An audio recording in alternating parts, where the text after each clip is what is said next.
Hello, ho, ho, ho, everybody. I've got a special story for you tonight. It's the ghost of Christmas past, present, and future as we explore a special stream into the world of D&D tonight. Yes, the day has come. Me and my buddies have something special for you tonight. A lot of it not planned, but a lot of it planned by our DM, AgentJunk, who will be running the game tonight. I have my Discord set up for the game tonight. Everything's gonna be kind of crude because I'm not a professional D&D streamer by any means. But I thought I'd try something different because we enjoy this every weekend with each other, and we've been playing digitally a lot lately because of there ain't nothing going on outside or anything. But I want to do something different, and this is always fun. And we started doing an annual holiday one shot game. I thought it'd be the perfect opportunity to dip our toes into streaming that. Everybody seemed cool with doing that, and if this goes well, maybe I'll start streaming our digital games or something. Just so if anybody wants to come along, that'd be fun. Have all of everybody along, but not a professional D&D streamer, like I said, by any means. So expect a lot of improv on my part tonight. But I think I got a good bare bones setup here going, and you know, what else can I say really? I'm gonna go ahead and get us right into the game here. We're starting a little bit later than we thought, but I kind of anticipated people getting ready a little bit longer than usual. But without further ado, I'm gonna go ahead and set up the screen and get handed things over to our DM here. Just one real quick thing. I see I forgot to do already. Zippity zappity zoopity zoop. Everybody's going to introduce themselves, and I don't want to reveal names quite yet. All right, so ho ho ho, we're going to hand things over. And we're looking good. So this is what our intro map's going to be like, and yes, I still got the Midas cam up for everybody. But I'm going to go ahead and pull up the audio and let these guys get going, get the DM going. All right.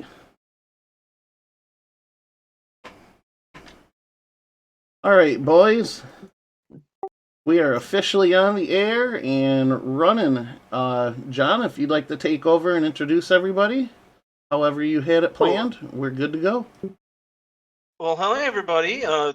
Welcome to the stream. This is our second annual Christmas game, Santa's Sleigh. This is a pretty straightforward dungeon delve.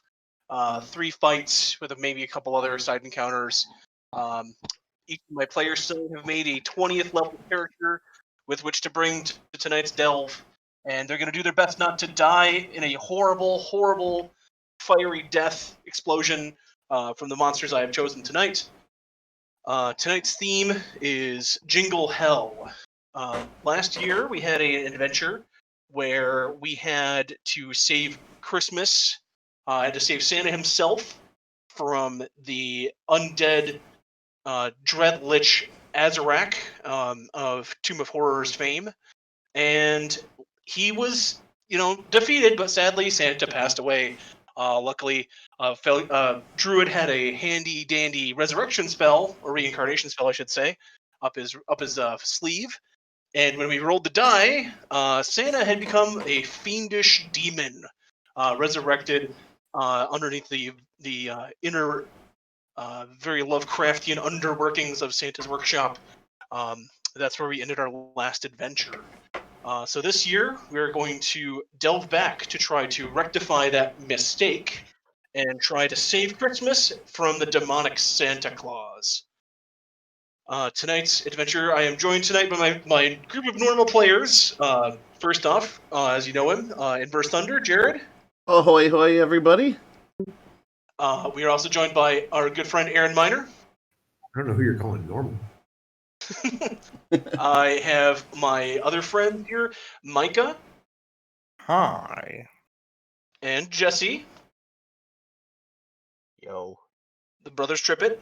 And we have our other good friend, Jeremy Hanford, with us. How's it going? As tonight's adventure begins, you find yourselves in a very dark. Well, let's just set the scene real quick. It's a very dark and gloomy night on the docks of the North Pole. A lone, small Christmas elf leans against a light pole. This demonic red glowing skull has replaced the bright and cheery Christmassy tree that has been the light on the docks to Santa's workshop for many centuries. On there's on the dock, he kind of lights a cigarette, looks out into the icy, choppy waters, and sees a lone ship pull up to the docks. Outside on the deck of the ship, another small elf kind of trundles his way down the deck, and he says, "Oh, boing boing! Did you find the help that we were looking for?" Yeah, Dunk. Dunkles, I got kind of a weird crew this year, but hopefully they can save Christmas better than those guys last year. Let me show you who I got. And as our camera pans over, we have a Lord of the Rings-esque shot of all of our heroes emerging from the boat, one by one. Let's introduce our characters for tonight. Jared, go ahead and start first. Oh, tonight I'm playing Jack O'Lope. He is an avatar of the Easter Bunny, sent to correct a mistake that has happened here at Christmas time, a realm far from his own, but not one he is unfamiliar with. As he passes by, he is followed by Miner's character. You see a bugbear coming out. He's got a cape on, but it looks like it was a cape that would fit a child, but he's still a full-grown bugbear. And anyway, he's got a couple short swords on his side, and I am the tale of the scary stories that you tell your children. And he pulls out his short swords. They're a little bent, a little crooked, and he's like, "I am the Kukri Monster." Oh my god. There it is. There it is. Womp womp. Does he just go, Kukri, and then just shove a bunch of knives in his mouth rapidly? I'll take that as a no. No. Following the Kukri monster, we have a large metal creature, Micah. Yeah, essentially is just a warforged covered in vines and leaves with teeth and a wolf head over the part, his head part. He is a silent protagonist who usually doesn't say a whole lot. The reason that is because he speaks in boops and beeps and whistles and whirs. So he usually vacates himself around the company of woodland creatures only. So he doesn't usually speak a whole lot to other humanoid-like creatures. He's just so vulgar he's had an automatic censor installed. Exactly. It's like Lopez from Red vs. Blue. They can't figure out the language chip. Yeah. Oh, yeah. He essentially is speechless, but through his whirs and beeps, he is very animated. After our good friend, the Warforged, steps aside, he's followed by a young and gallant warrior, Jesse. I am Godfrey, defender of all things Christmas and slayer of all things not pseudo-Christianity pagan. Good. You want to keep the Christ in Christmas? I'm the frontline soldier of the war on Christmas. All right. After Godfrey departs, he's followed lastly by Jeremy. Behind him, you see a near 7-foot tall Aasimar in full plate armor with a long sword. His name is Slayer, and he has a penchant for returning demons back to the realm which they crawled out of. All right. Our 5 protagonists make their way down the gangplank of the ship. As they approach the elf, I believe which his name is... Let's go Buckles. Whatever his name was before, now it's Buckles. Buckles the elf kind of stands, like mouth agape at you, and says, "Okay, this could work. Now, come with me to the workshop." and he leads you aside off the boat to the small workshop just off the side of the dock here. The small little hut I've just pinged on the world map. As you approach the hut, you can see a billow of smoke coming out from the chimney. You can tell that there's some sort of forging fire happening inside the little hut. As you walk close to it, you can tell it's made out of gingerbread, but you can see the siding has been eaten partially due to just the overall hunger and desperation of the elves that have managed to escape Santa's death castle kind of further up the way here. As you enter the building, you're met with a gruff little old Christmas elf. He's got a big white snowy beard, reaches down to his knees. He says, Forge Master, we brought the heroes of the we will try to save Christmas with. And you see the old elf kind of look up and pull a corncob pipe out of his mouth. He says, well. Looks like we dragged in some real weirdos this year. My name is Forge Master. I make all the toys and all the gear that makes up Christmas's toy making assembly line every single year. But last year, Christmas got a little dark. So this year, Santa had me, instead of making toys, make a bunch of weapons and demonic soul creatures and all sorts of weird stuff. So, whenever you go into the Christmas Castle of Doom over there, you might find some of the items I've made this year. Now, they're just a simple point-and-click interface. You just pointed the barely end at the thing that you don't want to be there anymore, and you pull the little trigger thing at the bottom. I made it so simple, anybody could use it. Also, I left some med kits laying around. They might work as something you adventuring heroes might think of as a greater healing potion. So be sure to stock up on those. Also, one more thing. I was able to get a little bit of enchantment here and there. I have some armor plates laying around. If you pick one up, it'll let you add +1 to your AC to a maximum of 3. So be sure to be on the lookout for those fine things. You can apply them to any kind of armor, so you don't got to worry about whether it's going to go on your leather or your plate mail or your bearskin. I don't care. Do you have any questions for me? You have Kukri. Do you have Kukri? I got plenty of kukri. And he pulls out a small bin, he pulls it out, pulls out the top, and his hands just go deeper than you'd imagine the bottom of this bin would go. And he starts pulling out like glaives and spears and great swords, and he pulls out a big, huge, battering ram, like a 10-foot. Like takes him a few minutes to get the battering ram out of there, and he just grabs about like 5 or 6 different kukris, different designs, and holds them out kind of like in a fan for you. Like, hey, do you like those, son? Kukri. Kukri, there you go, kid. Anybody else have any other questions?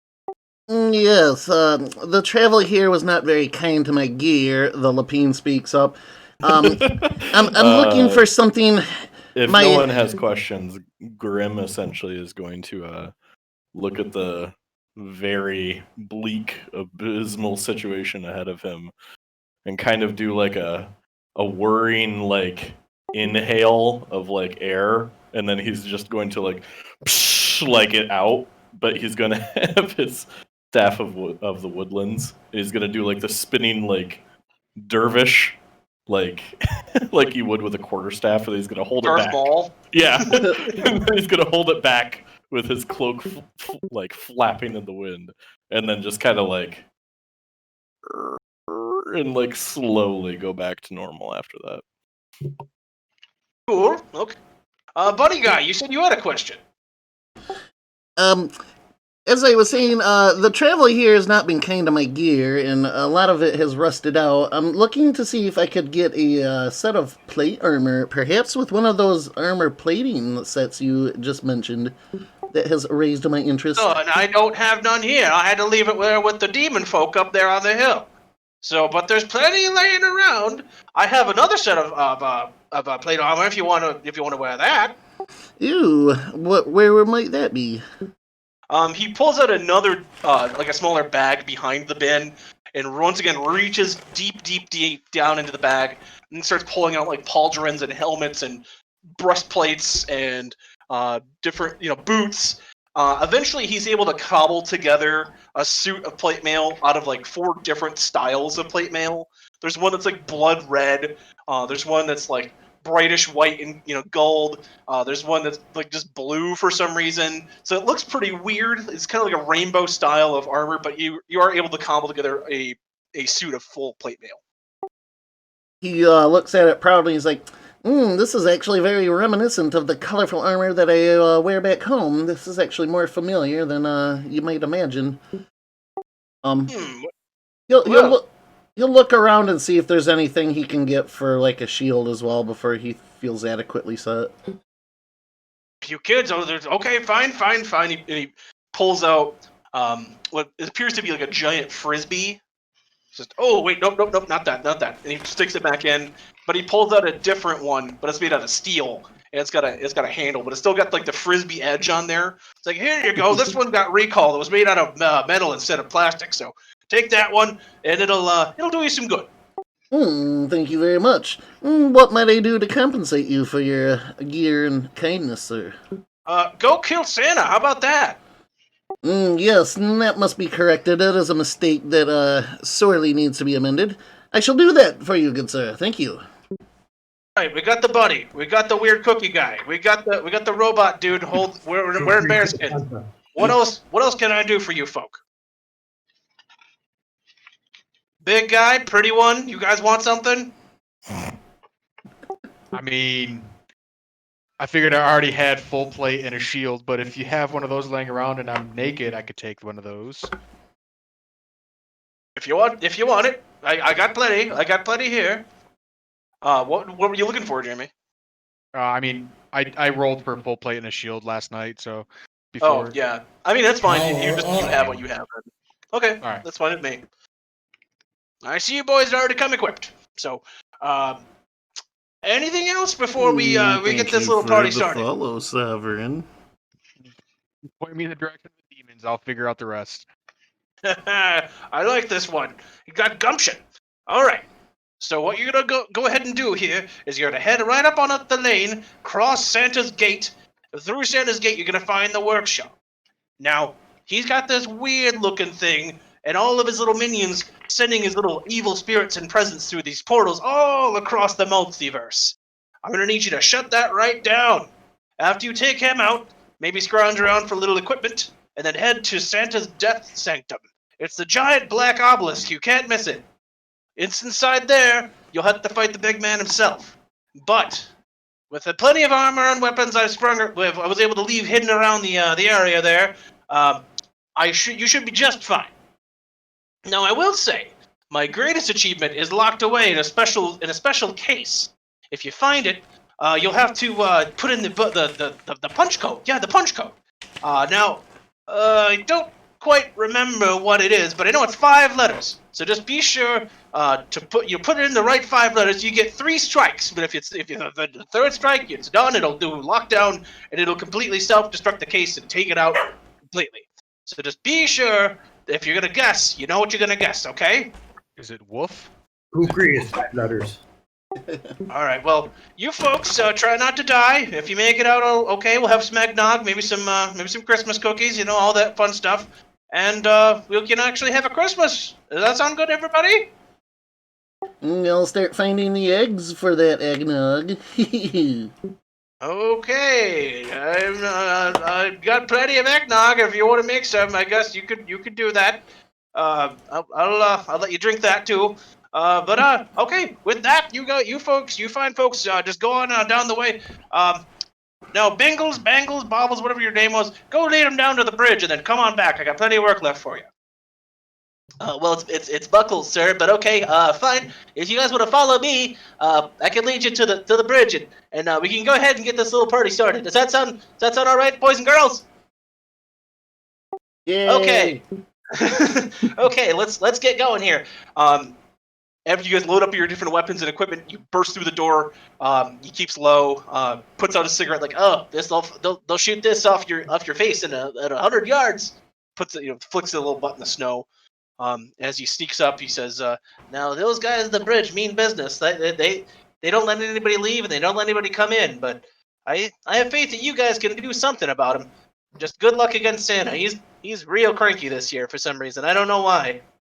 As they lead you closer to what used to be this idyllic little forest full of like candy cane trees and gumdrop forests and the small village of gingerbread houses where the elves live, it's just been replaced by a massive lake of burning fire and lava pouring out from these demonic headstones kind of at the base of Santa's tower, like next to the bay. And just this billowing black smoke kind of pouring out of the tower.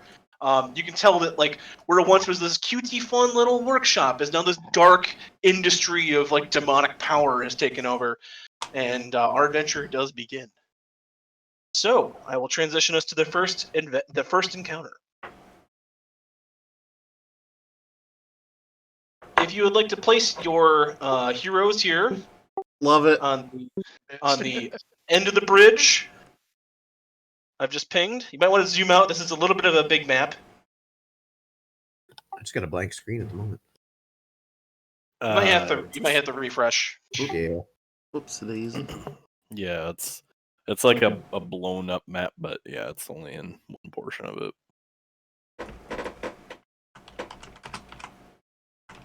Oh, but yeah, if you refresh, it should load in. Go ahead and zoom out a little bit.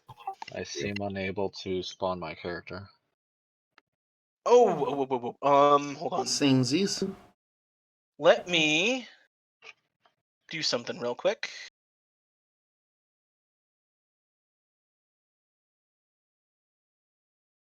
I don't think I gave you guys icons. Ruh-roh. Mine works. So what we'll do is we'll just use some of our other tokens. Does that sound good to everybody? I'll allow it. So what we'll do is we'll just use our Dark Sun tokens that we got. It's not far off from what I'm playing right now, so. Oh, hey, there we go. You say mine's working. So. Yeah, I mean, mine's not a circle, but it works. Who is that that's got the X over him? That's apparently me. Let me make your token here real quick.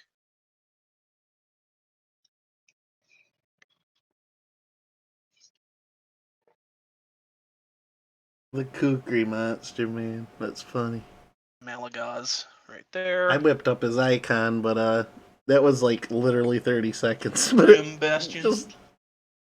just a good enough touch to make it hilarious. Dude, I swear every His game idea, I have though. to remember how to do this. I fucking forget every goddamn time. How to spawn your character? Yeah, I can't fucking remember. Okay. You're supposed to click the journal thing. Go ahead and try to spawn Grim now. There we go. I click journal and it just brings up a fucking bio page. I'm gonna reload. I have to edit it. I'm sorry. I was doing a little bit of last minute Dungeon Master stuff here, audience. I did not quite have the time to make sure everybody had their characters editable. But I can go ahead and change that right now. Oh yeah, don't worry about it.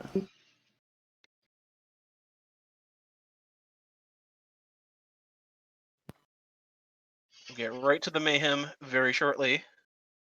Okay, I used Rocknar for you, Jeremy. So go ahead and you can just drag him back out. Ragnar.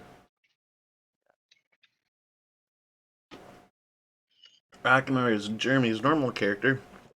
He is multi-talented. He's been in several different campaigns, the same character. I like it, though. Same continuity for the same character. He's something different every time, but I sort of dipped into that myself in our current campaign. Gilliani. I brought He's still back kind a of a character. handsome guy. It'll work for your... I brought back a character that I made, one of my very first D&D characters, actually. I'm playing her again, but she's been wiped slate clean with amnesia, and she's trying to figure out who she is again.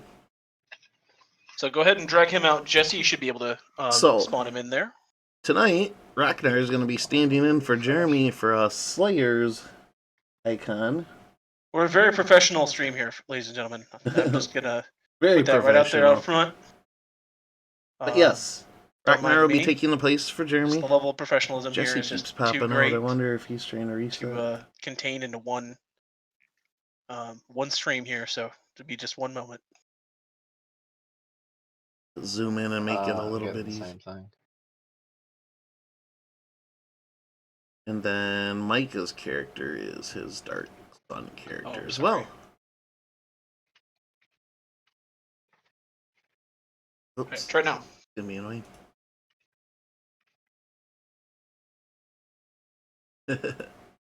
Yeah, if we do our normal game, we'll have a little bit better of a setup here. Like I said, this is just going to be bare bones while we do the one shot, because we want to dip our toes into this and see how well we're actually equipped to do this. And so far, not too bad, but I wish Jesse's character would stop popping over there. Tell you what I'm gonna do. I'm just gonna drag him out. Can you move him and stuff? No. Controlled by me and Jesse. Try it now.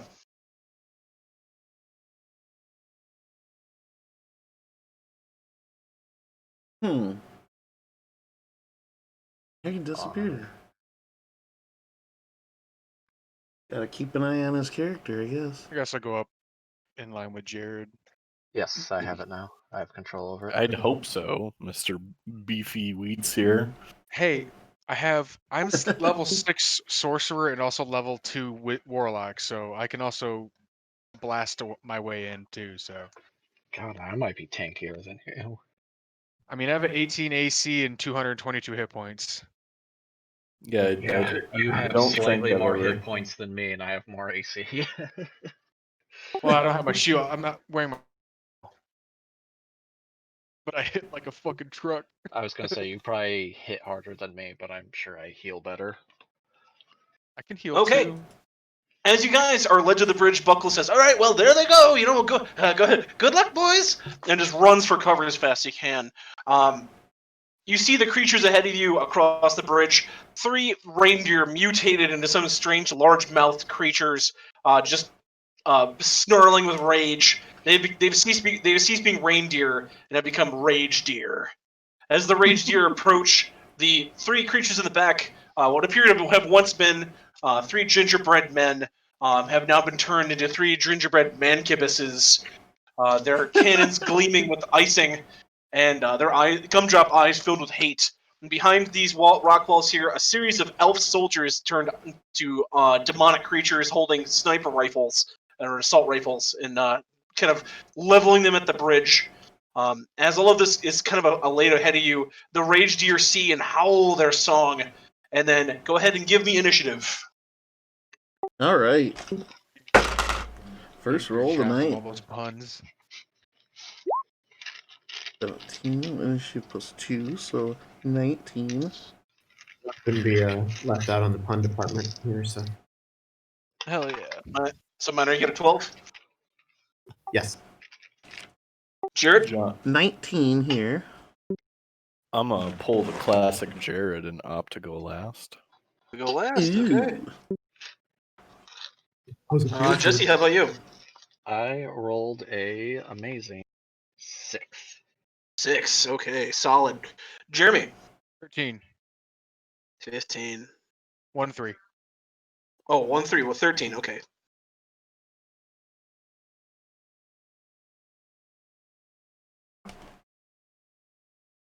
Okay.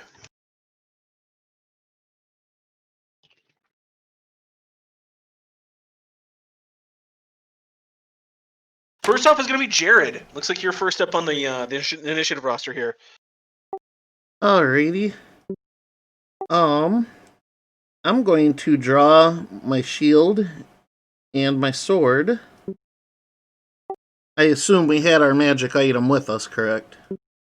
Yep. Okay. I'm going to draw my sword and my shield. I will approach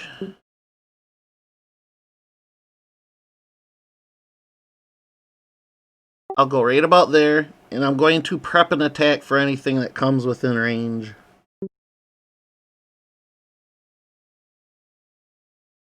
See the rage deer next to act is going to rush right into you. Number 3, Blitzen. He's going to do his Gore Attack. He's going to move straight 10 feet straight towards you and roll an attack roll against you, Jared. Okay, He's going to get a 24. that will hit. Okay, you're going to take 21 points of damage from the initial charge. And then from the gore, you're going to take another 8. And I need you to give me a strength saving throw. Okay.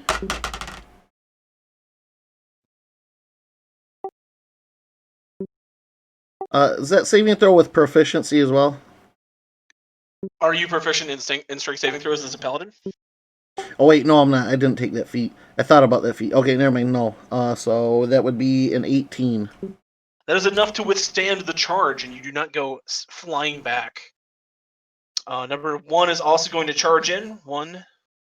Oh, there. Here. 1, 2, 3, 4, 5. 6. Before Oh. it gets all the way in, can I trigger my attack? Yes, you can. Okay. Number 3, I would like to strike. I'm going to attack twice. For the first one, I'm going to do a Divine Smite. I'm going to add radiant damage to this hit. Okay. With Defender, I'm going to divert 3 points of attack bonus to my AC instead. Sounds good. Alright, so I rolled a 12. I'm going to add... That would be 21 to hit. That is a big hit. Okay. My damage is 1d8 plus 3. 7 base damage. Okay. 7, 9. 9 more radiant damage. Okay. And if it's a fiend, I will roll additional dice. If it is, let me know. It is, in fact, a fiend. Alright. So in addition to that radiant damage, add another 6. 6. Okay. And then the second attack on it is going to be a 19. That's also a hit. Okay. And this one is going to be...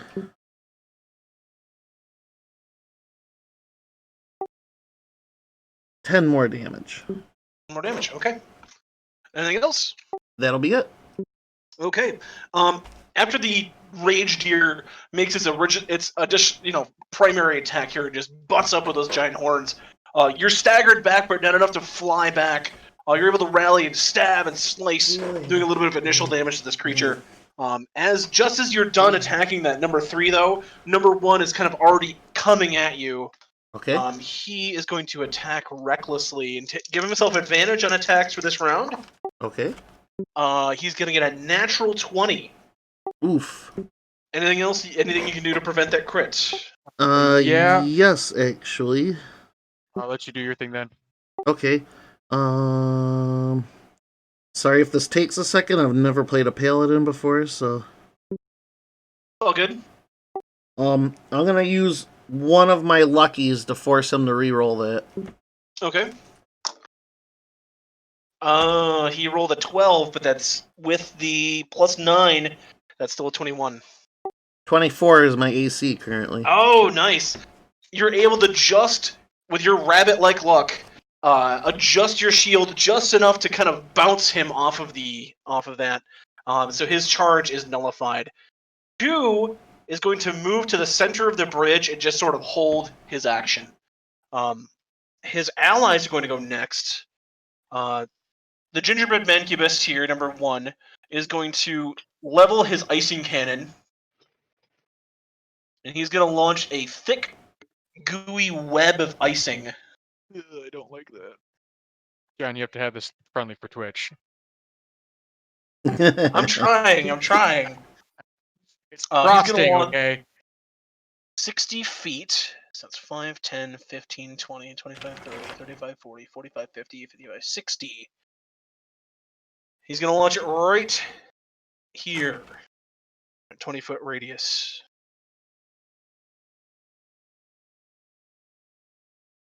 Kind of splashes I could use my bonus back action to here shove him. Oh, from that the wouldn't help center too much. point. That'd be 4x4. So right there. Boop. Jared, you're covered in this just thick, goopy, kind of still drying icing. It's just really hard to get its way through. Go ahead and... Oh, it's good when you start your turn there, so never mind right now. But you find yourself kind of assailed by this big, thick, goopy icing here. Mancubus 3 and 2 are going to move back. Do I make a save? Nope, when you start your turn in it, that's when you make the save. Okay. Next is going to be the Elven Soldiers here. I don't think you're quite within range, though, Jared. Let me count my squares here.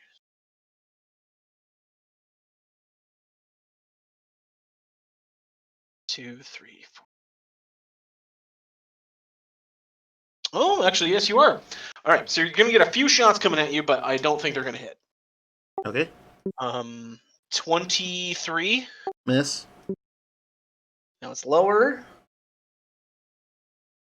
And that's a 24, so that one's going to hit. That matches, yeah. Number 3 is going to take his shots. That's a 23. That's going to be a 27. And a miss. So you got 2 hits coming at you so far. Miss, miss, miss. Now number 4. It's going to be 1 hit. So you got 3 hits so far. Miss, miss, miss. Hit, miss, miss. So you got 4 hits coming your way, Jared. Okay. Right. So it's going to be 24 plus 30, 35, 42, 48 points of damage. As various bolts from these rifles just shower across the bridge, just kind of assailing you from various angles. And that's going to be the end of the enemy's turns. That hurts. Oh. They did get a big clump of initiative there. Next is going to be Jeremy. Let's see. I can do... I'm going to hold off on that now. Ouch. Ooh, I can do that. Okay. I'm going to move here. Actually, I'll move right here. And I'm going to cast Eldritch Blast on number 1. And... Point blank. Number 1. Number 1. Oh, right, but you're casting it by number 3, though. Would number 3 get attack? Yeah, you're right. Mm-hmm. Fuck it. I was gonna say I just back up 1. I'll be right there. There you go. All right. Oh, boys, we're starting off 2021 with a fucking nat 20. Nice. The first D20 I rolled this year Nice. was a crit. Very nice. You just pull out this big, enormous, very scary looking pistol, level it, and just take just a total between the eyes headshot on this rage deer. And this So is my with boomstick. Eldritch Blast, it does 1d10 plus 4 damage, and I can push the target 10 feet away from me. That would be a push. All right. And I don't think he has a save against that. I don't believe he does either. Repelling Blast. Yeah, he just pushes it away from me. You see one just kind of reel back because he's trying to catch himself after this direct shot to the face. It just falls into the river of lava and just bloop.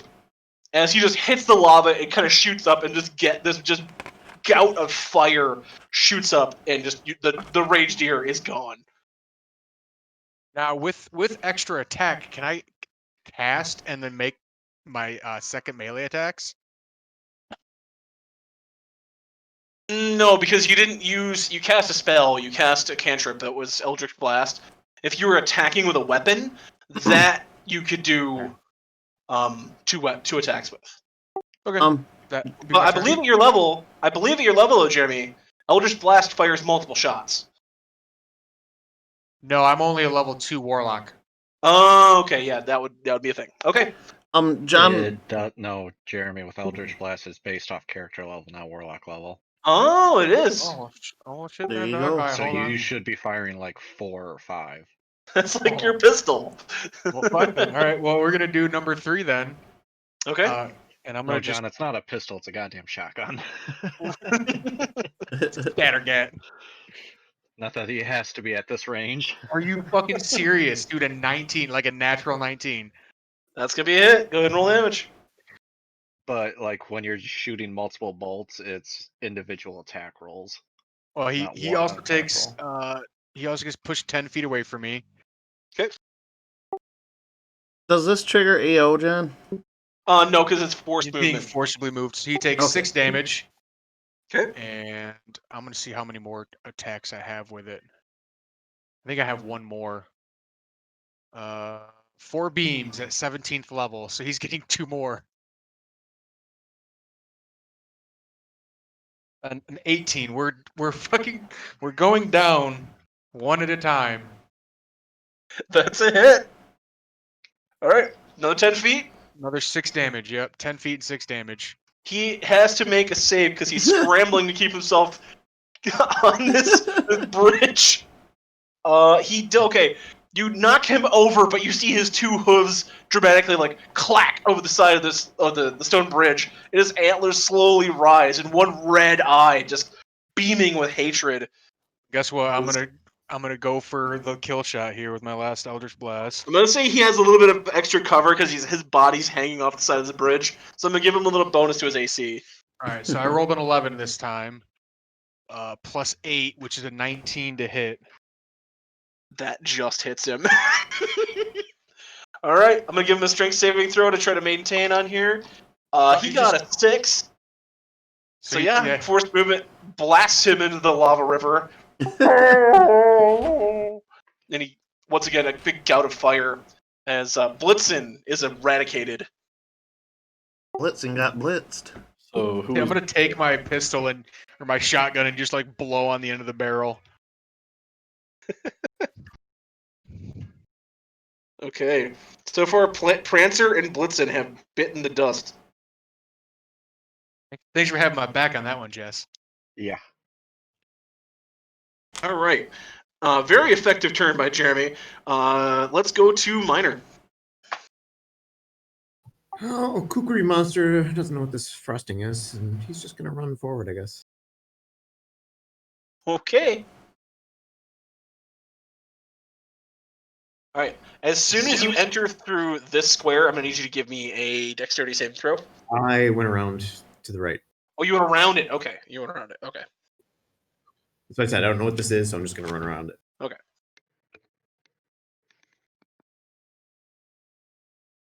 So yeah, I'll do about right there. I think 1, 2, 3, 4, 5, 6, 7. I actually have to adjust this as a 20-foot cube, so it's not quite as wide as I'm portraying it here.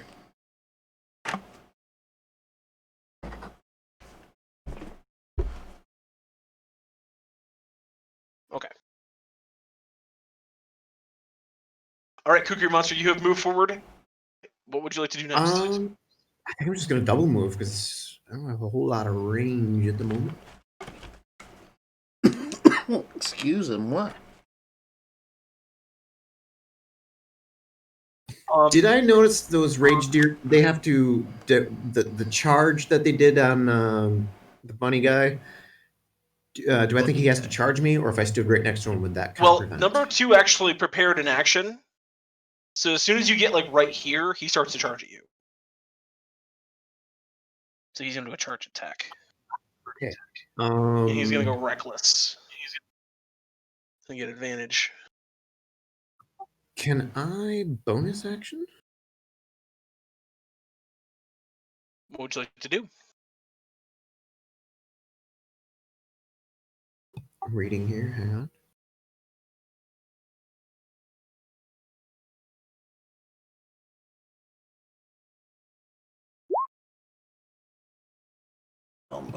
Writhing Tide is a bonus action. I can grant myself a flying speed of 10 feet.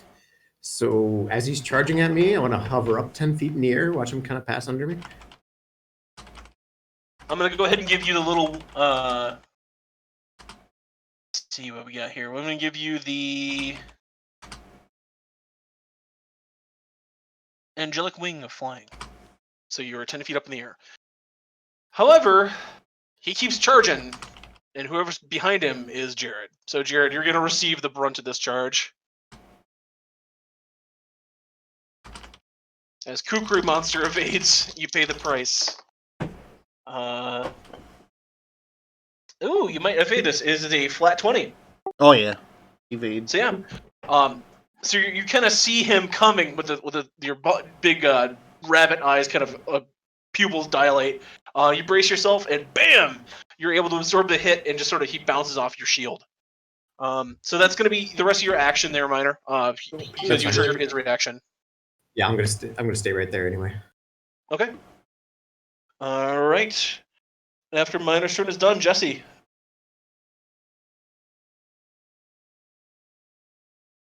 Well, for my main action and my bonus action, I'm going to activate my shield, my animated shield, and summon my packed weapon. Okay. What does your packed weapon look like? It's a longsword Longsword. with the hilt of a candy cane. Ah, okay. He is the Christmas warrior after all. Yeah. So his very festive red, white, and green longsword appears on his hands with this shimmering, I'll say like a shimmering snowdrift or like a blowing waft of snow, and then you just suddenly have it in your hand. All right. And then I'll just move forward. Move by Jeremy. Okay. That'll do her. That'll do her. Okay. And last up, we have Micah. I don't.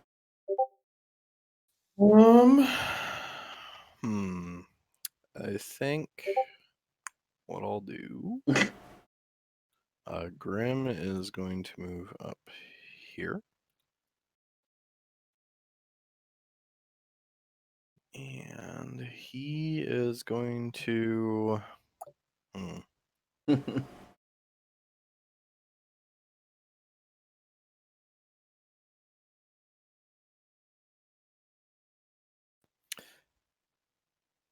going to cock back for this turn, but instead, I'm not going to start the shenanigans quite yet.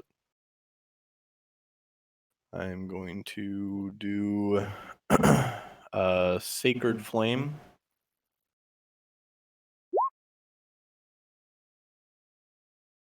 On Mr. Rage Deer there. Rage Deer. That would be Cupid. That's You see, they have little name tags around their necks, but it's like all like a dog tag now. right. But yeah, I'm gonna do Sacred Flame on him. Okay. Does he have to make a dex save? Dex saving throw. He got a 3, so I'm gonna say that's a fail. Oof. So, or take 1d8. So it's gonna do at this level. It's gonna do 4d8 radiance. So let me see here.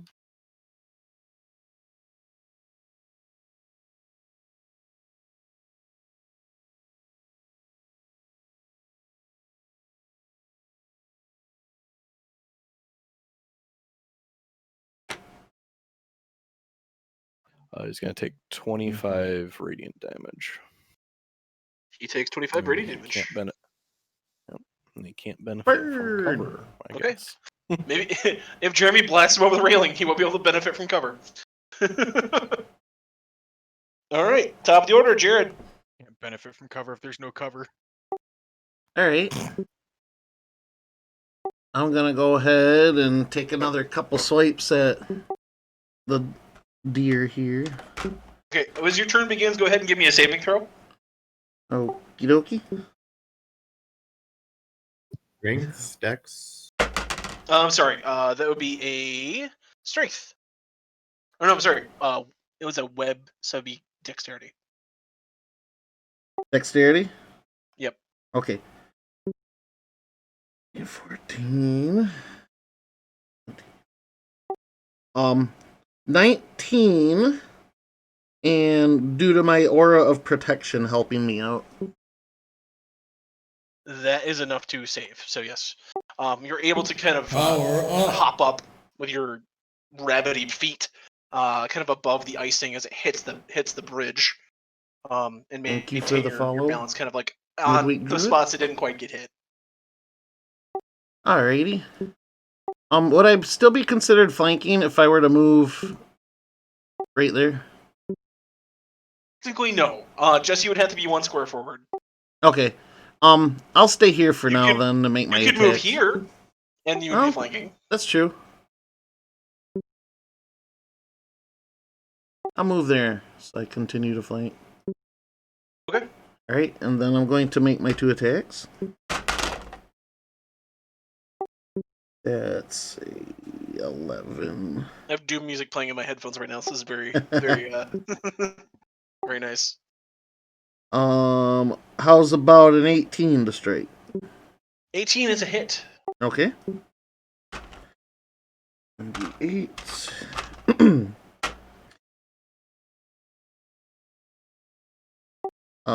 That's 8, 9, 10, 11 base damage. Plus 28 radiant. 4 more radiant on top of that for the first attack. Okay. Second attack is an nat 18, so I'm assuming it hits. That's a hit. Base damage is gonna be 6. Radiant damage is gonna be 5. Okay. 11. Alrighty. And then I will. Well, obviously, I'm leaving that AC alone for this round. Okay. And then while attacking, I'm going to use Shield Master to use my bonus action to shove that thing over 5 foot. Okay, does he have to make a save? Let's see here. Let me look it up super quick. See, normally if you're playing, like, if I have to fight your characters that you play in these campaigns, I know what all your stuff does. Same. But that's kind of the challenge of the Christmas game, is that now I have to learn 5 characters' abilities in one night. I mean, we learn all our abilities too, so. It just says if you take the attack action on your turn, you can use a bonus action to try to shove a creature within 5 feet of you with your shield. So I guess that falls under shove rules. Okay. Let me look that up real quick.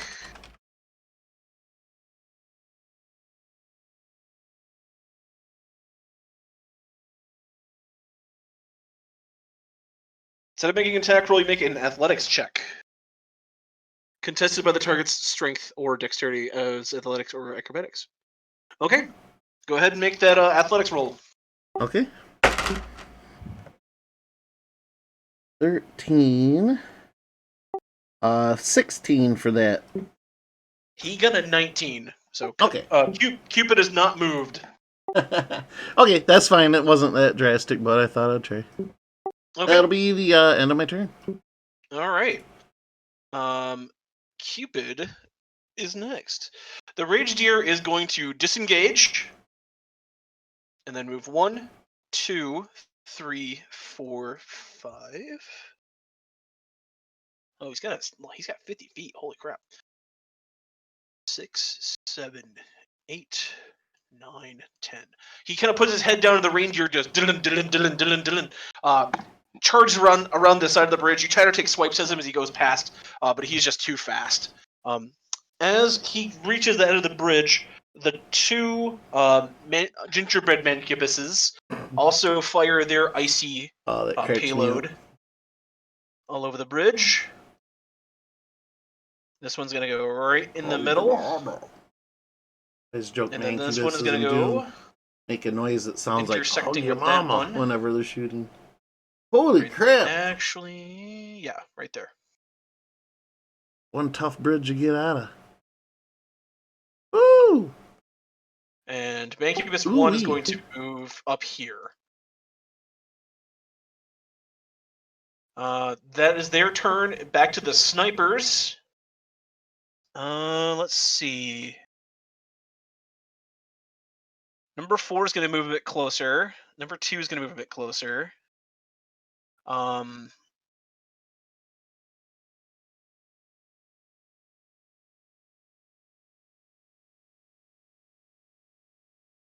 Oh yeah, that's plenty of feet. Okay. So we're gonna split up the shots this turn. This is gonna Going to hurt. number 1, Miner. He's gonna shoot you 3 times with his rifle. It's a net 4. He just really doesn't like bugbears. That is going to be a Float swarm of insects. 28. Just kidding, yeah. Okay, he's going to activate his deadly aim ability with this, so he's going to do an extra 10 damage. So you're going to take 19 points of piercing damage. Number 2 is also going to... I got to mark off one of those. Number 2 is also going to do the same thing to you, Miner. So another 3 shots coming your way. That's going to be a 19. That's I would have something as a reaction though. Sure. First one, swarming dispersal. Okay. You can discorporate into your swarm, avoiding danger. When you take damage, you can use your reaction to give yourself resistance to that damage. Vanish into your swarm and then teleport to an unoccupied space that you can see within 30 feet, where you reappear. So I'm within gonna the be swarm. taking all this. Okay. Oh boy. Woof. I'm glad I left my AC. So that was on. triggered when you got hit with that first bullet? Yeah. Okay.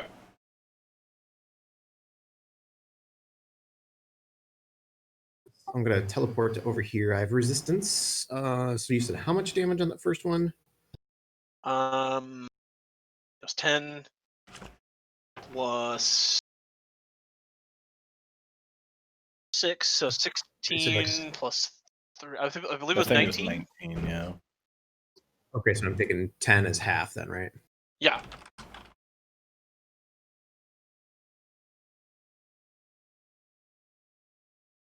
One action.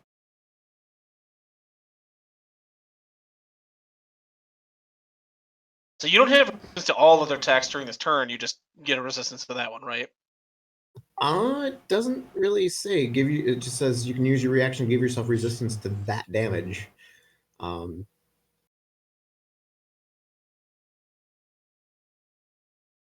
Okay. I don't know. Okay. The way it's worded, I'll give it to you for this turn.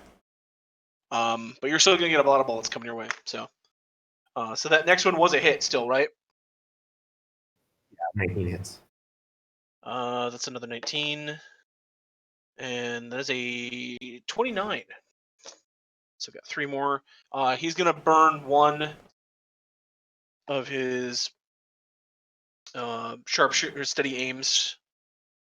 So you're gonna have this damage. Wow, you're really lucky that you have this damage. Wow, that's 49 damage. So yeah. Yep, half of that. Hitting hard. Dang. You see as Kukri Monster is just lit up with bullets, just boom, boom, boom, boom, boom. It's like that one dude in Akira that just gets like he's in the spotlight and just like, and his body just shaking with the bullet, like the bullet impacts, just getting ripped apart. Number 3 is going to move a little bit closer. Jared, he's gonna set his sights on you.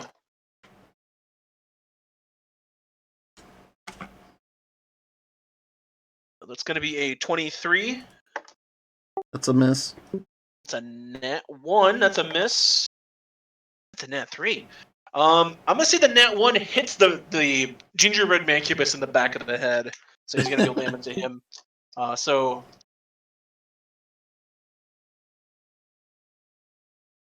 12. Yep, that he's gonna take 12 damage off that one. You see the gingerbread mancubus go turn around and like glare at the soldier. He kind of like throws up his hands like in a gesture, like it wasn't me, man. I'm sorry. After that, Elf Soldiers 4, 5, and 6 are gonna reposition. 4 is gonna back up because he sees a big dude full of that like loves knives, kind of running at him. 5 and 6 are going to stay where they are. Can he take this shot? Yes, he can. Jesse, you're gonna get a few bullets your way. 20. Nope. Nope. Okay. 22. Yeah. Okay. And a 20. So the first shot kind of pings off your armor. The second shot hits you kind of in a spot where your body isn't protected, and the third shot also pings off your shield. He is going to use deadly aim on this, or steady aim, excuse me. You are going to take 26 points of piercing damage as the bullet kind of lodges in your arm. Took it.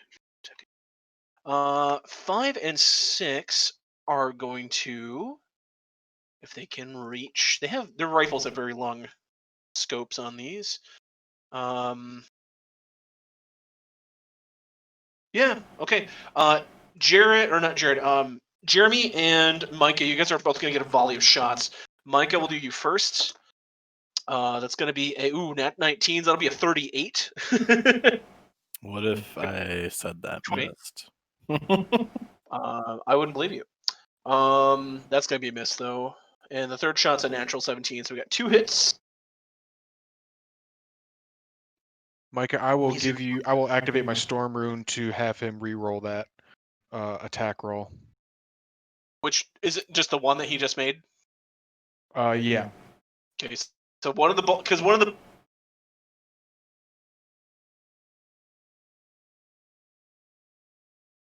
Either John, you just cut out for me anyway. Yeah. it's going to be one. You got shot with 2 bullets, so it's going to be one of the 2 bullets that you're going to have to re-roll. Do you still want to do that? Yeah, I'll give him. I'll activate the storm rune. He has to re-roll one of the attacks. Okay. Glad you did. It knocked it all the way down to a 4. So only one of these bullets is going to hit. Hooray. You are going to take 23 points of piercing damage as the bullet kind of lodges into like the wood and metal of your skin, kind of going through your artificial armor there.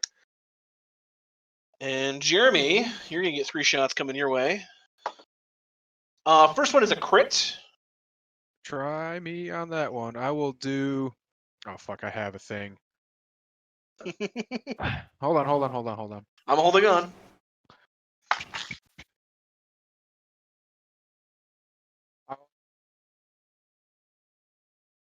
Is it a reaction if I do it on the same turn as a different thing's attack? So I have defensive You rune get- or runic You get shield. you get one reaction, and I think you just used it to do that to Micah. Oh, okay. I'll take this one then. Okay. Because yeah, this other one's a reaction. This next one is going to be a 26. That's a hit. And last one is a miss. So you got 2 bullets coming your way. Steady aimed. Plus 12, 25. 35 points of piercing damage.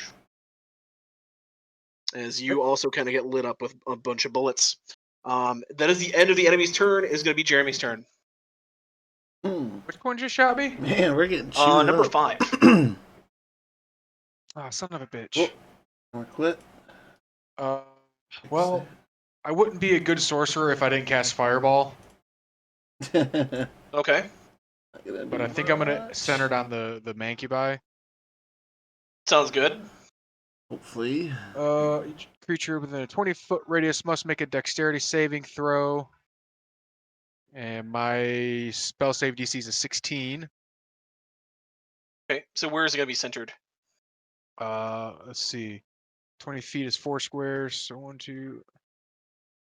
I think I'm gonna center it right here. Light up the Kukri Monster?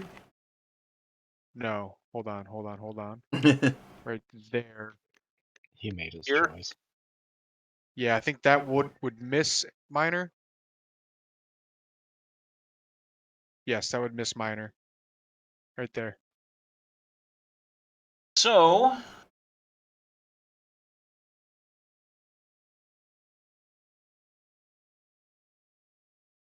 the 3 Mancubuses, the 2 Elf Soldiers, and number 2, the Rage Deer. Okay. Let's start it off with the Nice. Mancubus number Hopefully 1. fire does good God, damage. so many Should. He got a nat 1, so that's a fail. 4, 5, 6, Maybe. 2 7, fails. 8 Three d6. fails. Damage, maybe? 2. What was the DC on that? 16? 16. Okay, Soldier 2 passed. Soldier 3 failed. And the Rage Deer failed. So everybody failed but Soldier number 2. Oh, wow. Okay, I'm adding up right now. Now you know I skipped love throwing those back in Elder Scrolls. You're lucky because of those. You notice that the gingerbread mancubuses, they kind of are resilient to your fire, but their natural resilience does not prevent them from being hit. So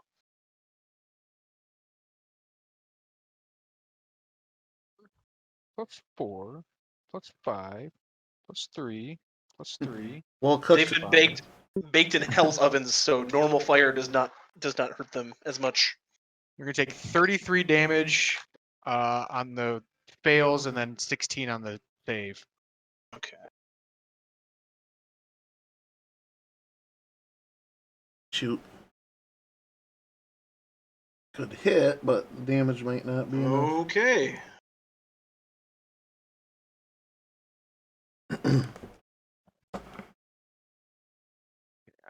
I did that one then. They have all been damaged. Rage Deer is number 2 is actually bloodied, so he's at half HP.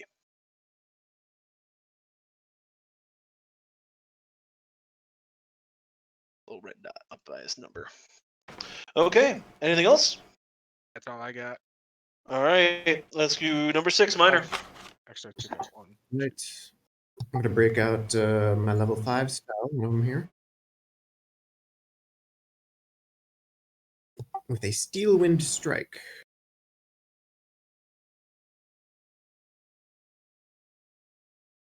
Okay, so choose up to 5 creatures within 30 feet, and then make a melee spell attack. On hit, yeah. Force damage. On hit, they Okay, take that's 60 pretty dope. I'm just assuming he goes Kukri, and then just a bunch of knives just to come out of various bits of his big fur. Yeah, he's gonna hit the Rage Deer. Damn it, I gotta stop going up there. Making the screen Kind flash. of number 1 was that 3, and then 2 and 3. That'd be 5 altogether, right?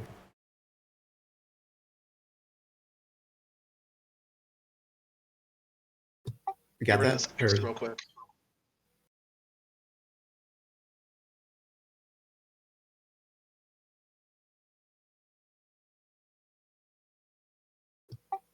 All right, so Okay, first, so Rage Deer, the 2 mancubuses, and then number 2 and 3.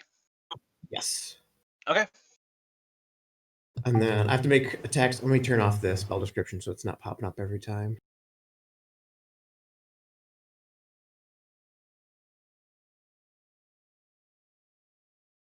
Can you guys still hear me? Okay. Mm-hmm. Yeah, you're just Gotcha. kind of cutting out a bit. Yes, Okay, sir. so Rage Deer is a 24 to hit. That is a hit. And we'll just move order. Is it better now?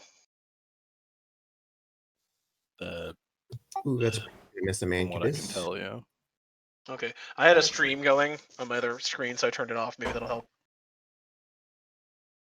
11 on one of the mancubuses. That is That's not probably a gonna hit. miss.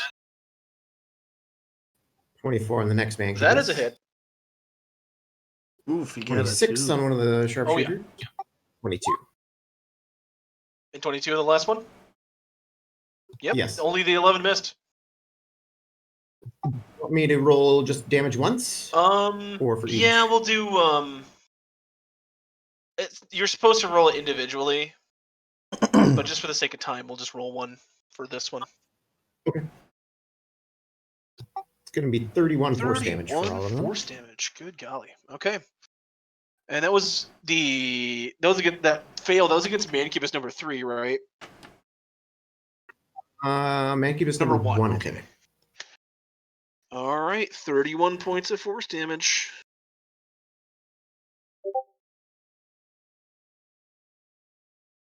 And I think, because I can teleport to a spot where I could see within 5 feet of one of the targets, I'm going to put myself right here. 2 is bloodied. Actually, yeah, no, not everywhere it was. Are those rocks right there? Are those sticking up? Yes, those are rocks that have been piled up to make crude barricades, so they have half cover. Okay. All right, and your turn. I believe. Hang on, let me read a couple things. We're all still kind of learning these characters, so it's okay if you want to take some time to read your character.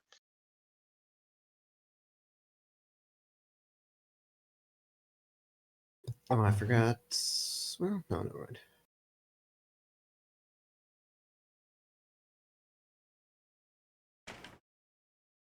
Because I have one thing that says I can deal damage on an attack, and technically that was a melee spell attack, right?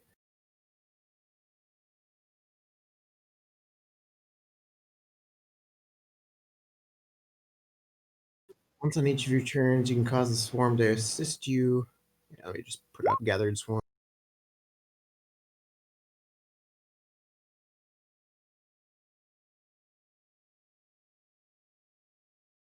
Yeah, after you hit with an attack, so it doesn't say what kind of attack. All right, let me use the restroom real quick, guys. I'll be right back. Okay. Bathroom break. I'm trying to decide if I want to use Crusader's Mantle to add a little bit of radiant damage to everybody within a 30-foot radius as attack. If I want to hang back and heal, or if I just want to go up and tear into this thing with Divine Smite. As a bonus, I can add a couple more AC. What I'm thinking of doing, because I have all them dudes on the left after me here, so maybe I'll do that. So how's the broadcast going, Jared? Not bad. I have just been mostly letting John take over, but commenting a little here and there. I'm actually just pondering my next move here, what I want to do. I'm coming off of my druid, who has a lot of AoE options, and this character not so much, because he's more of a tank, so I'm like, damn, I wish I would kill for some AoE right now. Yeah, paladins are a bit more tank / single target spike. Returned. Yeah. All right, John. So, gathered swarm. It doesn't say what kind of attack. It just says when you hit a creature with an attack. I want to use my swarm on. Was this number 3 here? The Elven sharpshooter people. Okay. It's saving throw. DC 17. I want to see if I can move him 15. He feet. fails. I'm going to move him 15 feet into the lobby. Okay. What's your swarm made out of? Nice. All sorts of insects. Okay. So we'll say Kukri Monster does this like phantom blade attack where he's kind of like a multi image attack from Dragon Ball where he's like behind like 4 people at once, striking them with these kukris in this mad Muppet rage. And then he just appears like his eye glints at number 3, and there's just a bunch of like flies and like fleas fly off of his mangy muppet fur. They just encapsulate number 3, pick him up, and as he's wriggling and screaming, no, no, and just pulls him over and drops him into the lava, just sizzles. Kukri. Amazing. All right. Anything else, Kukri Monster? I believe that is it. Okay. We move on to Jesse.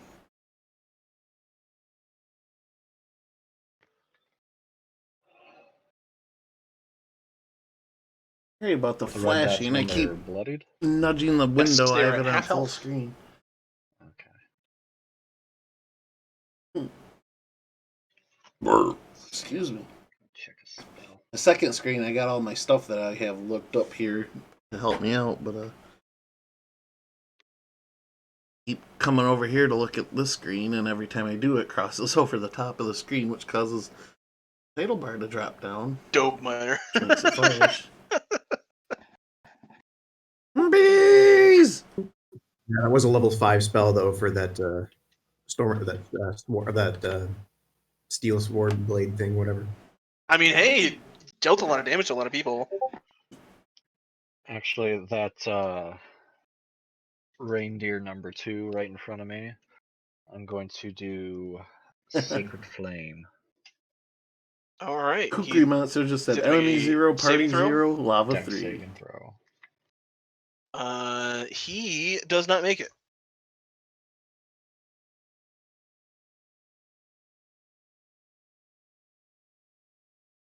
Okay, so he's going to take 4d8 fire damage. Oh no, radiant.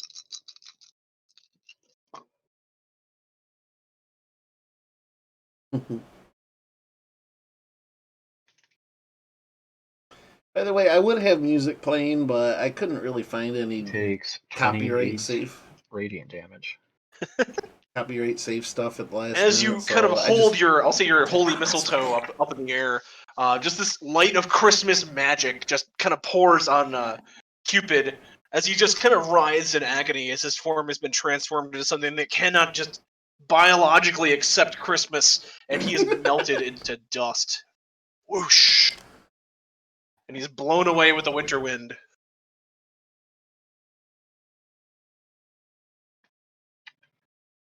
And I'll move. We'll support Jeremy's flank. I'm sorry again for the flashes. I'm really trying Okay. hard not to do them. Micah, your turn. Okay. Grim Bastion. I'll figure that out later if No, that was you kind of start the streaming appeal these regularly. of the Celestial for a patron.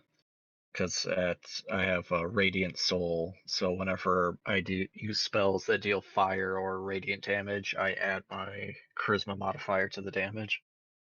That's dope. Yeah, Does your Eldritch Blast still do it's Force? force, Nice. but they give you Sacred Flame as a cantrip for free. It doesn't count against your cantrip It's really list. dope. That's nice because it is sort of like a side little like, aha, you know, if you're fighting an undead or Yeah. like someone that like, gets like healing if he doesn't take radiant damage. Yeah, you get Light and Sacred Flame as free cantrips on top of, like, at my level, the 3 I already get. Okay.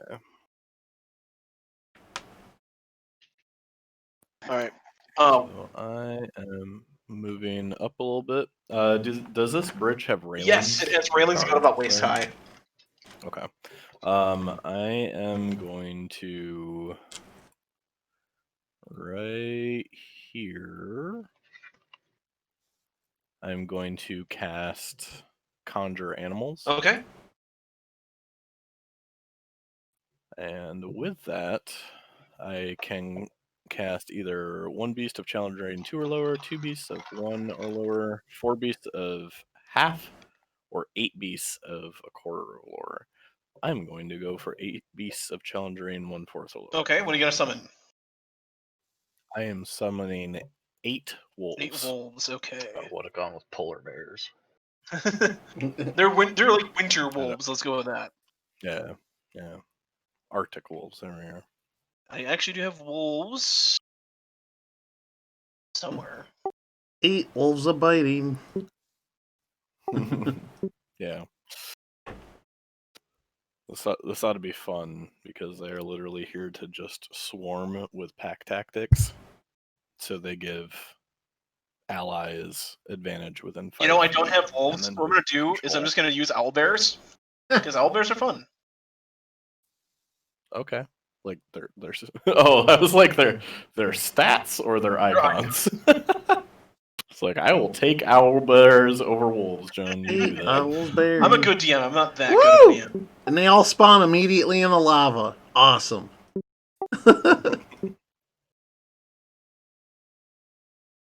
What if you botched that and they did just appear in the air? What I'm gonna do is Hey. fix that first. I'm gonna give you control over all these, so you're gonna be able to position them where you want to go. Bark.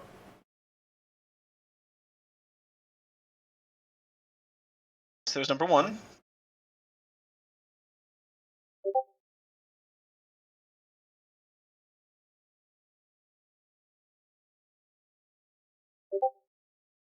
Two.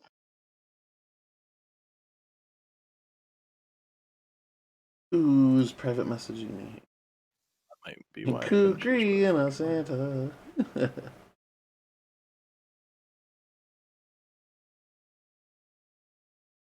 3.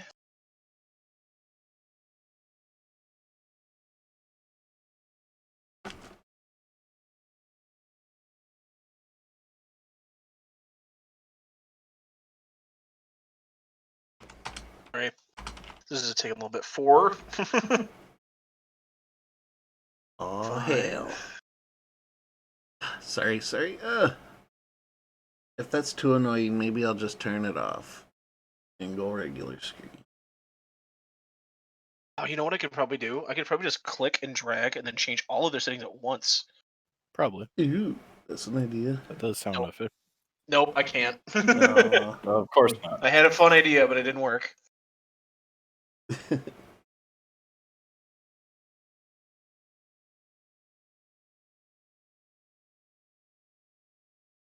Bummer. 6.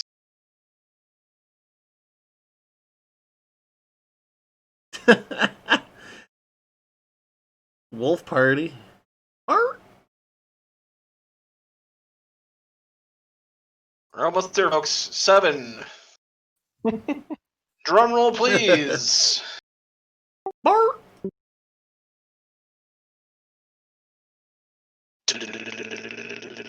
Come on.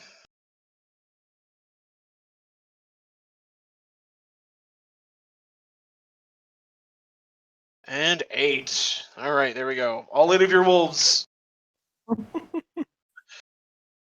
Just this thunderous howl can be heard throughout the Christmas forest, where predators don't normally come here. This is a place of happiness and peace, and they've just been invaded by these vicious predators. As the Elven Soldiers have been demonically possessed, Elven Soldiers have just been swarmed by 8 winter wolves. All right. Now, here's where it gets a little tricky because it doesn't really show me their stats. I know due to where is it? They're just wolf, right?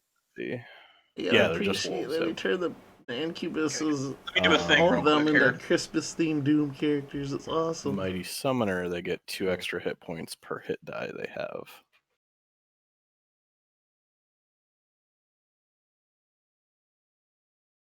And their attacks are. Do you have a considered player's handbook with you, magical. Micah?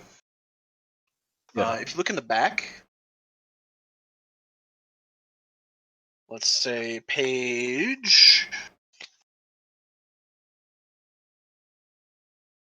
Oh, page 311. There are stats for wolves back there.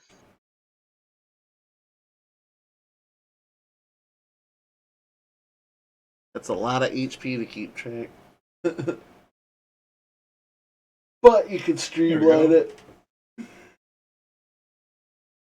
Get the stats for one wolf and apply it over 8. That would be the way to go, I would think. Ooh, man. Just Easter Bunny Warrior, a mangy psychotic Muppet, a robot wearing animal skins, a Christmas themed Holy Warrior, and fucking Doom Guy. I mean, technically, I could be Doom Guy's rabbit too. I mean, you could. The rabbit.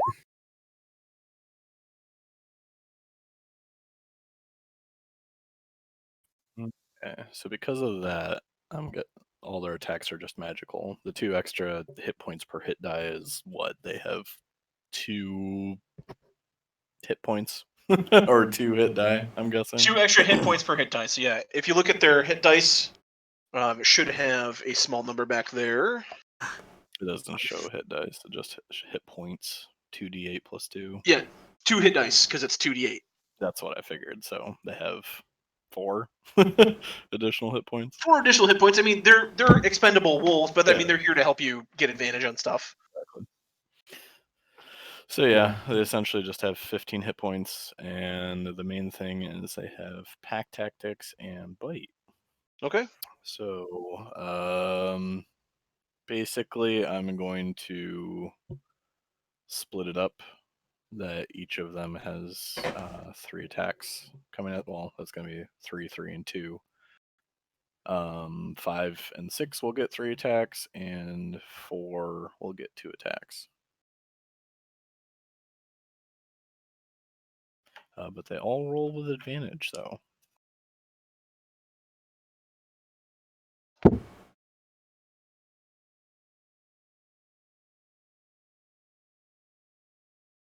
Yeah. So basically, I'm just rolling +4 to hit, right? We're going to have advantage because they have pack tactics. Mm-hmm. Right. But that's what I'm adding to it. That's essentially their proficiencies or whatever is +4, I believe. Okay.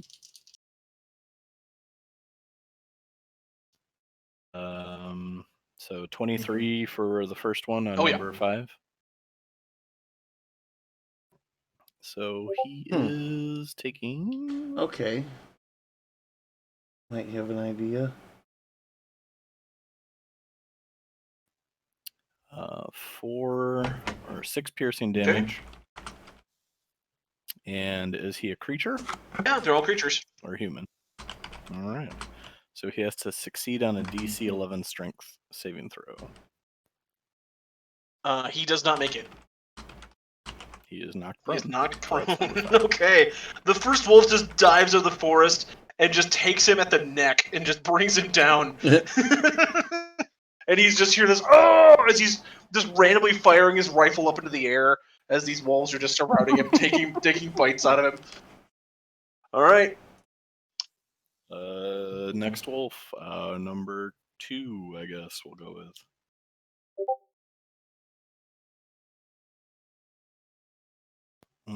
Maybe not. Well, up to 1 minute. His attack, his highest one he got was 12.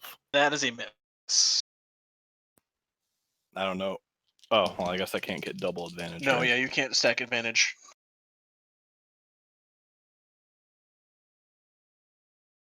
All right, that's better numbers. 22 for the next wolf. All right. He takes 8 piercing damage. Still number 5? To number 5. Okay. Yep. Now we're moving on to number 6. So that's going to be 5, 8, and 4. 5, 8, and 4? Well, I'm assuming nat 19 and nat 18. Those are, yes, going to be hits. He got a nat 20 on the first save to be knocked prone. The second one, he got a 2, so he's also knocked prone. Okay. So he dodges the first wolf that dives after him. It takes a bite out of him, but like he's able to stand. And he kind of gets this smirk as he levels his rifle. But just as he's about to take a shot, the other wolf hits him from behind, and he's also just on the ground firing wildly, getting ripped apart by wolves. He takes 6 piercing damage for the first Okay. one. And then another 6 for the second Okay. one. And the third one will attack here.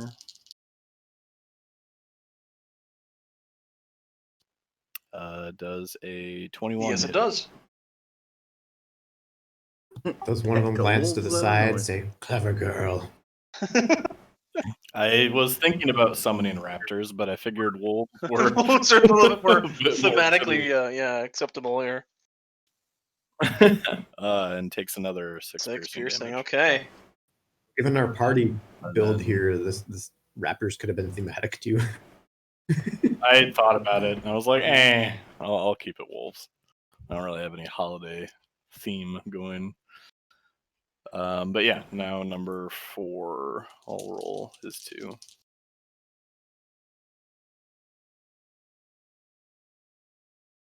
Does 18 hit? 18 does hit. Oh god. So number 4 is just kind of like staring wide-eyed at what like his friend's getting ripped apart. As he's kind of like trying to creep away, number 6, the wolf just like takes him at the ankle and he just goes, "Oh no!" and he falls into the sort of the pack of wolves. Is like this menagerie of screams and gunshots is just a mosh pit of fur and firearms over there. Oh my god. He takes another 6. 6. In a distance, Yeah. on the other side of the bridge, you hear Kukri Monster going, "Ah ha ha ha ha." And then 19 for the last That's attack. it. And he takes 7. 7, piercing okay. damage. Well, it's safe to say the snipers have been locked down. Okay, very nice. All right, at the end of your turn, anything else? That's it. Nice. Wow. Okay, Jared. All right. Give me a dex save because you start your turn in the icing one more time. Okay. That's 5. 19. Yep, you made it. Okay. So is this considered difficult terrain? The webs are, yeah. Okay. You do notice, Jared, that this thin bit of bridge, you can navigate it. You can walk on that. It's just very thin. Oh, okay.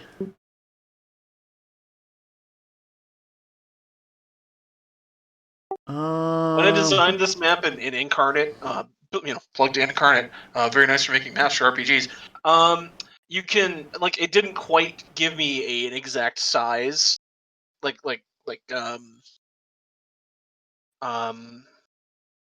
grid wise. So if it's in the grid, I'm just allowing it as a piece of things, 15, of the things you can walk on.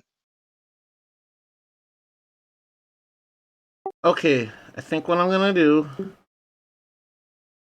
is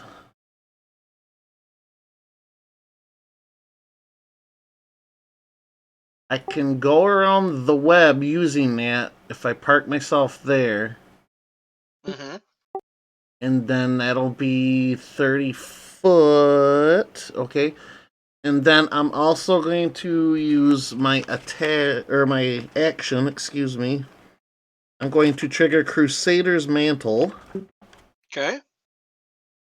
which holy power radiates you in an aura of a 30-foot radius, awaking boldness in friendly creatures. Until the spell ends, the aura moves with you, centered on you. While in the aura, each non-hostile creature in the area, including me, deals an extra 1d4 radiant damage when it hits with an attack. So, Too bad you can do that before the wolves. do they last for another turn? Oh yeah. Okay, well, if they're within 30-foot radius of me, they will score that.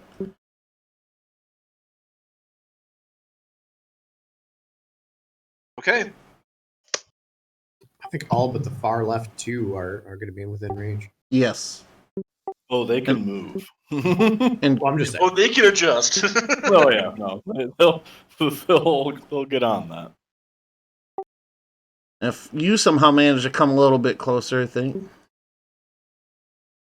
Yeah, if you scoot 5 more my way, Miner, you'll gain that too. Boot, scoot, and boogie. Yeah. But that'll be my turn, because that was my move action and an action. Okay. The Raged are all dead, so their initiative order goes to the Gingerbread Mancubuses. Actually, Number 2 is going to... I'm so sorry. I got a bonus action I'd like to use too. I forgot about this. Go for it. It's all good. I think. Hold on one sec.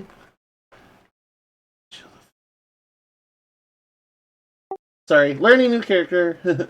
Okay, yes. As a bonus action, I would like to cast Shield of Faith on myself. Okay. So, okay, that's it. This big shimmering, let's say, Easter egg shaped shield of just multicolored pastel light is just kind of shines in front of you at all times. All right. After your turn, Gingerbread Mancubus 2 walks up and he's gonna slam down with his 2 big cannon hands here to try to hit you with his melee attacks. That's gonna be a 24. Miss. Next one is going to be another 24. So just bang, bang, as he's banging against with those 2 big metal cannon hands. Your big pastel egg shield there. Number 3 is going to do the same thing to you. He's going to walk over here and bash you, Kukri Monster.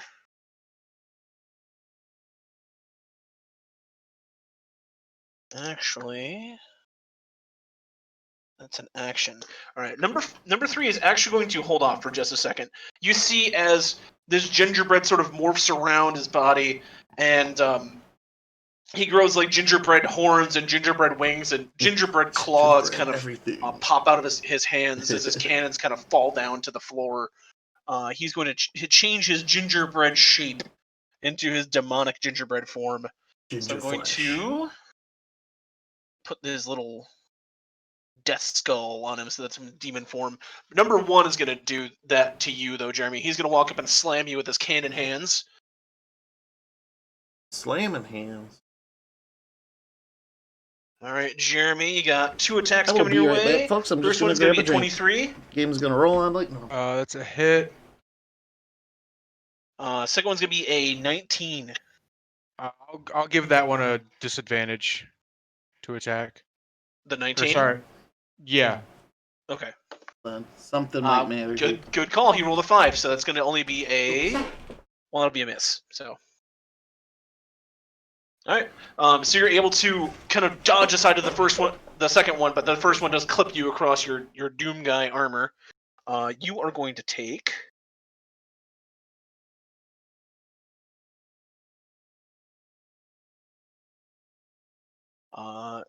11 points of bludgeoning damage and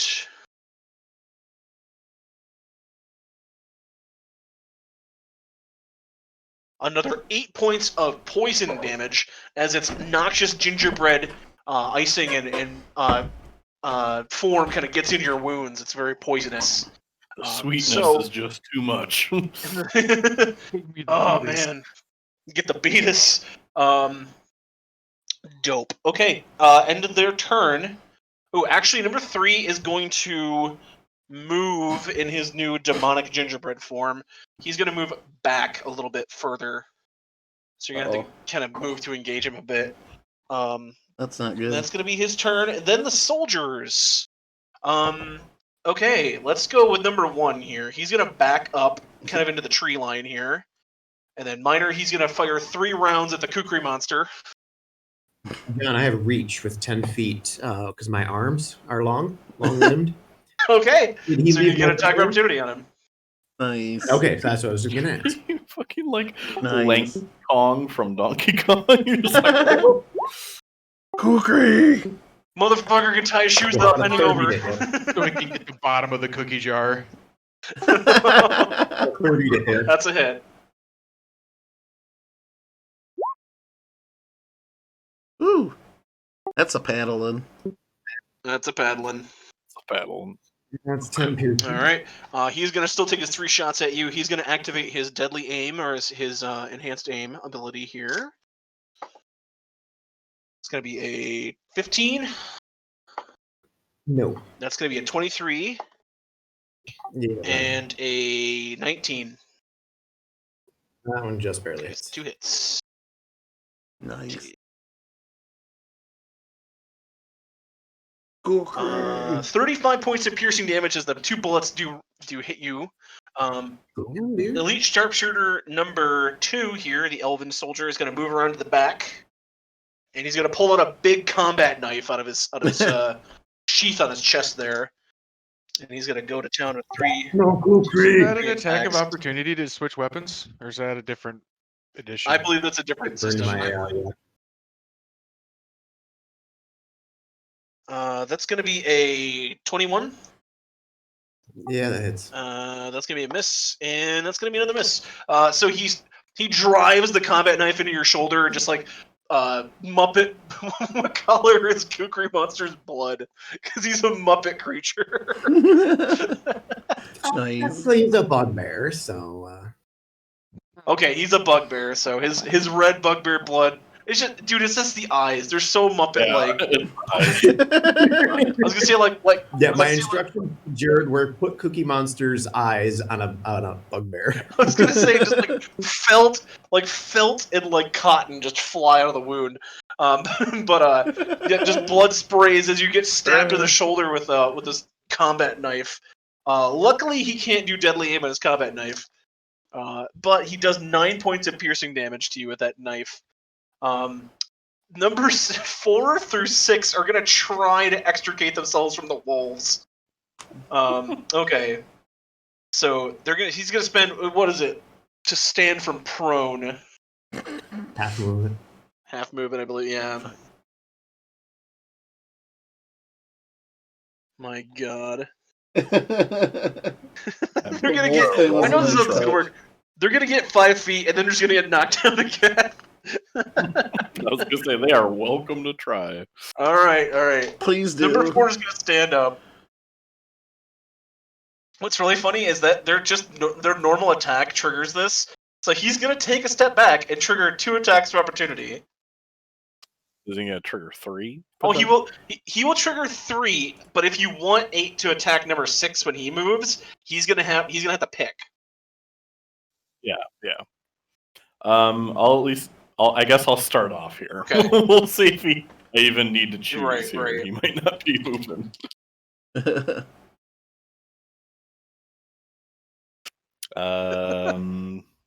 One 16. 16. Yeah. 16 does not hit. Did you Second get one. advantage on that with his pack tactics? Yeah. Okay. Yeah. So that's the first one. So I'll do the second wolf here. Number 3. 20. 20. All right. He is attacked. I have to make that saving throw. What is that DC? The DC again is. I don't think we actually went over that. It's just strength saving throw. He has to be DC 11. Okay. He rolled a 12, so he does get nipped for the damage, but he is still standing. Do you want number 8 to also attack? Yeah. Okay. So go ahead and Remember roll to damage add for- that 1d4 of radiant for every one of your wolves Yep. that land an attack, Oh, yeah. except for 1 and 2. 1 and 2 are the exception. So he's gonna take 11 piercing and 2 radiant, So 13. All right. and the next wolf. This is 8 fun. points I of hope y'all are attack. having fun watching, whoever's watching. I always enjoy my D&D sessions, but I'm glad to be able 18? to share them now.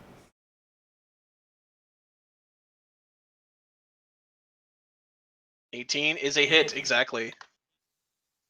All right. And he rolled an 8, so he is back down on the ground. Nice. Oh. Swallowed he gets like up and he gets the first bite and he's like standing and he's like starts to point the rifle down at the wolves and then he just gets taken from behind again. So he's back on Bummer. the floor. He takes another 11 piercing and 1 radiant. Alrighty. Well, Nip. he's just gonna drop the rifle and he's gonna melee attack number 8 with his combat knife. He's like, he can't shoot these things. He's got to try to cut his way out. Does a 21 hit? I'd hope so. Okay. Yeah. He is going to get. That wolf is going to take 12 points of piercing damage. So number 8. All right. Still up. Still up. All right. Oh, that should have been a disadvantage. Hold on. Or no, that's. Okay, no, never mind. That's rolls against him. So okay.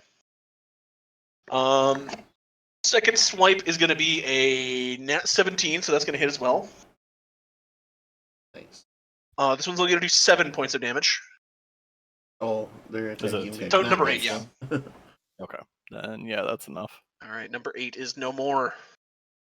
Number 6 is going to get his last slash here. And that's going to be a miss. So he's able to. One of the wolves just kind of dissipates into the snowy, blustery mix of wind and ice, ice. But the other wolves are still attacking. Number 6 is going to also try to get away for a second here. So he's going to trigger some AOs. Okay. First from number 5 and number 7 if they want to attack. 21. 21's a hit. He rolled a 3. Okay. So he's still prone on that one. Go ahead and roll damage. We got 10 piercing, 1 radiant. 11. Okay, and I think he's gonna follow suit and just melee. And then yeah, we got another attack, right? No, he's not gonna move after the first one fails. Okay. So he just gets knocked down.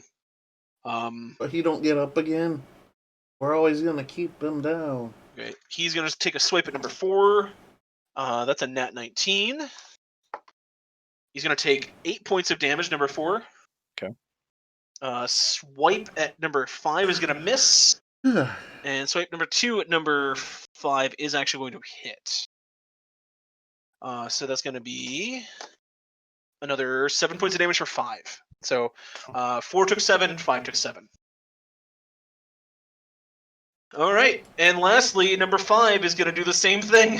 So looks like number 7, 1, 2, and 7 are all going to get an attack opportunity on him. Well, 1 and 7 first, so he's going to stand up and move back. Okay. All start. Boys keep swinging. If I get rifle attacks on these wolves, they're done. They're just so done, but, like, I can't. Lost a d20, hold on. The tension. Suspense.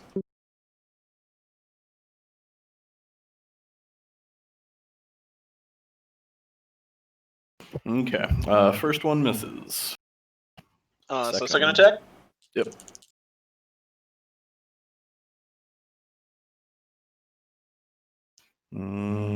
Highest I got for that one is 15. Nope, that's not a hit. So your last one, number 2, is going to get a chance as this dude climbs up on the rocks.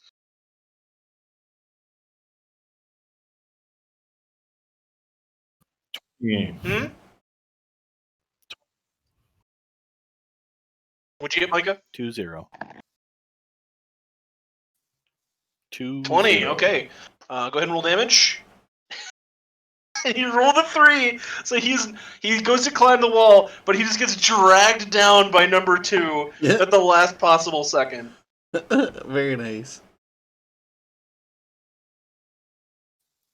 He takes. It's gonna be 4. Yep. So he takes 11 piercing, 1 radiant. Oh, actually, No, just 11 piercing. far away. So just 11. Yep. All right. Good God. Okay. He's gonna melee attack number 2. Then he'll drop the rifle and just go with his knife. Nat 16.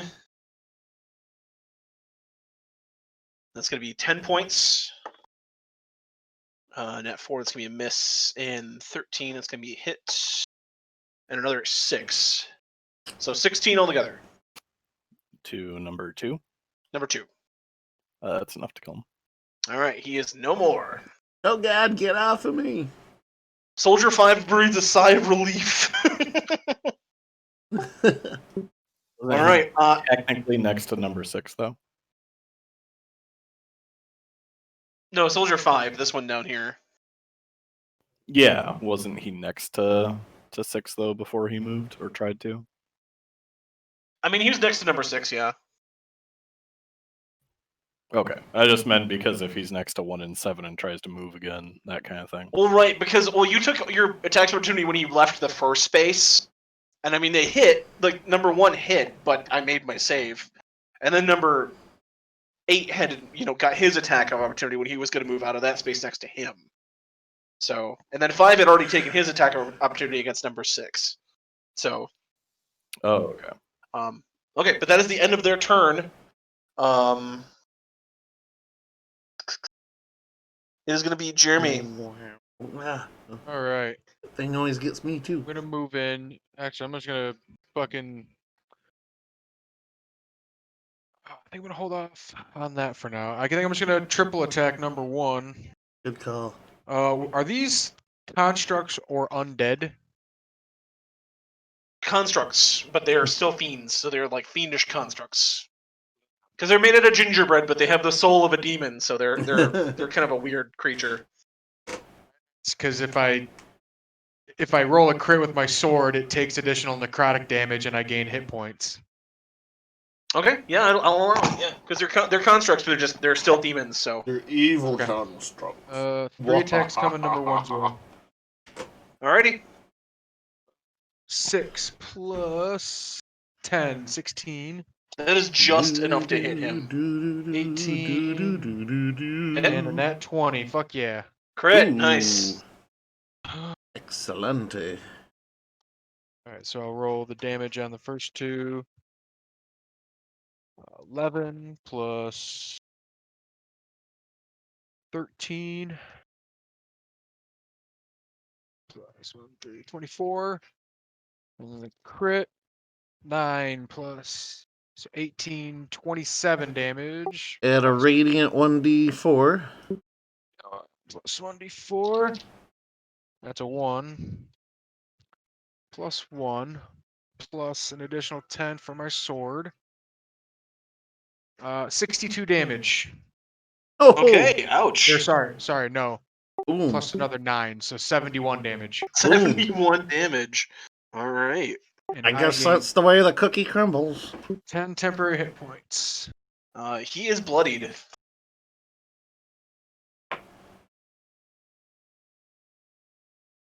All Oh, I right. should have used Giant Might. Fuck. Could have dealt another 1d8 damage. Oh well. I think that's enough. You are adding that radiant die to all of your attacks, right? That are Oh landing. no. I thought it was just 1. No, it's rolled every one. attack as long as you're within 30 foot of me. Add that additional damage. 2, another 6 damage. 77 damage total. Ouch. Okay. I told you I hit like a fucking truck, John. Oh, trust me, I believed you when you launched 2 of my rage deer off the the bridge with just your like base attack. Rip. Okay. After you, it is Minor. All right, Kukri Monster is going to move here. So he's in range. He's actually going to take a hit on number 1 here, the gingerbread thing. Okay, the gingerbread mancubus. Oh, and that's a crit. Nice. You get that Nice. radiant die too. That'll be doubled with the crit. Absolutely. So there's 16. I actually want to do the same thing I did with that little guy. Give me a strength saving throw, DC 17. He does make it.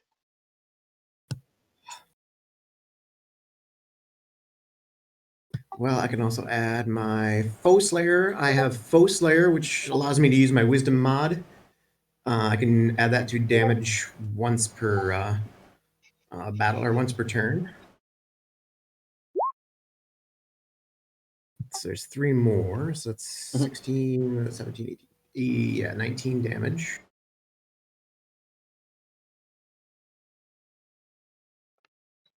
I'm trying to think if there's anything else.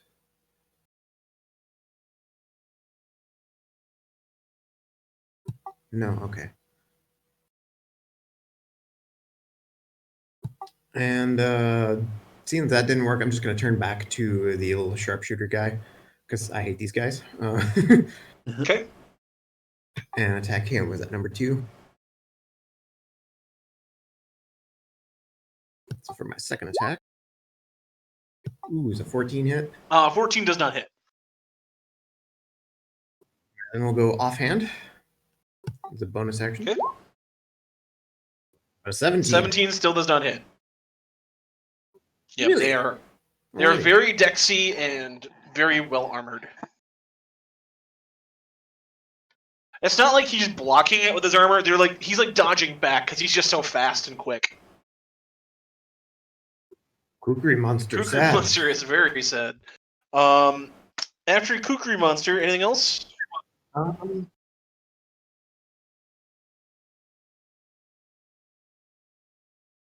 He'll move here so his back isn't to the left. Sounds good. That's a good idea. After you, it is going to be Jesse.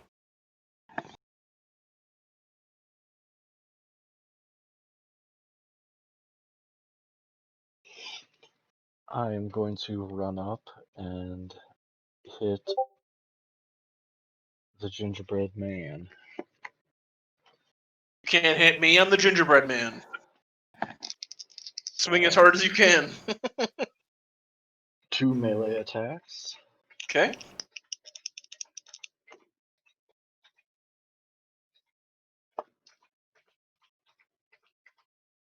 Got a 20. Oh, 2 24s actually. Okay. Hit and a hit. Alright. Alright, maybe you can pull it off.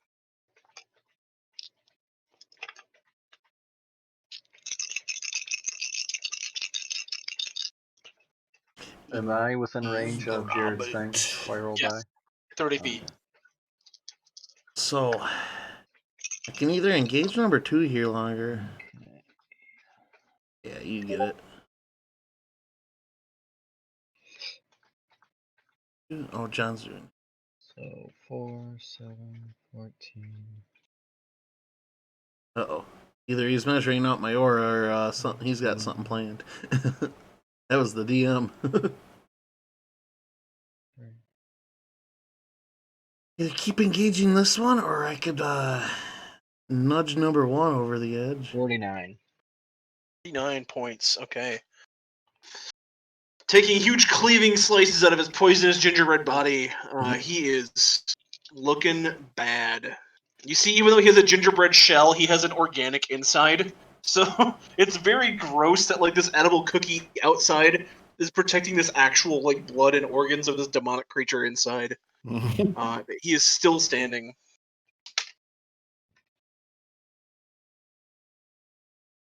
Instead of the smell of blood, it's just the smell of like gingerbread out of the oven.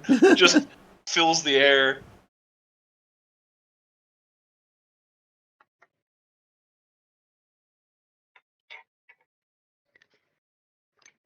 Anything else? Oh, no, I'm done. Sorry. All right, Micah, your turn. I am going to move behind Jesse and Jeremy here. Okay. Maintain concentration on the wolves, and I'm Okay. actually going to kind of duck or crouch to get cover of some sort by the guard.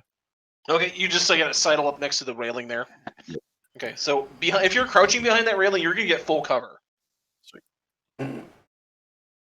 And then I will have the wolves do what the wolves do. Okay. Get a load of that. Good puppy. That's just how he likes to sleep. Yeah, we'll go for that. And yeah. I guess we'll. Well, actually, What is ham, dude? could I have number 1 move? Cover your here? shame, boy. He has enough movement to kind of That's bound up on the better. rocks and get around. Okay, because I was like, he's still in his thread, but I didn't know. So okay, I will do. It's only when that you then. leave a threatened space that's when you trigger that attack of opportunity. Gotcha. Okay, yeah, I'll start rolling some dice. Okay. I got to do. We'll do 2 and 2, so 7 and 1 on 5, 5 and 4 on 6, and 6 and 3 on 4. Sounds good. And I'm sure it's part of your strategy, but all of your wolves now are covered by that aura.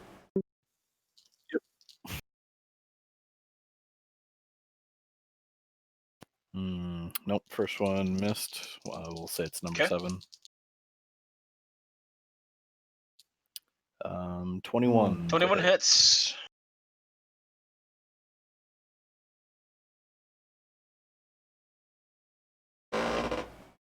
And he takes 8 piercing and 3 radiant Okay. to number 5. And then we'll go to 5 and 4 here. Yeah, it might just benefit me 17 to to stay hit. around. That is a miss. Okay. Everybody's getting Number my 4. 20. Yep, that's a plus hit. 30, 20.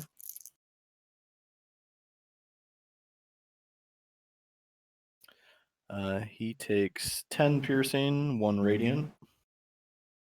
Okay. It back And we'll up go a 6 little and 3. bit. Then my other aura would have. Crit. Nice. Yeah, it would. I was like, I keep fucking dancing around 16, 17, 18, 19. When's it gonna happen? What's gonna be my time? When's it gonna be my time, Lord?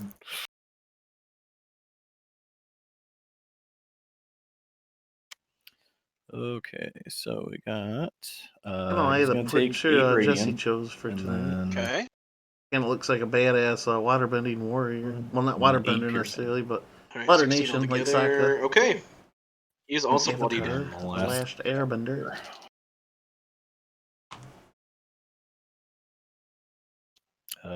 Miss and miss. Nope. Miss and a miss. Okay. All right. And top of the order, Jared. All right. Number 2 here, I'm gonna lay into with a couple attacks. Okay. I'm gonna go ahead and Divine Smite though. Okay.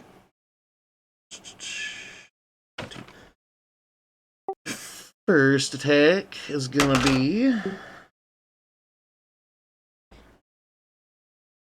19 to hit. That is a hit. Alright. 8 plus 3. 9 base damage. Okay. 2, 7. 12 radiant damage. Okay. Second attack. Nat 16 with a 9 kicker, I assume hits. Oh yeah, that hits. Alright. 9 base damage. Okay. 9. And 19 radiant damage for that one. Okay. Ouch. And I'm gonna just nudge over 5 foot here. And that'll Okay. be all I'll do for now. All right. It is going to be their turn. Number 2 is going to continue his slam Sorry. barrage on you. This big heavy cannons. That's a nat 17 for the first roll there. Second roll is going to be a 20. 20 misses. 20 misses. Okay. So the first slam, you're going to take 10 points of bludgeoning damage. What was it to hit the other one? I'm sorry? 19. Okay. My AC currently is 24, just FYI. Yeah, no, the first one was a natural 18. Oh, okay, roger that. Yeah, Okay. yeah. I see what you mean. now. So then you're gonna take that I believe I said 8 bludgeoning damage. But Okay. and then the noxious sort of gingerbread is gonna also deal an additional 16 points of poison damage. All right. Okie doke.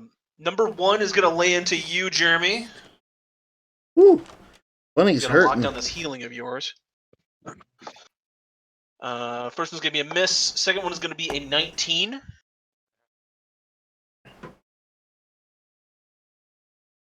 Is Jeremy still getting stacks? Bug snacks. You're back. Okay, 19 to hit, Jeremy. I'll give him disadvantage with my rune. He rolled even higher. All right, well, I'll take the hit. Okay. I mean, hey, you gotta do what you gotta do. You are going to take Pretty much did make Doomslayer's Rabbit. I made a freaking Oath of Vengeance paladin. 13 points of bludgeoning, and then so far as the poison damage, Crazy. you are going to take 14 points of poison. Whew. Kukri Monster. Number 3 charges at you with its demonic form. You're still up in. Are you still up in the air, or did you drop down to do your melee attacks? It says it lasts for a minute, so You have 10-foot reach. You don't have to if you don't want to. I have yeah, reach. no, I don't- Okay, I have reach too. I just have to get close. Okay, Winston. Okay, so he's going to stretch out, and you see his two gingerbread arms kind of turn into this flailing, just mass of gingerbread tentacles as he's going to slam you with these things.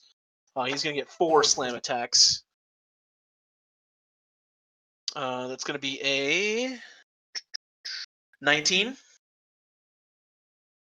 Yeah, my AC is 18. Okay, that's going to be a crit.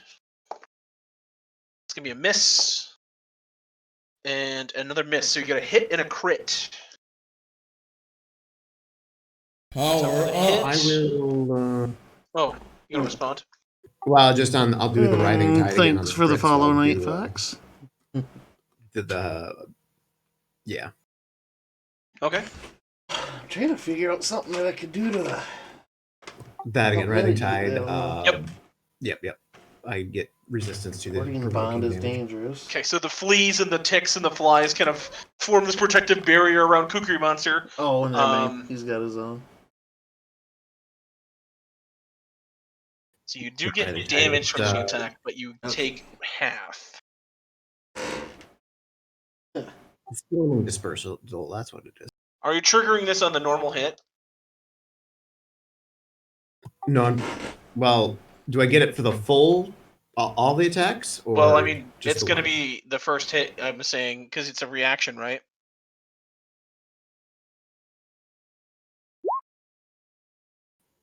Right. So yeah, no, well, you're teleporting to a space, so I'll hit you the first attack, but then I won't hit you with all these subsequent attacks. So I'm guessing it's going to be on the first one that hits you. Oh, that's right. I do teleport with this. Yeah, I'll do this on the first attack then. That looks like it's gonna hit. So as far as the bludgeoning damage, you're going to take That's half nice. of 8, so you're going to take 4 bludgeoning. But the poison damage, it was dealt 18, so you're going to take 9 points of poison. And you can go ahead and teleport. 9. Yep.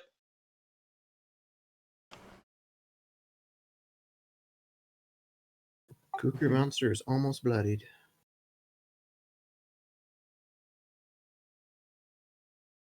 And with that, that is the end of the Gingerbread Mancubus's turn. If you want to go ahead and teleport your character there, Minor. Yeah, I'm looking at locations of what would be wise. Because after your turn, it's going to be the soldiers. So I just need to know where you're going to go. Right. Dang.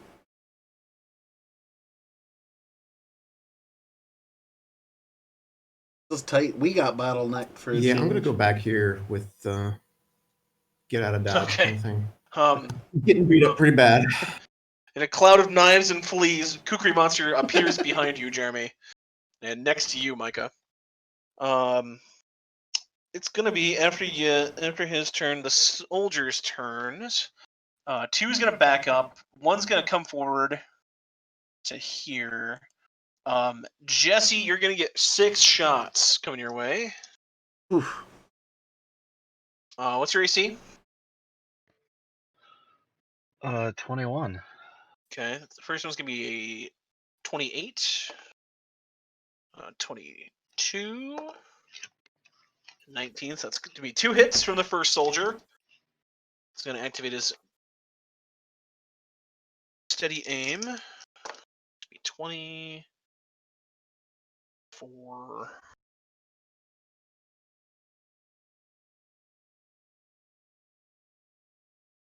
36 points of damage from sniper number 2. Okay, as sniper number 2 does that, I'm going to. Where did you go? Hellish Rebuke. So he makes it. Well, He makes a dex saving throw. Okay. Nat 14, so it's going to be 20. Okay, he makes it, so he only takes half damage. I'm sorry, 19. So, but still makes it. Well, So he takes 6 fire damage. And then all the shots from number 1 also ring out against you, but they just ping against the bridge and kind of zing over your head. So all of his shots miss. oh boy. Oh boy. All right, and these guys with the wolves, they're going to attack the wolves with just melee. They're not going to try to get away this Oh, boy. time. Number 4 is going to get 3 swipes. It's Oh, going to be a boy. miss. I'm That's going to be a facing the wrong hit way. and a miss. Wolf number 6 is going to take This is an 10 eyeball on points the camera. of piercing damage. Good boy. Floppy. Okay. Wolf number 5 is going to get 3 attacks coming at him. That's a nat 1. Floppy. And another nat 1. I'm going to say his knife is just fumbling around so much it flies out of his hand. And kind of lands in the snow. Oops. So he's going to have to fight unarmed for this last turn. He probably is. He's going to punch and miss.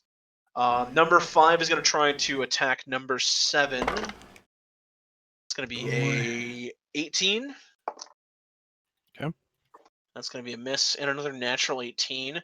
So the first attack is going to deal 7 points of damage to number 7.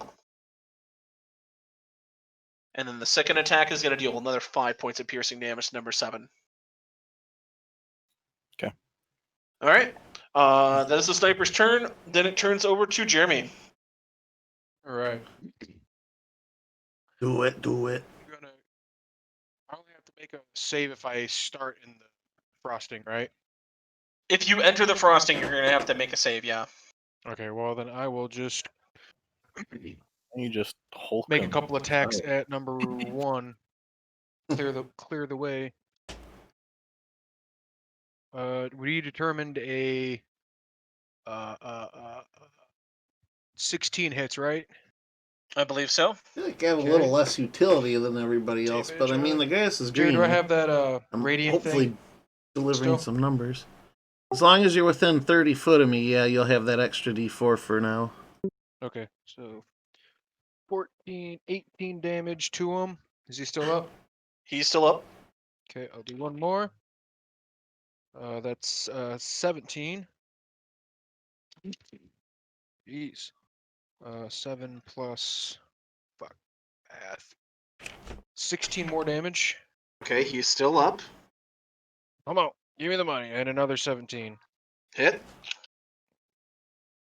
for 15 damage. Exactly enough. Just digging into this creature, you're just covered in icing and gingerbread and gumdrops, but he just falls. This giant heap of a corpse on the bridge. And he is no more. Passed in 1, 2, 3, 4, 5, 6, so Jared can get advantage. Okay. Oh, And your thank you. turn. Kukri Monster. Oh man.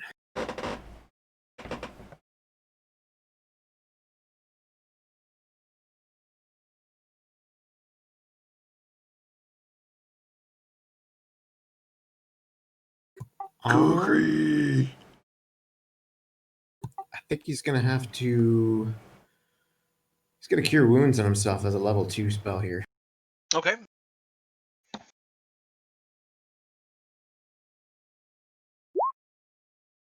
Sure, I'll roll a 1 on fucking. Oh, I spent 11 on because a good thing I was level 2 on that. So I heal 12. Ooh.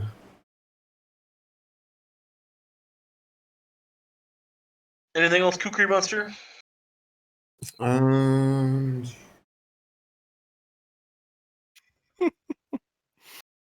I just got a fucking meme sent to me of Triple H in the ring, like at that point in the match where he reaches down and he finds a sledgehammer, and instead of the sledge on the end of it, it's a can of Twisted Tea. Twisted Tea. And he's like standing there like, like holding it. I love that meme so much.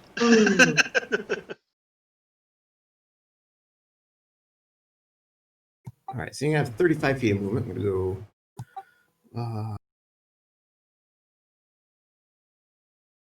I'll go over here. I still have a bonus action. Can I use my offhand attack here on this guy?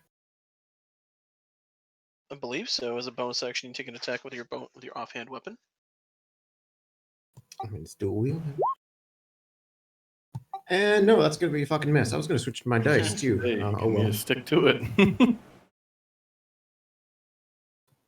Switch to my actual dice after this. So that's my round here. Okay. yeah. After your I don't blame turn, him. it is gonna fall to Jesse, the Christmas warrior. Oh.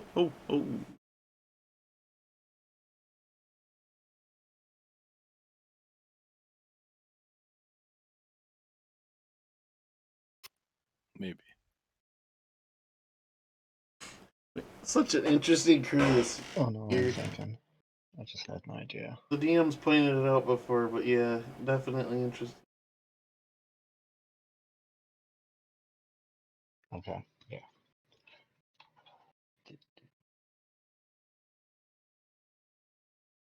Here. Okay. Number. Let me see. Oh yeah, he's plenty in space. Okay. So number 6, I'm going to cast Create Bonfire on his space. Okay. Sniper 6. Yes, the one in the middle of all the wolves. Okay. So he has to make a Dex saving throw. He got a 2, so he did not make that saving throw. Okay. He's kind of surrounded by wolves too, so he's not going to be going anywhere. That's the point. Is Jared's thing, is it only weapon attacks or spell attacks too? Not spell attacks, no. Just weapons. Okay. Yeah, just weapons. Oh my god. I can upcast Conjure Animals as a level 9 spell, and that'll give me 32 wolves. Jesus Holy Christ. shit. That is there's 32 of them with a maximum of 224 damage if they all hit an attack. Put them in my This aura. fucking like Rohan army of wolves, like on the bridge with fucking Gandalf on this with his horse. Look to me at the turn of the tide. Okay, so he's gonna take 30 fire and radiant damage. Okay. He is bloodied. And it stays on his space for a minute. Okay. So any creature must make a saving throw when it moves into it or ends their turn there. I'm gonna make a Otherwise- little orange square Otherwise they take damage. right around him. So a mystical bonfire, we'll say a Christmas bonfire with like a pot of a pot of like cocoa and like other winter treats just sort of appears around him. The cocoa spills in the snow and just dissipates, but he's just covered in this Yuletide fire. And that ends your turn, Jesse, correct? A bunch of bricks fall from the sky and make a mantle, and a bunch of socks get hung from it nearby. Yeah, that ends my turn. Oh, his chestnuts are roasting over an open fire right now. Yes. Micah, your turn. I'm trying to figure out because it looks like it's a concentration spell, but it looks like it's also saying that I can cast things while I'm You just maintain concentration. You just can't cast another concentration spell. Oh, okay. Well, shit, guys. Okay, I'll get on healing. Yeah. I was like, oh, cut on this guy. I looked into it. Like I can take 5 attacks if I use action surge and haste, and I could maintain haste for a minute. Okay, Jeremy, what exactly did you multi-class into? I'm 12 levels. Hold on, 12 levels of fighter, 2 levels of warlock, and 6 levels of sorcerer. But I 2-lock build. I took divine sorcerer so I can grab a couple cleric spells. What's the orange aura on number That's 6 a there? bonfire. Did you do create bonfire under him, or? Yeah, it's a cantrip, and they last for a minute. So I could I'm aware of potentially, it. I can potentially create like walls of fire. Because it doesn't say anything about there's only one. Is it a concentration spell? I don't think so. How do you know if it's concentration? It'll say concentration. It'll say. Usually the duration. Instantaneous or reaction or concentration. It says cast time 1 action, range 60 feet, components VS, duration up to 1 minute. Hold one. No, it's not a concentration spell. I've been forgetting is, the yeah. roll. It'll say duration up to 1 minute, concentration. Yeah, it's It not a doesn't say concentration. Yeah, it Yeah, doesn't say you can make multiples. Yeah. 3d8, yeah, it's, 4d8. it's a Oh, I'm cantrip too, forgetting so to roll a every turn d8 it's worth of pop, pop, radiant. Okay. You can spread Christmas I don't know cheer how all many up in this cantrips bitch. Yeah. You get a fire, and you get a fire, and you get a You get fire. a fire. Who's hurting right now? I mean, I'm down. I'm well below bloodied, so 65%. I'm down 50 hit points out of 220. Looks like Jared got lit up pretty hard. He could use some heal. Oh, I'm hurting, yeah. Okay.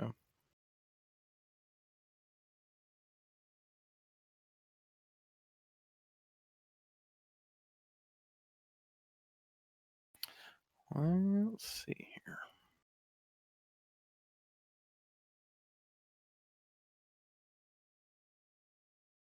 I've kind of been nerfing myself too. I realized I am not rolling 1d8 worth of radiant damage. I should be.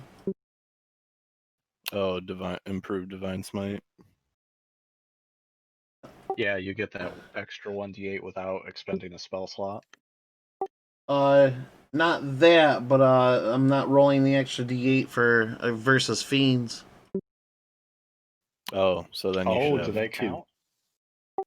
Yeah, it says the damage Yeah, increases yes. by 1d8 if the target is undead or a fiend to a maximum of 6d8. Oh, I wasn't sure if it counted because they're possessed. Nope, they are fiends and constructs. No, so Jared, by default, you do a extra 1d8 radiant because of improved smite regardless. But when you do divine smite, you get that bonus on top of that bonus. Yes, so really, against these guys, you're roll 3 by default. Yeah, so far I've been rolling against these guys anyway. 3d8 radiant damage, but I should be rolling a 4th because of their type. Yep. So I've technically nerfed myself a little, but I will keep that in mind going forward. Yeah, Encounter is usually a learning encounter. Yeah. Yeah, 4d8 if you're expending a spell slot. Yeah, that's true. 2 normally. The number of d8 also depends on what level the spell slot is. Right. You can charge it up using more spell slots. Okay, anyway, okay. I digress. Alright. So it is still your turn, Micah. 11 plus.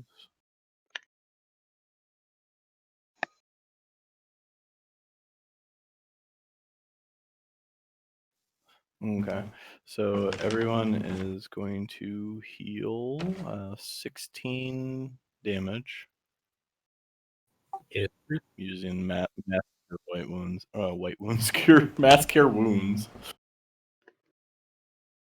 16. Yep, 16. Oh, oops. Can you erase that line, John? Yes. I meant to measure. Okay, yeah, Jeremy's in range. Okay.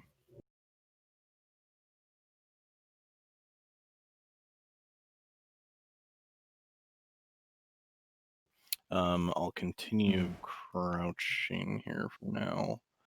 And then I'll have the wolves resume. Okay.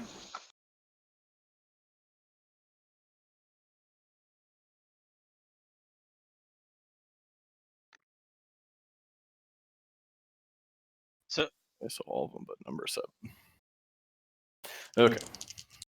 We'll do the same order. We'll do 7 and 1, 5 and 4, 6 and 3. Yep. Actually, because they're all prone, I'm gonna have those 4 focus on number 6. Hey, good idea. Just because they're prone anyway, so. Yep. Nat 19.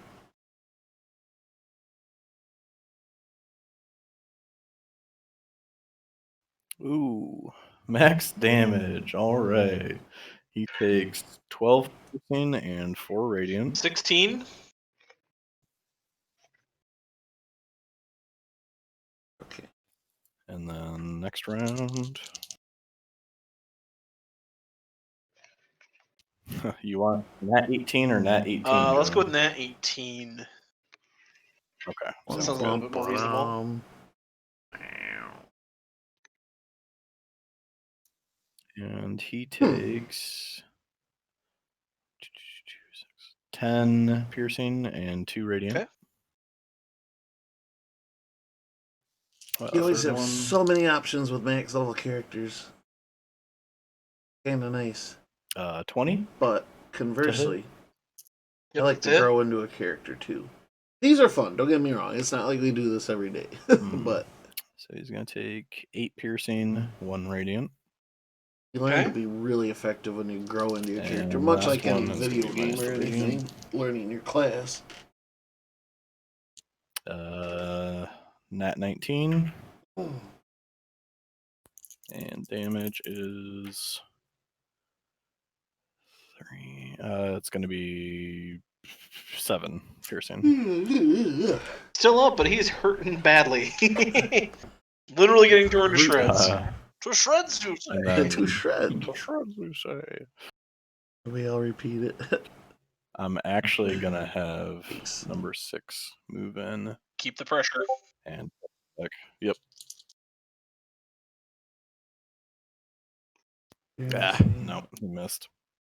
So then I'll have number 3 attack number 4 there. Okay. Another nat 19. And damage is 10 piercing and 2 radiant.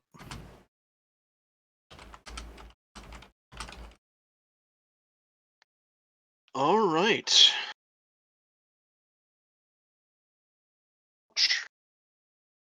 Ouchers. Yikers. Tough order, Jared. Alright. I hate to be a one-trick pony, but it's I just kept crawling and it kept working. I mean, Couple hey, of, man, if it ain't broke, don't fix it. Yep. Smashy smashy, divine smite. 21 hit. It's a hit. Alright. And whoops. Roll damage. 8 base damage. Okay. 13, 14, 15, 16.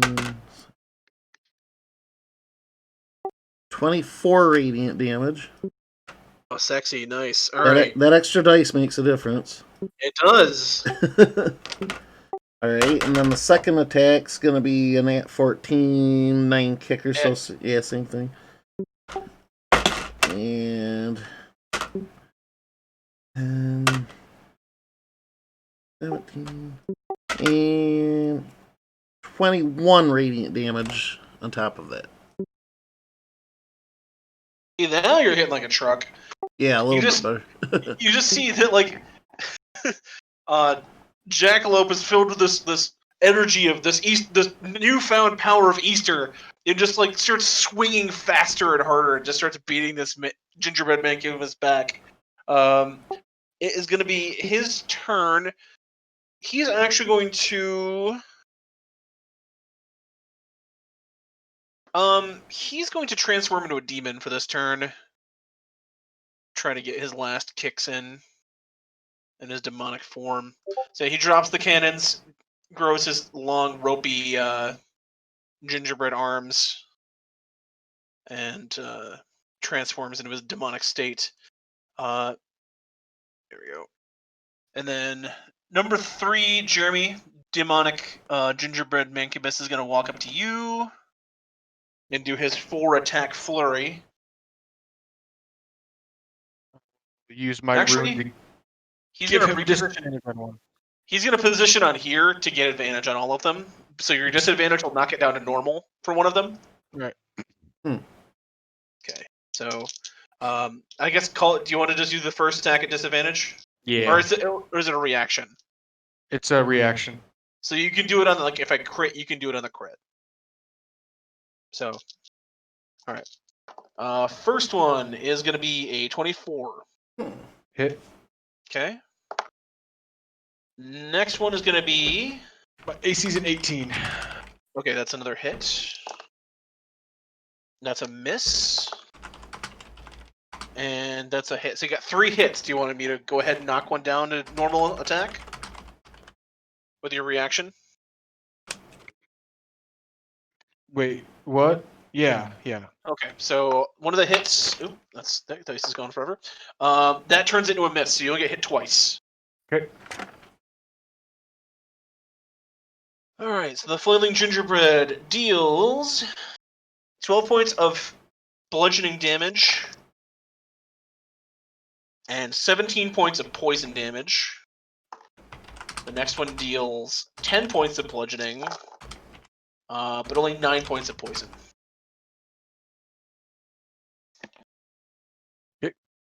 Okay.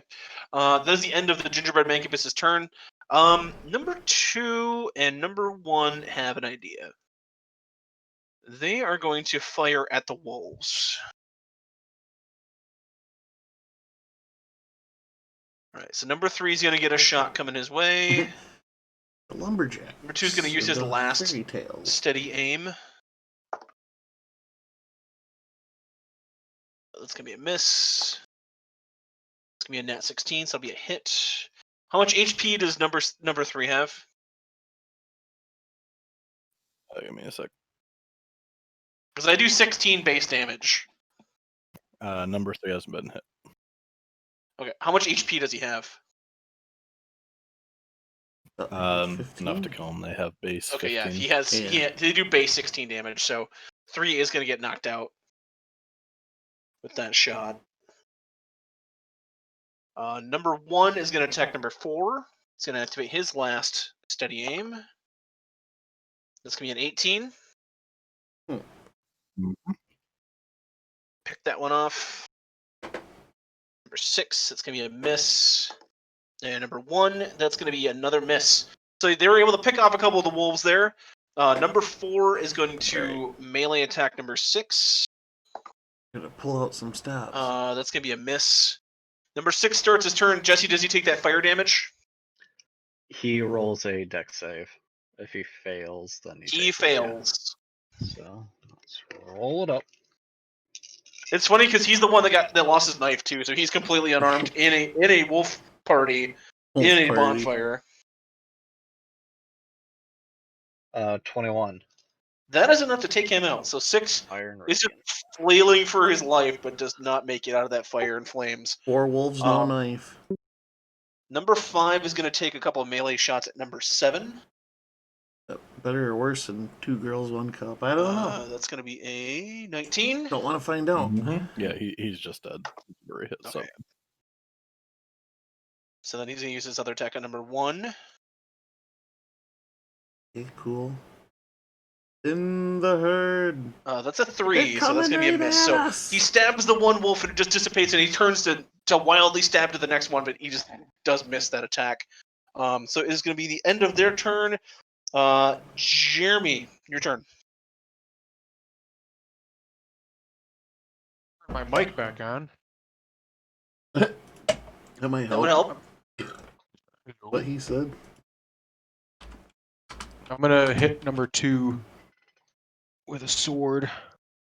I gotta pee. I'll be right back. These guys Okay, are gonna with keep on going advantage. without me for a minute. Be right back. Good, because that's a 16 to hit. Oh god.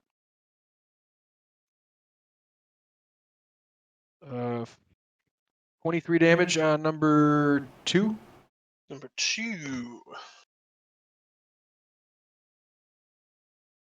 Okay, he's barely up. All right, I'll give him another smack. Damn it. So for a crit, and then a second hit. 11, 20 damage. You are able to cleave through what's left of number 2. And then I'm going to. What sort of melee weapon are you rocking? Sword. Sword? Okay. Long sword. I was say, is it covered in Doom guy aesthetics? Alright. So number 2 Then is carved to pieces. I'll turn around and give number 3 a whack. Okay. For 16 plus 9, which is a hit. Oh, big hit. Big money hit. 8 plus 9, 17 damage. 17. Okay. Alright, he is still up and not bloodied yet. After you, it is going to be Kukri Monster.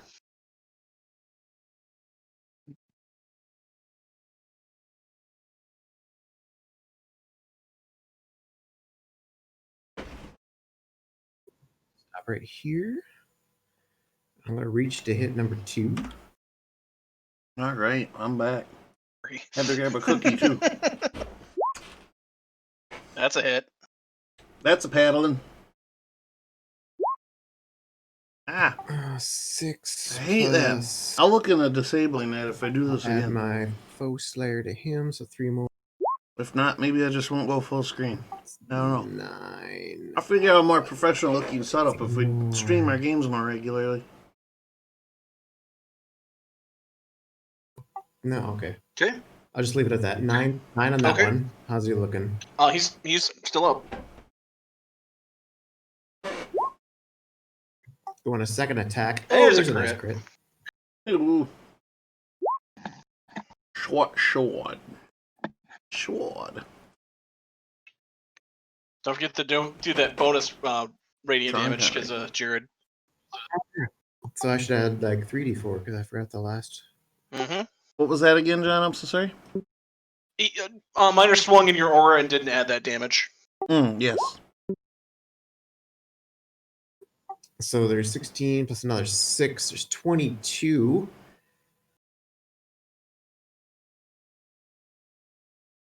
Still alive.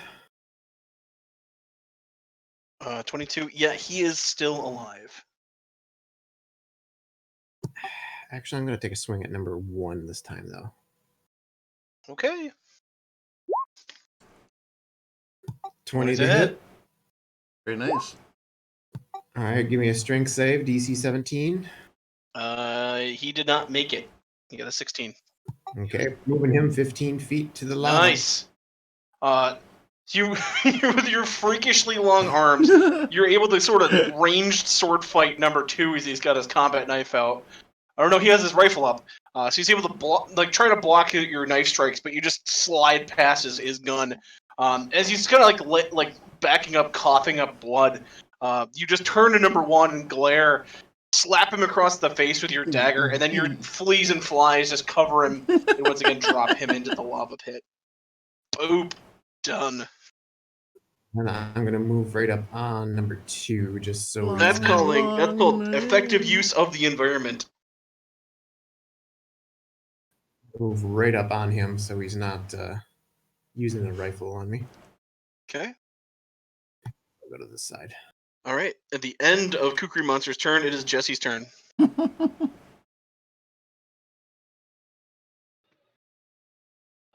Jesse is going to run up.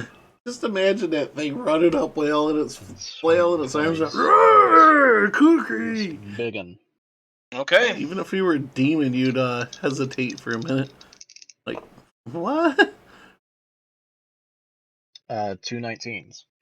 2 19s. Those are both hits. It's weird because I got 2 24s last time, and I purposely used 2 different dice last turn. Oh, well.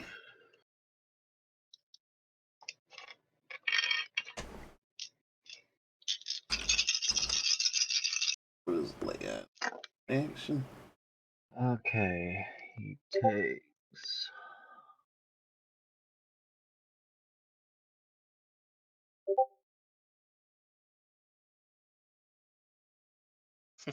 An action. It's pretty accurate, Micah. He takes 24 radiant. Okay. Cookies. 26, just like melee damage, Okay. and 8 necrotic. Okay. He is definitely bloodied. He was at the cusp of bloodied before that attack. Now he's hip deep and bloodied right now. Hip deep. Bam. All Knee right. deep in the bloodied. And that will conclude my turn. Sort of slash into him. His like wings sort of flap and his claws sort of extend. Kind of being driven back by your Christmas energy. Micah, your turn. Okay.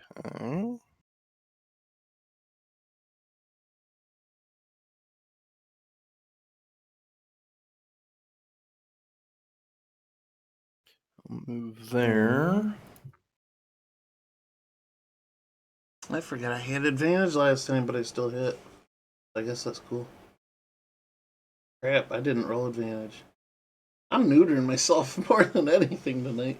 I'm trying to be careful not to cheat. The elves aren't fiends, right? Everything's a fiend. Oh, okay. That's what I said before when we were talking. This like demons. I I'm think not there's gonna only lie. one. There's only one non-demonic enemy in this whole encounter.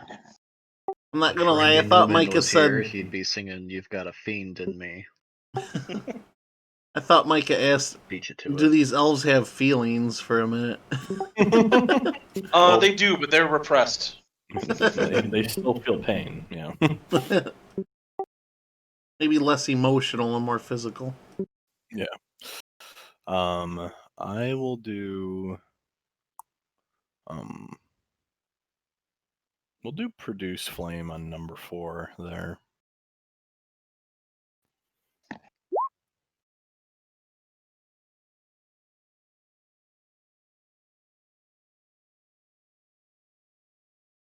So it's gonna be a spell attack. Oh, let's see. Oh, okay. So he has to make a DC deck save, right? You... Well, you can attack with the flame, although it Range ends. spell Okay. attack. Yeah, so spell attack. Yep. So he needs to make a 19. No, you're gonna roll. You're gonna roll at range spell attack. So you're gonna roll d20 plus your wisdom plus your proficiency.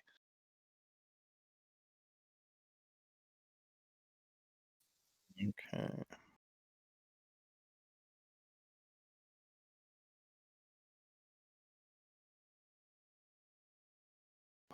Uh, 20. Okay, that is a hit.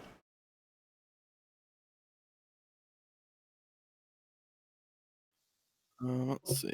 So then.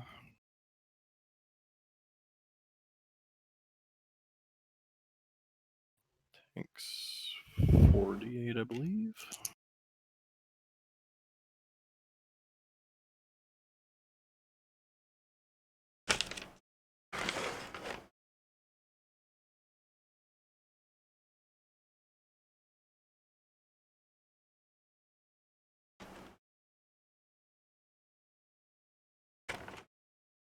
And then he takes 20 fire damage. Okay. So he's still up.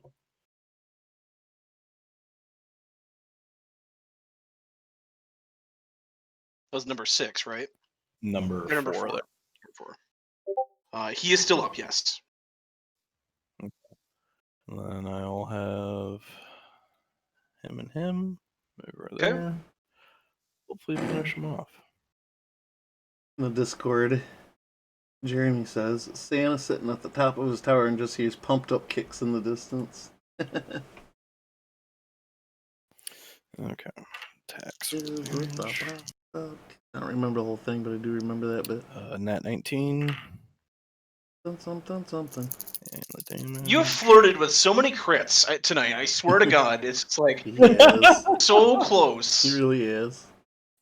I know.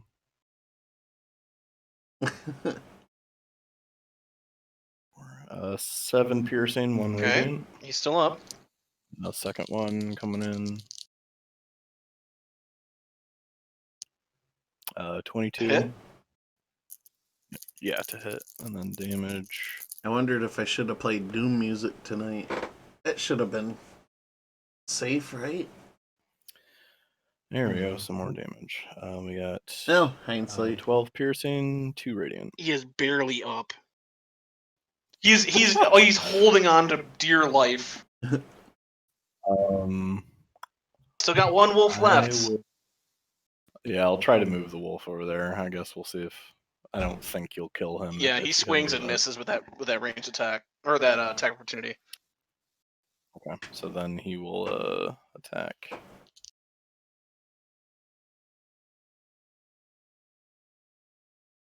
Is 18 hit? hits exactly. You are still adding that radiant, right? Yep. Okay.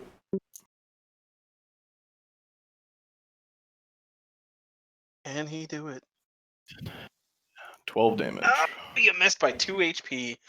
He's like literally like. You ever watch Day of the Dead? Where like that dude gets torn in half and he's still alive. He's like, choke on him. He's like that. Wolves are just tearing him to bits. But he is barely holding on to life. So yeah, he is getting actively disemboweled right now. It's gonna be number 1, Jared.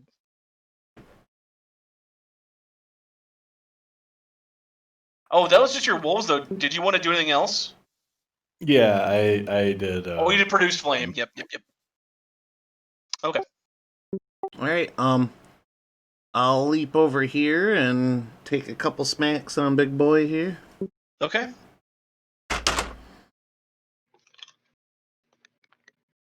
$18 hit. 18 does hit. Okay.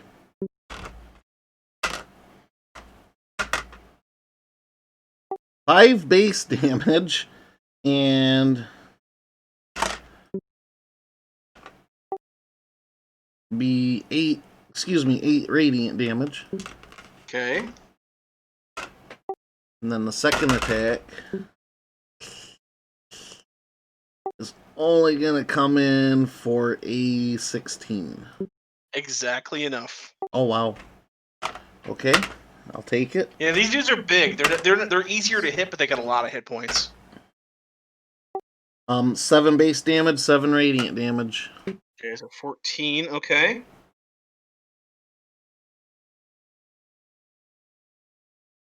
Anything else? I think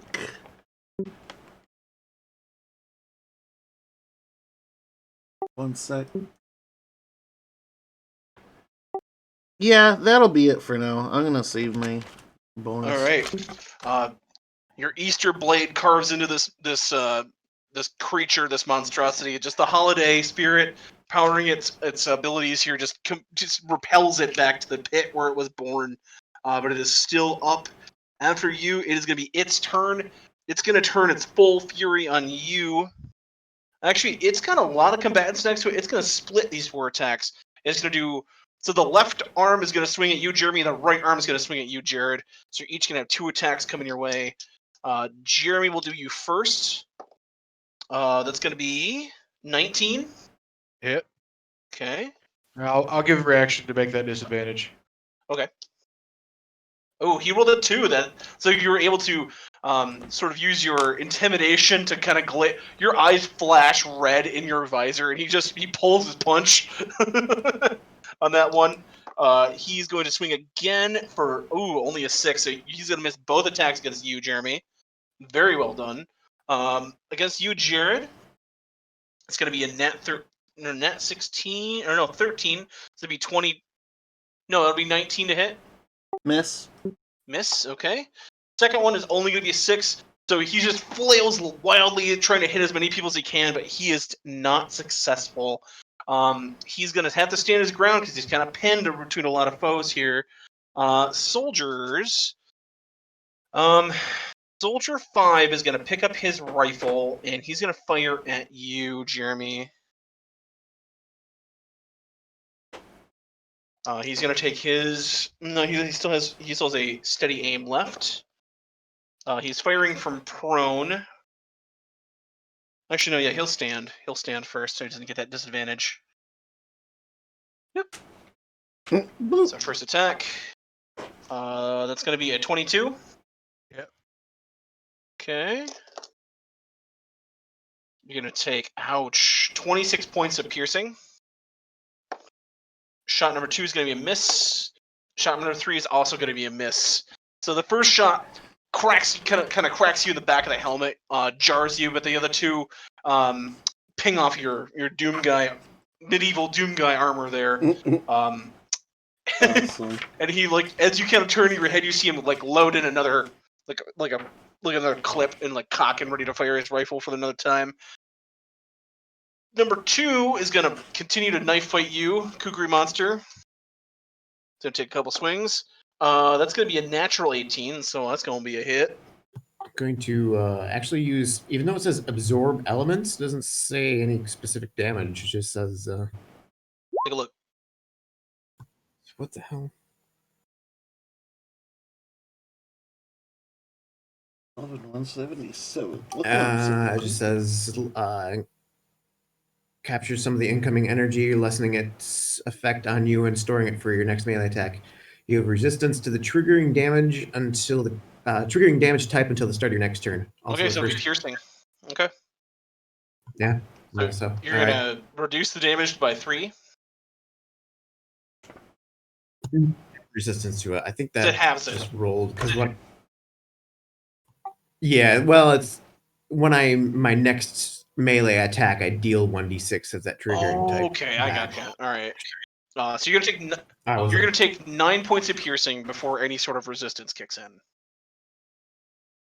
So 5. Yep. And then his second swipe. That's gonna be a nat 3. So he gets you cut across the chest with his knife. You kind of growl like Kukri, and grit your teeth. Love it. The second jab goes really wide. You're able to Absolutely deflect it with your big Kukri wielding arms. That's gonna be their turn. Jeremy.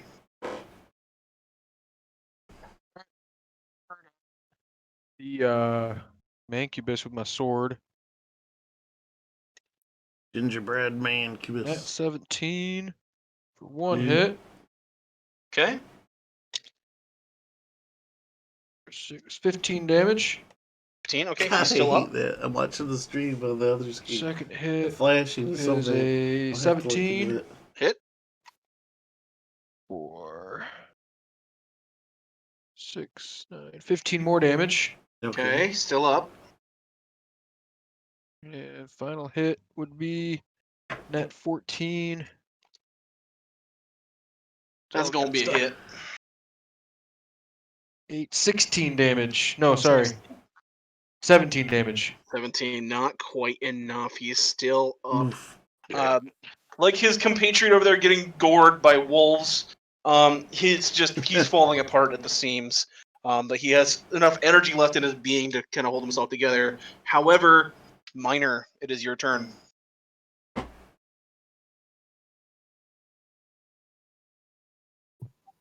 Dang, I was gonna think of something to say, and I'm just drawing a blank. Kukri!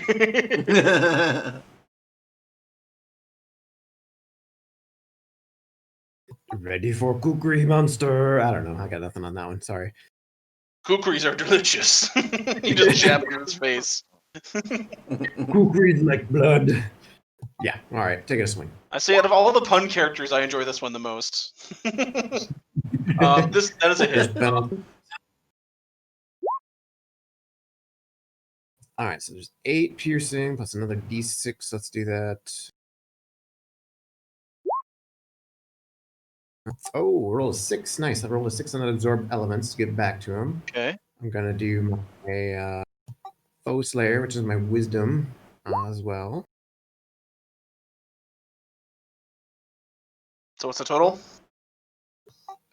There's 17. Actually, I'm gonna throw on the one thing that I've been using to move people. I can also add a d6 instead of moving. So where is that?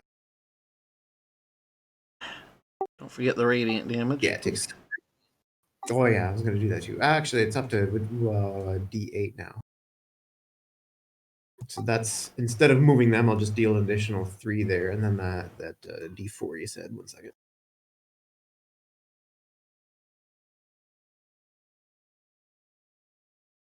That's funny because he had 1 HP before the D4, so I'm like, no matter what, he's gonna get him. But that D4 made the difference. Yeet.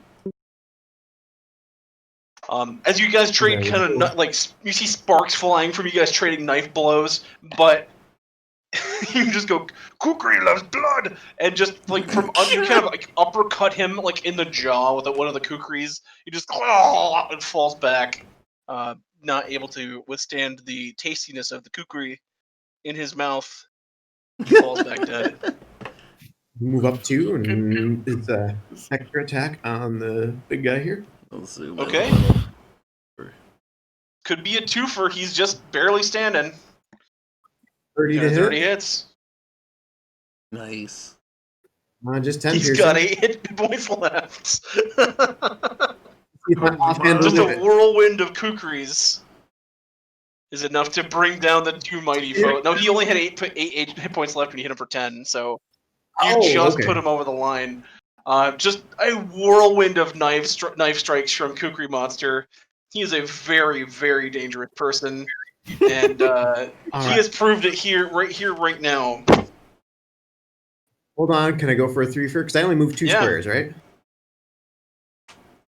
3, 4, 5, 6, 7. I'm now in range of. My God! Okay, Oh wow. Offhand attack. We take that 19 that I clicked there. 19 does hit. Oh Jesus. Prone. He is prone. All right, so let's see if I can roll a crit here. Nope. No, but it's still gonna hit him. 9 piercing. He had 2 left. It was a 3 for Dude, add the freaking radiant. triple kill. That was with the radiant, right, Minor? That. Oh, I forgot No. the radiant too. I mean, he only had 2 HP left. Oh, I mean, if you I wanna thought he know that- needed Yeah, 2 he more. only- I'm like, that radiant will add 2 more, maybe. Okay, I see. Nice. 3 to the big guy and 4 to the You just other see one. like Kukri Monster like breathing heavy, just like just like steam pouring off his sweaty body in like the cold weather, just like His covered in gingerbread icing and blood. his blood sugar's getting low. Somebody give him a kukri. What a scary, scary He's gonna man. start doing Okay. He's like, C is for Kukri. Starts K, you maniac. C, K, and Q all belong to kukri now. Kukri. Ask him to draw the letter C. He's gonna draw a K. Jesse, it's your turn. We have 1 sniper left. He looks like he's about ready to drop his rifle and run into the woods. I'll Sacred Flame him. Okay. So Dex saving throw. Dex saving throw. Dex saving throw. That is a fail. You only got an 8.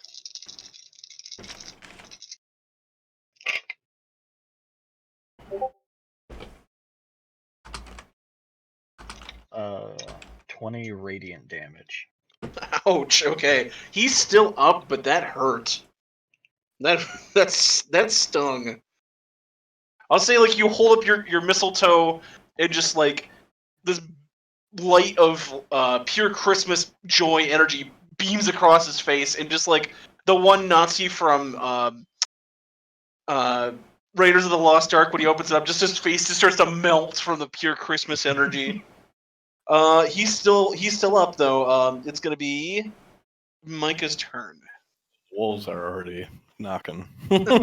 Wolves are knocking on that door. Okay.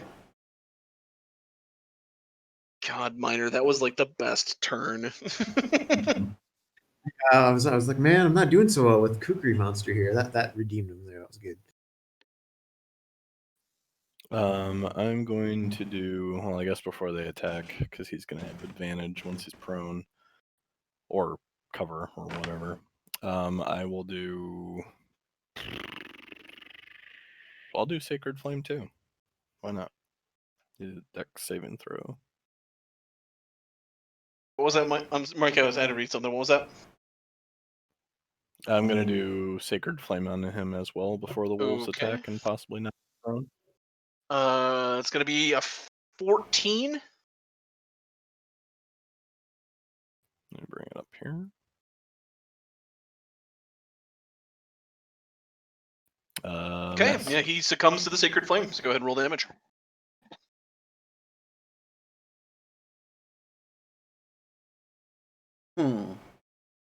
Just looking up something on Divine Power here.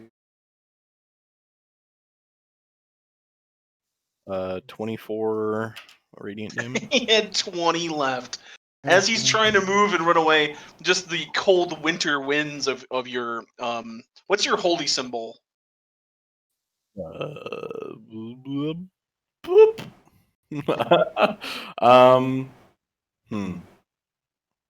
I hadn't really got that far. We'll just say it's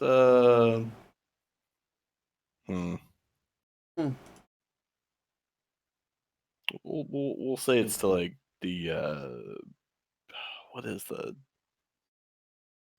just because I'm at a loss, whatever the nature god is, I forget his name. We'll go with Obad High from Greyhawk. Yeah. All right. So you hold aloft your symbol of Obad High and like whoop whoop whoop whoop whoop, whoop, and then like build up to this like shrilling, piercing whoop, and just this beam of pure nature energy like hits him right in the chest as he is overcome with the call of the wild and just melts from the pure energy just beaming into his chest. All right. And not a creature is stirring except for your wolves. And then good boy pets all around. Good boy pets all around. The gate now lies unguarded. You see a key around one of the neck of the gingerbread mancubus, kind of slumped against it. Good thing we didn't throw that one in the lava. John. I was gonna say, Grim, as he's giving good boy pets, looks up and notices a med kit's over there and points and goes, "Pew, pew." I'll take notice and kind of look at what the robot is, the giant toy robot's looking at. Okay. As you take a look, you see that these medkits are kind of like buried in the snow. Looks to be like slightly hidden, but they're kind of poking out. As you look in there, Jared, you are able to see a glowing sort of red liquid you can imbibe in a handy little carrying case. Oh God! You make a Warforged, right? You make him look like a nutcracker, and you name him Cockknocker. Delightful. He'd have to be a monk though, so you could constantly punch people in the groin. I'll go ahead and drink one of these. All right, you go ahead and gain back 8d4 plus 8 hit points. Alrighty. I'll go ahead and start rolling. Could use one These of can them also to- be carried with you. They don't have to be drank on site. They can just be on your person. 3, 4, I mean, 5. I'm slightly Six, above bloodied right now, so I seven, could probably use it. Okay. So 8d8 plus 8 is what you're going to heal when you take a med kit. 8d8. 8d8 plus 8. 1, 2, 3, 4, 5, 6, 7, 8. Oh my god,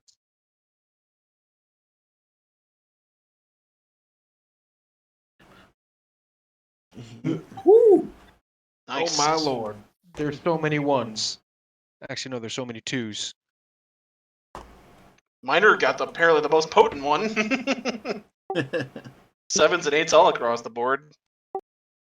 And mine was Oh my God, alright. are you fucking serious?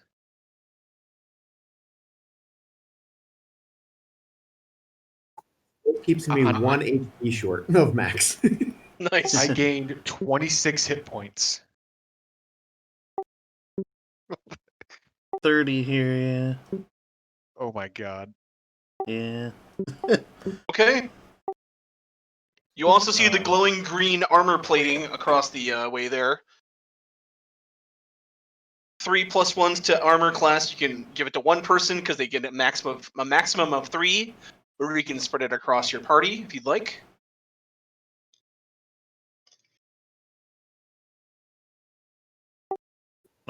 Jared's already got 24 AC. As I say, if nobody's biting, I'll go for one. I'll take one, if not more.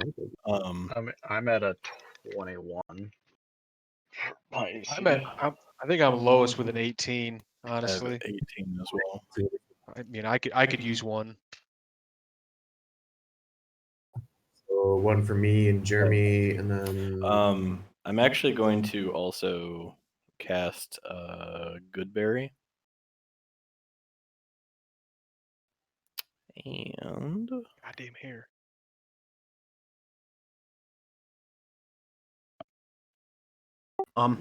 here. Would it be I'm going feasible to to take a 10. short break? Short If we're rest. gonna take a short rest, I'm gonna Oh yeah, I was gonna say we should start healing. I'm gonna then cast if I'm we're gonna do- cast Like healing an hands on the second wind. in-game break, Jared, or like an out-of-game break? In game, but I wouldn't oppose a 5-minute out of game break either. Okay, we can do that. But yeah, if you want to take a short rest, that's just no long rests available because that would, I'll say, it's Standard gets away with his nefarious plot. Yeah, that's understandable. That's fine. Short would be nice, but Short rest works for me. Okay. Yep. Nope. I I'm lose nothing over one short AC. rest. Jeremy's taking one of these for an AC. What are we doing with the last one? Give it to Micah. Micah. He's got an 18 as well. I actually have Yeah, give- 19. Yeah. Give it round you up to 20. Okay. So go ahead and make that adjustment on your character sheet, or just if you want to leave a note to add that bonus to your AC. And we'll take a quick 5-minute break while I just sort of spruce up the next encounter. Alright, I'm gonna let the dog out. alright. Sounds good. We'll check back in here shortly. Put up the Monty Python intermission music. We don't get DMCA'd. Fair enough. I think that's a free Alright, so folks. Gonna take a quick 5 to 10 minute-ish break. We'll be right back. We're just gonna have a small intermission. I'm just gonna get them stretching and maybe grab a quick snack or something while these guys get themselves refreshed as well. We'll be right back. Say 5-10 minutes. See y'all in a few.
And we're back to the feud. Welcome back, everybody. We just had to take a quick break. After they were victorious at the bridge, at Santa's Gate, our heroes make their way forward. To the wooden workshop of Santa, the workshop of doom. A few characters would like to walk into the front foyer of the inner sanctum of the elves' workshop. Before we do enter, may I take 10 minutes to inspire my allies? You may. How do you inspire them? I provide a riveting speech about bunnies and bunny kind and how we're responsible for resurrecting Santa in the spring when he dies every year to take his break. But I go off on a rant and everybody else gets 25 temporary hit points. All right. Seems a little self-aggrandizing, but that's okay. This is how history has panned out. It's not our fault humans get history wrong.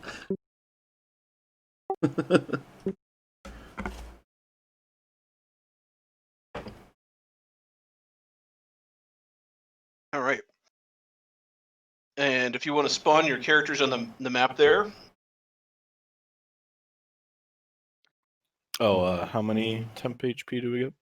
25.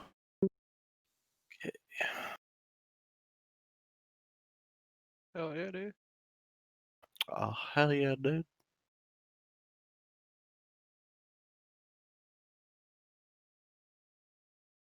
Okay.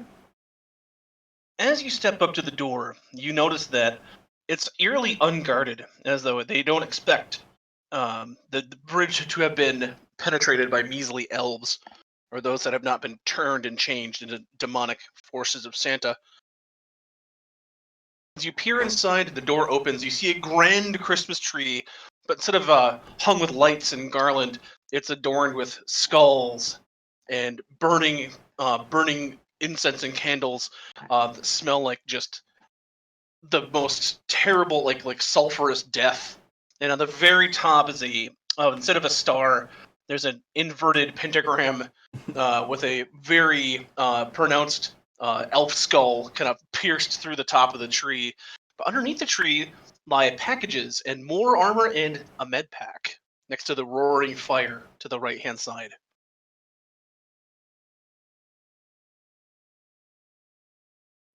Kukri Monster's gonna go in like tree stinky, and he's gonna start chopping up the tree. Chopping up the tree? Okay. Go ahead and give me an attack roll.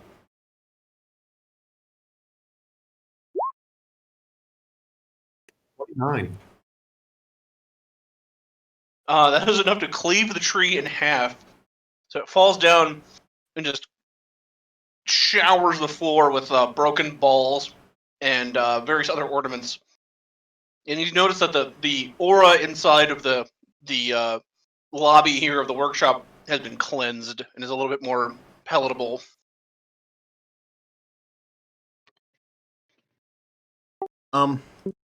Jackalope's gonna head over to the corner here and kind of put his ear up to the wall. I'm going to use Divine Sense. Detect Fiend. Oh, it pings all around you. Up the stairs and through the entryway here. Is it particularly strong, like it's nearby, or just strong in a general sense? In a general sense. Is the fireplace lit, John? Yes. Okay. And the stockings were hung with care. Specifically with care.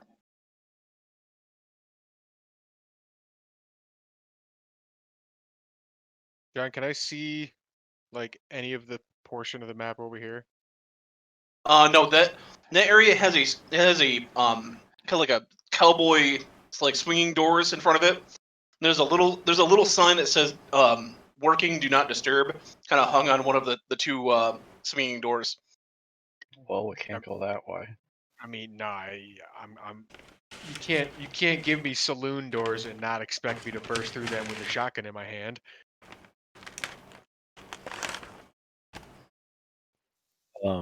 I'm gonna air out some fucking elves. What's here, John? A large balcony kind of stands as it goes up into what appears to be another part of the workshop. You see where normally a large string of lights and various stockings would be hung. You can see that they've all been ripped down and replaced with graffiti and like bloody handprints and just general mayhem. This place looks really wrecked up. It was once a beautiful Christmas foyer where you could sit next to the fire, take a break, and drink some cocoa, but now it's been corrupted by this evil that has overtaken Santa. All right, so what's with these chests here? You see 4 neatly wrapped gift packages underneath the tree.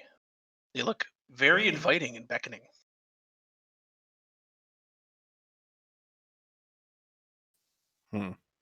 Well, I guess Grim will step up and inspect the chest in front of him.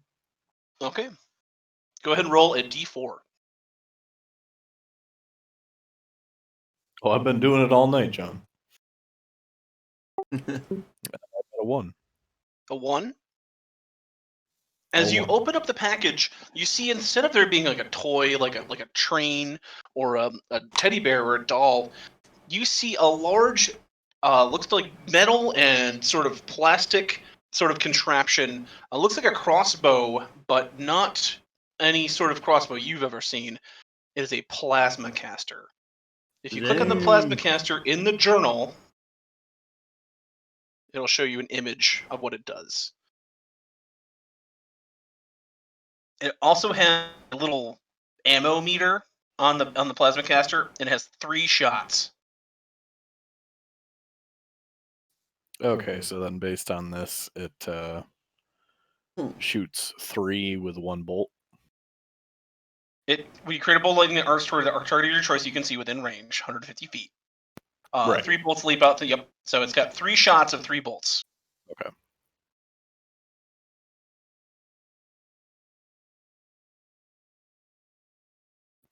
All right.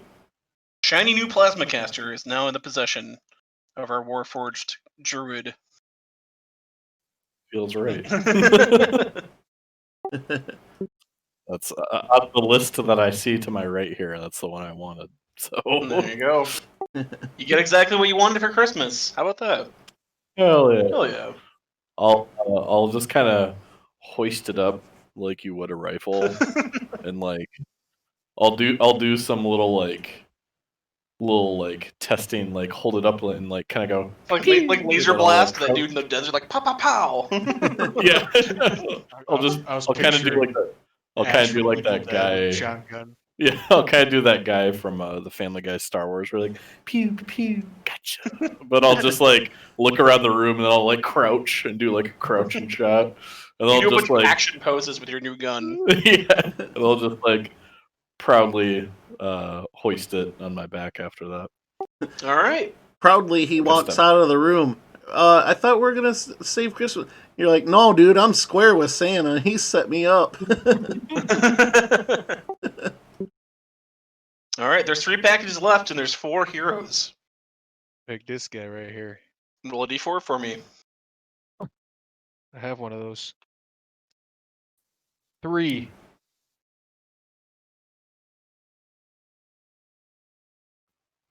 Hey John, I'm curious here before you answer that. All the paladins in this group, had one of them, would you have allowed it had one of them wished for a Holy Avenger? Yeah. I mean, nobody asked for it, so I mean, it's whatever. No, I know, but I was just kind of like, Paladin, Holy Avenger, if I could get any one thing. Jeremy, you unwrap a nice, brand new super boomstick. I'm okay with this. Now, if you notice, the super boomstick, instead of dealing cold damage, it deals ballistic damage. So it's going to fire rounds at that cone and hit all those targets. Also, ignore the frozen thing, because it doesn't turn them into statues; it just turns them into mush. Also, you notice that the boomstick is loaded with 3. It comes with three shots. Goodies. All right. Super Boomstick. A plasma Alright. caster. I guess the bunny will check one out. Okay. Go ahead and roll a d4. 3. You find another Super Boomstick with 3 shots. Kukri Monster is going to open up his Kukri. Go ahead and roll a d4. I'm going to roll this one in my actually new dice tray. I haven't done that yet. I got a 2. You are the proud new owner of a Merry minigun. He's just going to look at it. Not a Kukri. He drops it on the floor. The Merry minigun. It's a magic missile Merry minigun. It fires a total of 9 darts per shot, and they're like per I'll say like, you know, like they have the chains of bullets that or you feed it in. It has Spin. 3 cases of those. Yeah, those per spin. It has 3 cases of them, so you get 3, volleys of 9 shots. Jesse, would you have any interest in a super shotgun? Well, that minigun's laying on the floor. Because he's like he said, not a Maybe Kukri. go ahead. Okay. There's a Merry minigun laying on the floor too.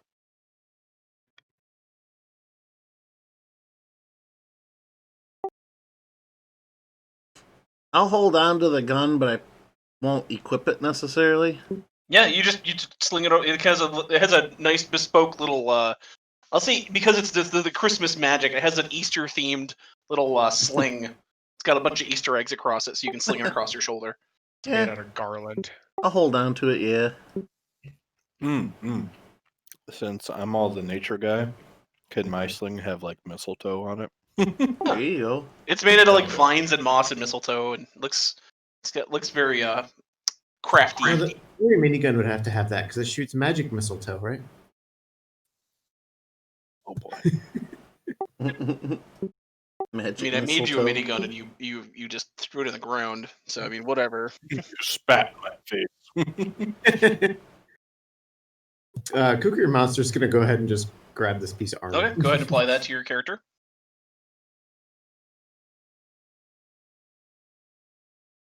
And there's also a med kit sitting there if anybody wants it. I'm good on that. Remember, you can carry them around. You don't have to use them instantaneously. They're so you can carry with you. I'll grab it if nobody else wants it. Yeah, give it to Yeah, the tank for Kukri. now. Same Okay. feeling like nobody else wants it. But... Go ahead and list it on your inventory there. See, you guys get in the fray more than me, so. Okay. Jesse, you do see a big, bright, and cheery Merry minigun laying on the ground there. It's up for grabs. Let me read it.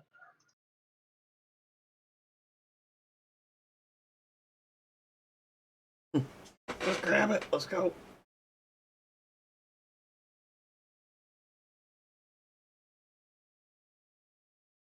right, boys, which way are we going? Actually, yeah, we Up. gotta decide. Up or right? If someone wants to carry it, they can. I don't really have interest in using it at this time. Is the only entrance point to the right there, or does that podium go up somewhere? Into another part of the workshop, so you can go north or you can go east. Okay. What felt stronger when I pinged my divine sense? We'll say north felt stronger. I'll relay that to the group. I had a stronger sense to the north, but it's basically everywhere. I'm about to summon a spirit gorilla to use that minigun. If none of you are going to use it. Man, I'm still itching to bust through these saloon doors on the right. Jeremy, Anything clearly, that's- like nobody else wants it. It's like It's like putting a big red button that says "Do not push." I'm going to push it. I mean, you're literally Doom guy. Why don't you take the minigun too? Since the other two don't want it. Sure, fuck Yeah, it. Doom Guy can carry all the weapons, no problem. Yeah. You Why pick it have up a almost like it was meant for you. That's why I have a 20 strength fucking to carry all the guns. You sling the super boomstick across your back, and then pick up the next heft of the merry minigun, and just also kind of adjust that on your back. And you are now carrying 2 wonderful weapons. Are you all out of gum, Jeremy? All out of what? Are you all out of gum? I call the right one bag of holding, and I call the left one my handy haversack.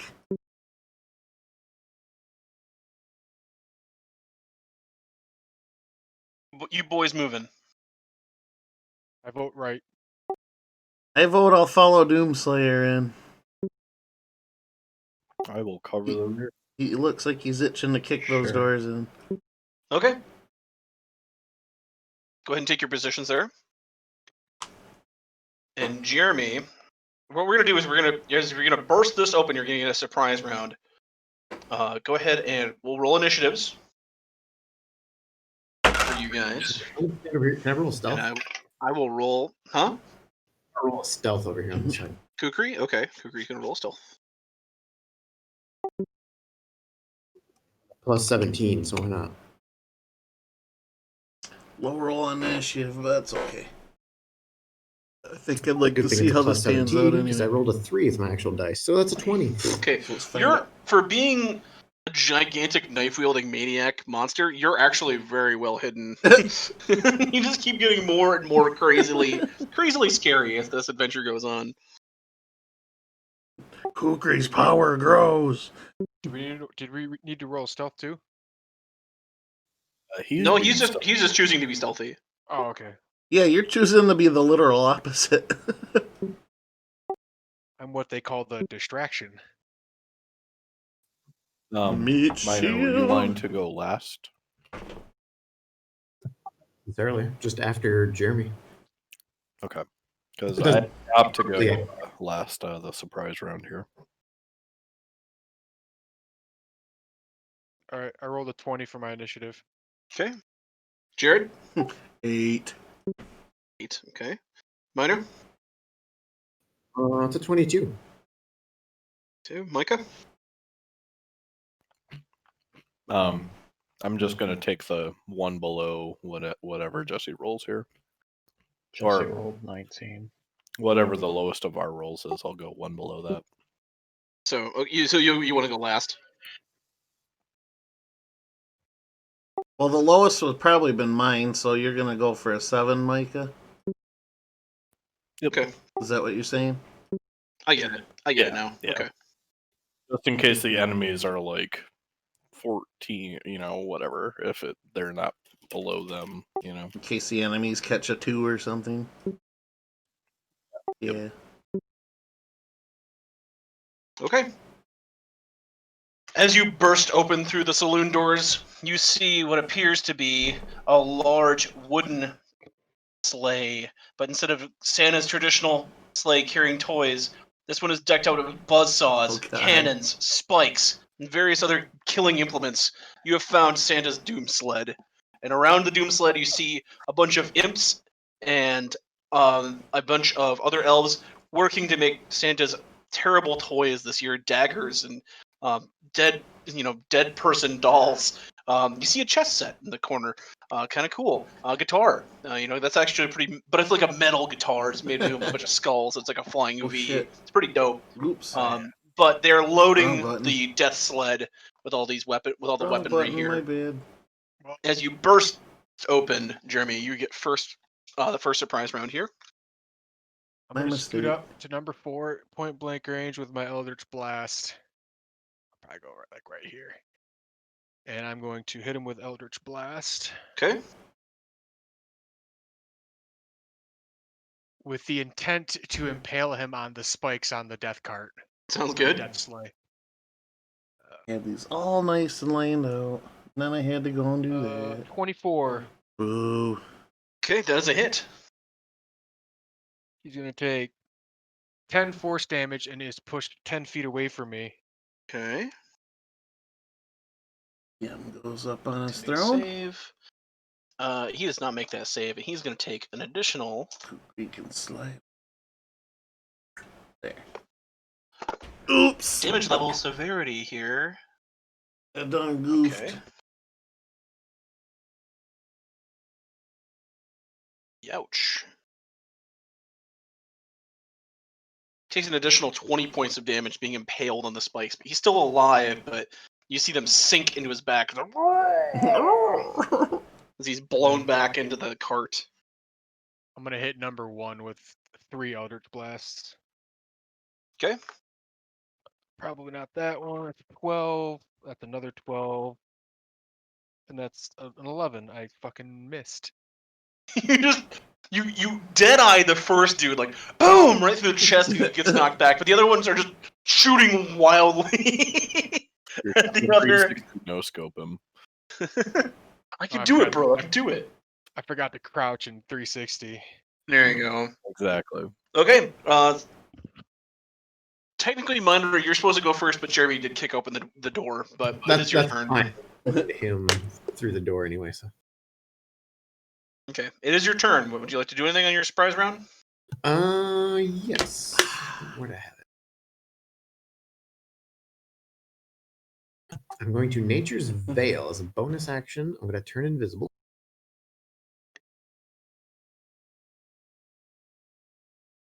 And it just says you magically become invisible along with any equipment you are wearing or carrying until the start of your next turn. So I assume even though I make attacks, I stay invisible, huh? No, I'm going to say it's like normal invisibility. If you attack, it does drop the invisibility. Okay. Because it doesn't say, like, improved invisibility. All right. Well, I'm going to go here and whack number 1.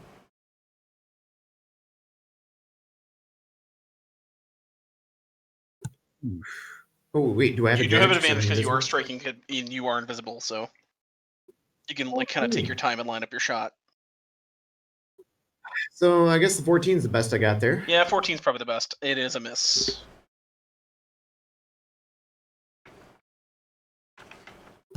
Now, is invisibility when you make an attack or when you hit with an attack? So you whiffed. You did not break your invisibility. All right, so second attack. I'm going to switch my fucking dice again like I was originally intending to. Does that 16 2 hit more my... misses. Kukri Monster is just not in the mojo as he once was at the bridge. Offhand, make an actual dice roll. All right, that's a nat 18 plus 11, so 29. There you go. That's a hit. Me, Jesus. I mean, if you think of it this way, Minor, nobody saw you fuck up those 2 times, so you're just like, oh, sick. He's trying so hard not to yell Kukri to give away his invisibility. He's like biting his lip and like chattering his teeth in frustration. All right, that's 1d6. All right, I gotta roll some damage Coughing here. at the mouth. Just like Your bugbears do have a surprise attack, which I can use once per battle. So I'll put this here, so that's gonna be 2d6 as well. So I'm gonna roll 3d6.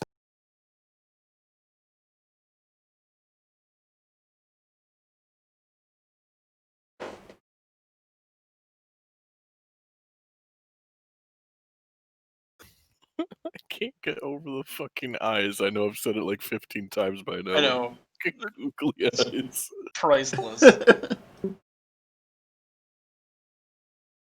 Okay, it's 9 of the d6s, but I got my Gathering Swarm, which is gonna be a d8.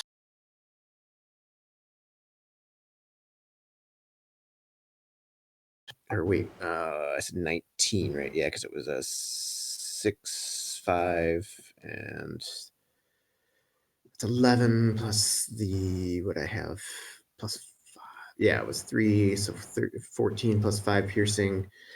It's 19 plus the Gathering Swarm of a 6, which is 25, and my favored foe attack of, well, it's just added 3 weapon damage, so there's 28.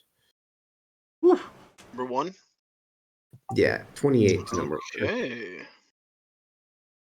All right. You can just clobber him with that dagger out of nowhere. Your first 2 attempts were not well done, but your third one was finally you tempered yourself a little and were able to take a nice swing. Tempered himself, but as it struck in, he's just going Kukri out of frustration. All right. Next surprise round is going to fall to Jesse.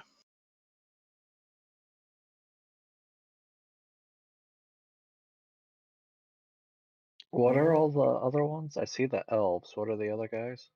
They are more demonic. They're not like elves that were turned into demons. They are just full like fiends and demons that were brought here. Hmm. They're kind of covered in these like spiny spikes, and like they have like sharp claws. Weird. Is your aura still going? 2 of the 3 are, but not the radiant damage one. No, that is gone for the moment.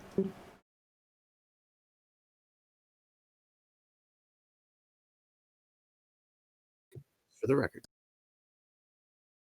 I'm sorry. I said I was just asking for the record. Oh, gotcha.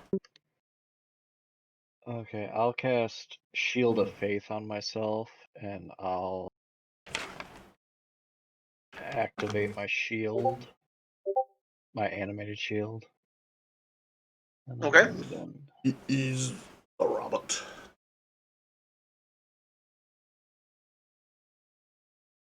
Okay. Jared. What's number 4 doing?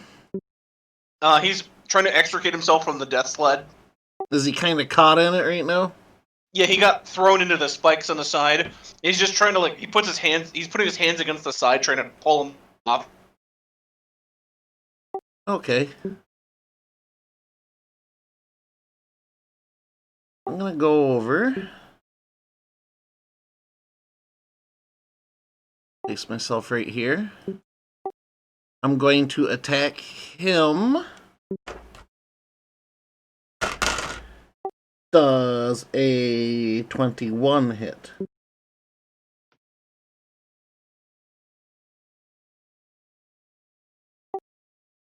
Check. Does a 21 hit?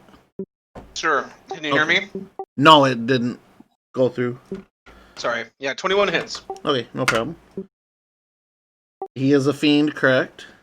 Mm-hmm. Okay, figures as much. 7 base damage. Okay. And 15 radiant damage. I am Okay. also going to use a bonus action to shove him further into the death machine. All right. So give me an athletics. Jared, what level paladin are you? Max. Okay, so you have extra attack too. Yeah, I know.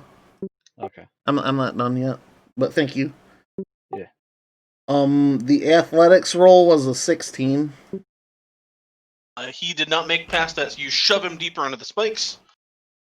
He All right. takes more damage. And then I will take the second attack on him as well. Well, okay. The bonus action was a shove, right? Yes. Okay. So go ahead and roll your second attack. Okay. Nat 16, I hope hits with a 9 kicker. Oh yeah. Okay. 9 base damage. Okay. 12 radiant damage. Okay. And then that will be it for me. He is big time, big city bloodied. Very nice. Okay. Last one is gonna be Micah. Oh yeah.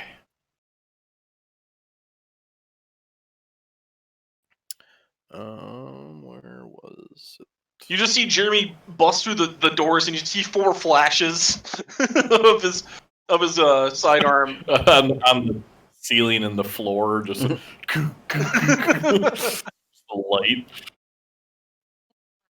A metallic rabbit just dart under the doors.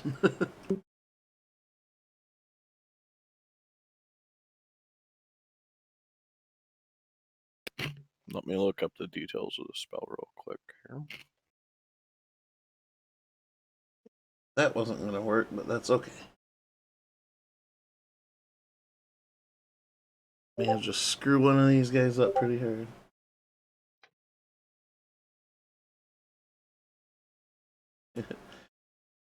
Miner's feeling a little bit better about his character. Aaron. Excuse me, we call him Miner in our group. Christ, Jeremy. Hit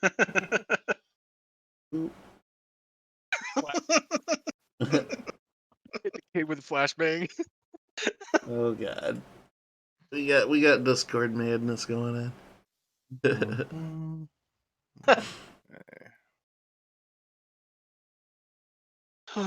That toddler could be a threat. You don't know. You had to treat every situation like it's a life and death situation. He was coming right for me. Coming right for me. They're coming right for us. Let me see something here real quick. Just gonna measure this out. I did it, did.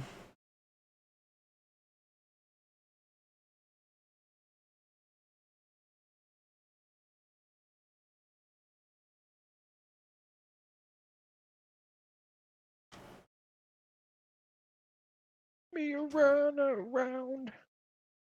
Eat.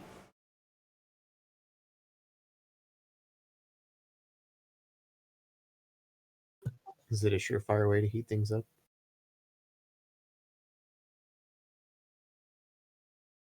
Kaboom! It's like somebody's Sure is. Sure Mike is playing something AoE over here. You're gonna get us DMCA'd because that was too perfect. It was too perfect. Okay.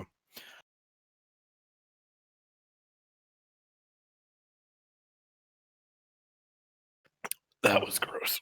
I just sneezed.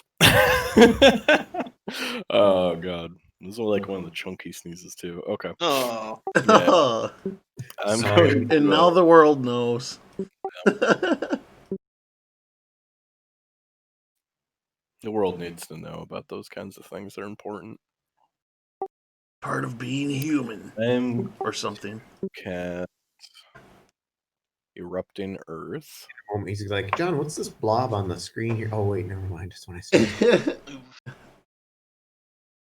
I don't want to provoke Okay, so AoE level from the 20. gelatinous cube over here. it'd be impressive if it landed as a cube.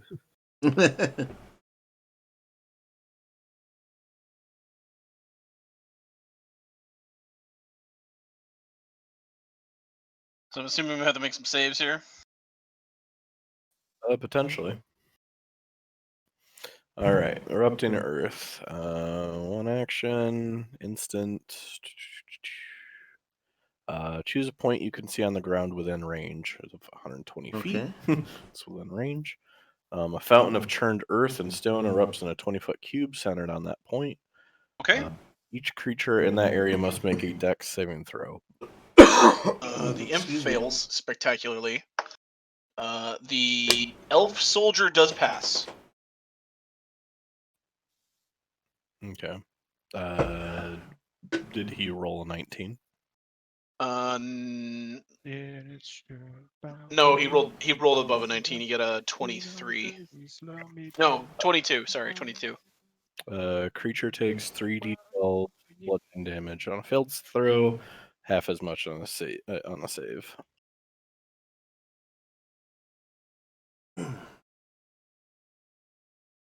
Getting a little stiff.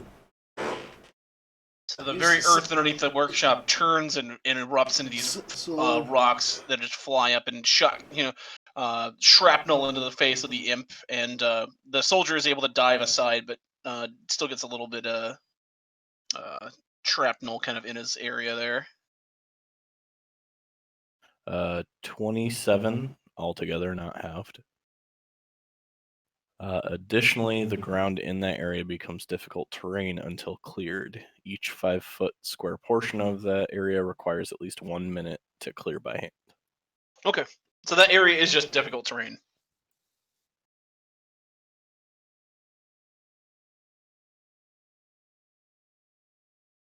I purposefully did it underneath the sled machine of doom. Yeah, part of the Slay of Doom is destroyed with that erupting earth. Okay, we are under normal initiatives now. Minor. All right, I'm gonna lay into number 1, which I have advantage because of flanking, right? Yep. Better than rolling into him. Roll to me. Okay, so that was a 1 and a nat 20. Oh wow, Two very opposite ends of the spectrum. But that's a crit. that's Kukri. Indeed, yes. All right, so then I can add. He's cuckoo for kukris. Kukri crisp. Every bite cuts the roof of my mouth. John, you want us to roll twice or double? You're gonna double your result. Them eyes, dude. They ain't lying. I did a good job in a 30-second edit. Double results in this 3rd edition. That's to me that's just crits. All right, so there's 20 piercing there. He's bloodied. Just trying to make sure I didn't forget anything. I don't think so. All right, next attack.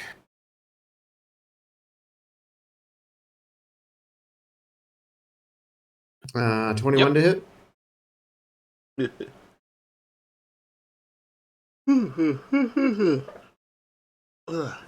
That's 9 more piercing.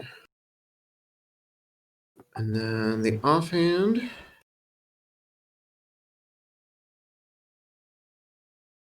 Uh, 24 to hit. Hit.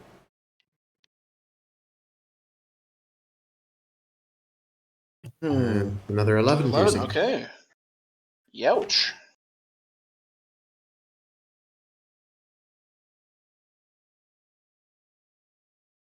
All right, Kukri Monster carves into the unwitting Elven Soldiers. He's trying to ready his rifle. Number 2 is going to be Jeremy. Back number 1 over here.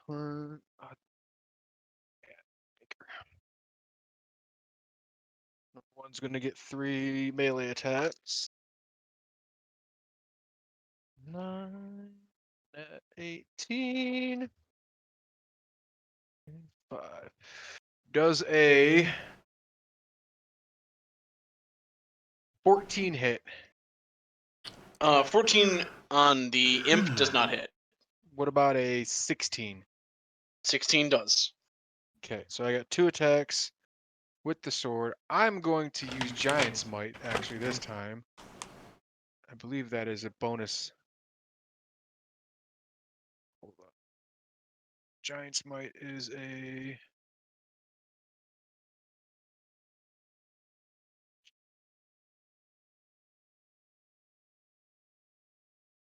bonus action. Okay, so I become large for 1 minute. I have advantage on strength checks and strength saving throws, and I deal an extra 1d8 damage on each of my attacks. Okay. No, sorry, one of my attacks. Ragnar got big. So you see Doom Guy just like bulging like in his armor, like it has extra straps and like whatnot to kind of compensate for this, but he's almost bursting at the seams in his medieval Doom Guy armor here. Is he like Bane? Pretty much. The ability says that it grows with me, so. Oh well, it's built in to withstand the growth. What she said? So you gonna roll damage on that attack? Yep, he takes 38 damage. Ouch. Okay. Anything else? That was it. Okay. The best part of that ability is I can use it I can use this a number of times equal to my proficiency bonus. 6 times. Jesus Christ. Okay. Well, 1 down. Wow. For a minute. Jesse.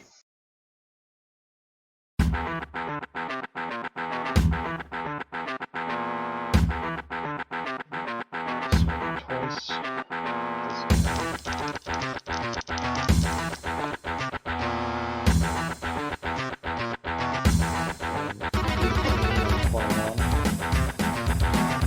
hit and hit.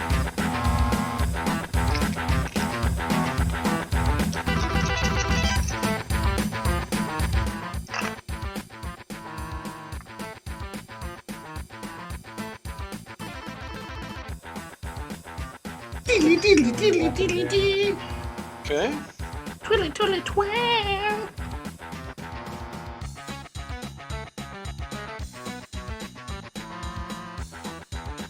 $14 radiant and 8 necrotic. Okay. You carve into him with your holy Christmas sword. He's still standing, however. Your holy Christmas just barely. sword. Number 4, the Imp's turn. Imp number 4 is just going to keep himself impaled on there, so he's going to take another bit of damage. You're damn right. He's going to try to fight you off, Jared. Okay. He is going to perform a multi-attack.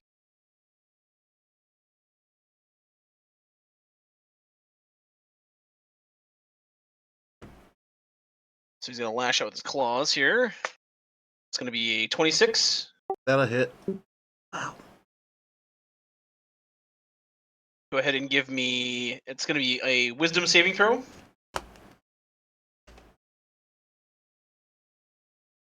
Wait, you're a paladin, aren't you? Yeah. You're immune to fear. Yeah. Okay. You feel like this menacing aura of intimidation is kind of coming through, but your holy Easter magic just, Jesus was born on your holiday, so you don't give a fuck about some demon. He's just going to deal the 10 points of piercing damage to you with that first attack, but no fear effect. Miss, and another miss. So he strikes you with the first claw attack, but his other two just kind of fall short.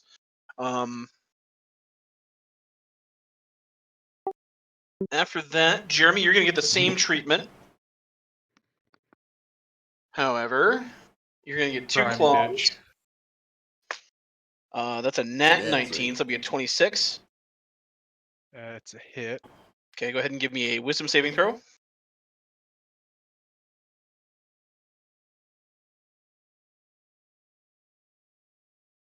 It's 513. That is going to be a failure. Hold. He Wait, no, I is can- also I can immune to fear. Hmm? Jeremy is within 30 foot of me. He is also immune to fear. You have Do you know that aura up. Yeah, I thought it was a passive. You have to switch between auras. Yeah. Oh, do you? I have Yeah. Indomitable. I Yeah. can reroll any saving throw that I fail. Okay. Yeah, like you have to choose, Jared, between Aura of Protection or Aura of Courage at any given time. That was a 16. Okay, well, since I used it already, we'll say courage is up for now. 16 does pass. Yes. You're going to take 10 points of piercing off that first attack. I did not know that. I learned something new. Right. That is a 25. Hit. It's going to be another 7 points of piercing. And for its third, it's actually going to lash out with its tongue. It's going to shoot out of its face. And it's going to do plus 24 to hit. Hit. It does not grapple you, but it does cut you. It's going to do 11 points of piercing damage.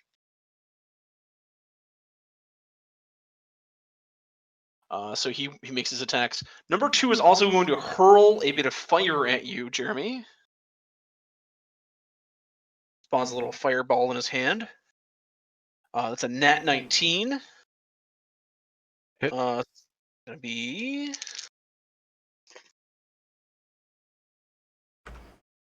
$14 points of fire damage. Number 3 is in difficult terrain, right? Correct. Okay. So 1, 2. He's gonna crawl out, and he's gonna toss a fireball at you, Minor. But it's only gonna be a 17. Was that a fireball or a firebolt? It's hurl flame. It's you ever played Doom? It's like when the imps throw fire at you. It's just like that. It's a fireball, quote unquote, but it's not like a spell. It's not fireball. It's what'd you say? a ball of fire. It's a ball of fire. Fire bolt. Yeah, firebolt would probably be the So 17 to hit. Ooh, that's a It's miss. a miss. Okay. miss. Just sails over your head. I'll see it impacts on the lone one toy that was okay, the chess set. And just obliterates the chess set in a ball of fire. After their turn, it's going to be the sniper's turn. Number 2 is going to go back with his movement here. He's going to take a shot at you, Miner. That's going to be a 20.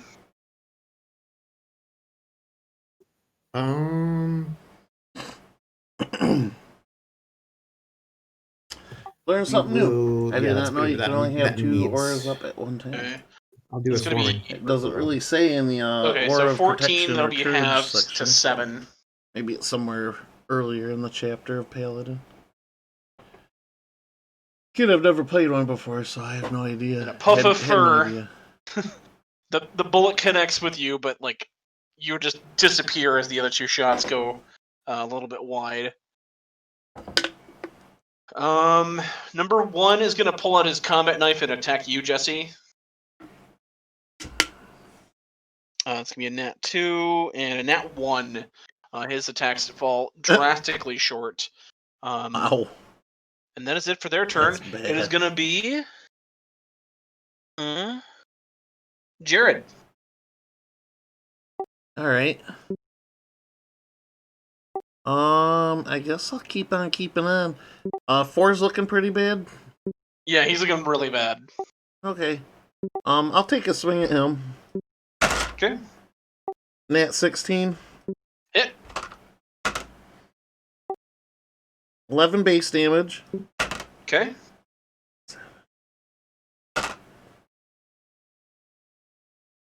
And then 7 radiant damage. Okay, he is still up. I'll go ahead and do the bonus action to try to shove him in the machine. Okay, give me the opposed strength. 17 on athletics, right? Athletics, yeah. He got a 15, so yeah, that's enough to go ahead and do another bit of damage to him. Okay. I'll just slam him back into the machine with the shield for that. He is still up. He takes he takes a few more points of damage. You see you see the spike stout protruding from the front of his body, but he's still up with a little bit of health left. How's number 1 to my side here doing? Number 1 is also looking royally fucked up. Alright, I'll just keep my focus on number 4 here. I'll swing at him. Okay. Even more than before. Okay, yeah. Good. He only had 4 HP left, so this final attack, you just kind of cleave him in half, and he just lies in a bloody heap in front of the death sled. Okay. On that note, I will just stay put where I'm at for now. Okay. After your turn, it is Micah.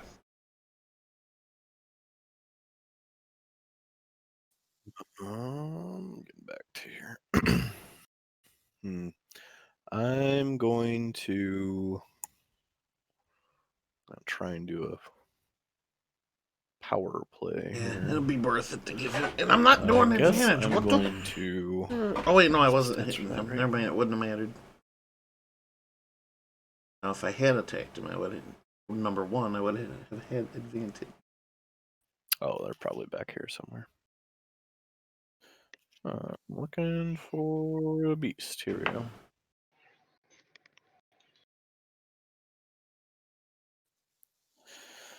Okay. So I'm going to do summon beast. Excuse me. I don't know what this means. Joke. It says at higher levels, when you cast a spell using the spell slot of 3rd level or higher, use the higher level where the spell's level appears in the stat block. What spell are you using again? Summon beast. me see if I can find it here. Summon beast again.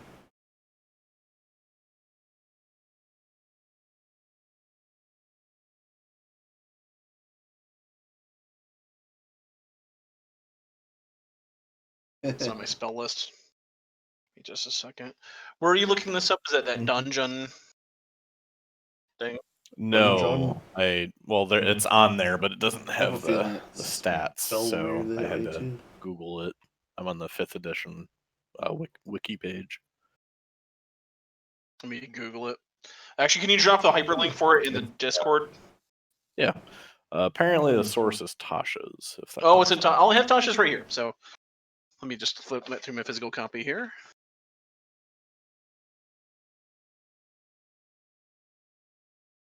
I'm not sure what it meant by the spell's level appears. Me and in the Jesse's stat colors block, don't match either. Summon beasts.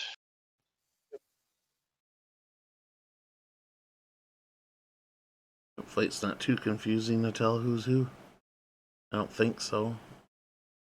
Me and Miner are matched up. Micah's colors at least match. Jeremy and Jesse are the only ones that really don't match. Says that one of the components is a tuft of fur. I wonder if I could use Miner's fur and conjure up another At least the Kukri. picture should make relative sense. I mean, the big That would have barbarian to be at the Rocknar is even looking in the same pose as the Doomslayer in his picture. No, what was that thing you said would also said on there, Micah? It's the And the at Christmas higher Warrior levels looks like portion Jesse's of icon a the little bit. text. It says when you cast a spell using a spell slot of 3rd level or higher, use the higher level where the spell's level appears in the stat block. Oh, okay, no, because the armor class is 11 plus the level of the spell, so that's what it means. So, what level spell are you using to cast this? Depending on what that meant, I'd let you know. Okay, well, I'm gonna show you. I'm gonna send you a picture to you in the Discord here. Yeah. Sorry, the folks at home won't be able to see this, but that's okay. Just to take our word for it. Maybe they Or will. if you have a copy of Tasha's at home, you can also flip open that page, page 109, and take a look here. I might be able to fudge something.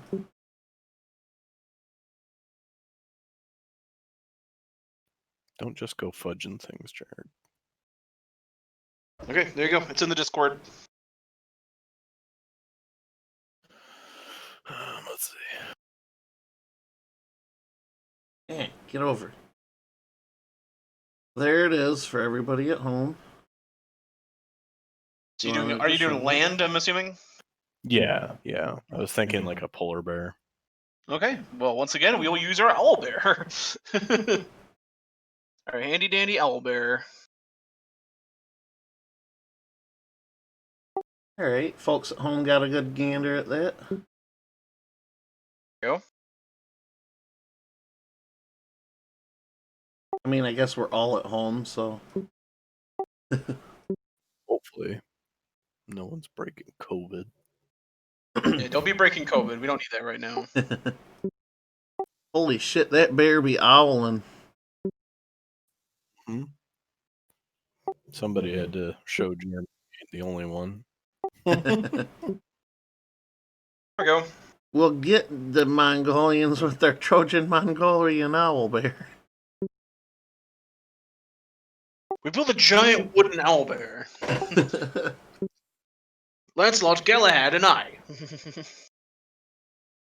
Jump out of the owlbear.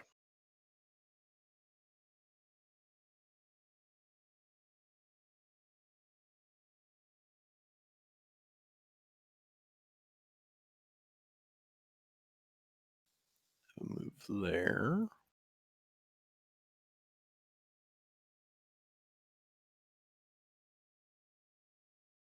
Well, actually, Owlbear just looks so like summon him here. 90 feet. unamused, I'll like, just oh, summon him you've behind interrupted them. my poetry session for this. The bear's picking up the armor. Oh god. Fuck it, I'll allow it. Turns into like the polar bear from the Golden It's gonna take his Compass. action, but he can apply the armor. It's all good. Yeah. And then let's see. He'll do.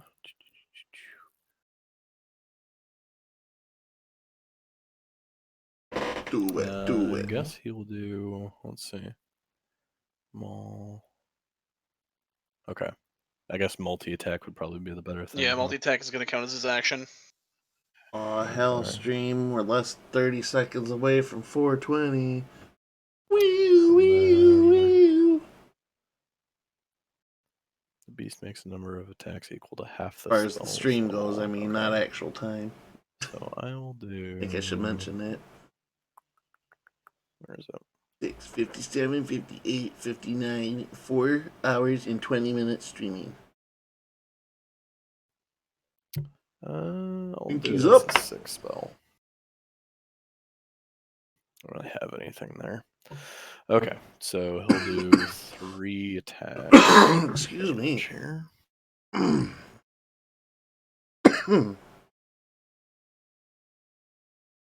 Hey, 3 attacks from the Mr. Bear. Brr. Okay, so he has my proficiency bonus It's warm. plus his strength. Put a little fan So, on. okay. So he's swinging at a 10. All right.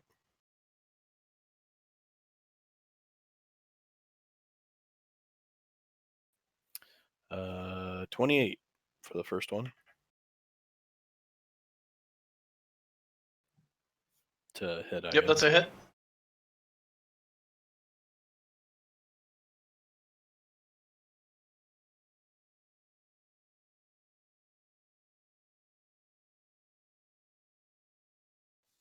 Okay. And does it do the maul damage down there? The 1d8 Yep. plus 4? Okay. All right. So it'd be.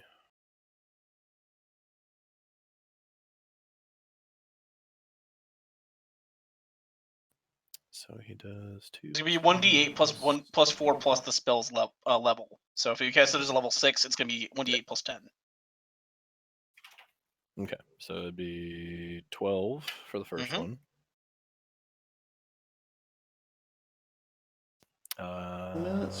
28 for the second attack.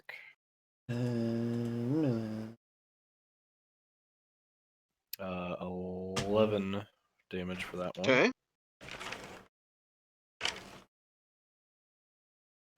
And 26 for the third attack. Hit. And. Ooh.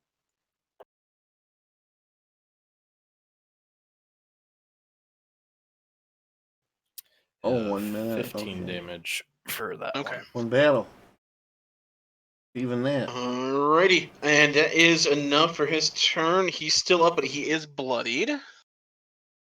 End of your turn, Micah. It goes to top of the order. Minor. Top of the order. All right, I'm actually going to see if I can help this room clearing a bit. Bonus action. Damn it. I have to cast that Damn as it, a- Bobby. That boy ain't right. Who are we hunters marking? The one right in front of me here. Number 1. Yeah, there we go. Yeah, number 1, Hunter's Mark. He is marked. Marked by death. Now I have a question for you, John. The way this reads, if the target drops to 0 hit points before the spell ends, you can use a bonus action on a subsequent turn of yours to mark a new creature. Now, if this is my next turn and I had my bonus action to hit him with an offhand attack and that kills him, I could use the bonus action on my next turn to move the Yes. mark, right? Yes, on your subsequent That's turn. what it sounds like. That's It said. what I thought. All right, just Cool. making sure. But I got 2 attacks I'm going to put on him. Okay.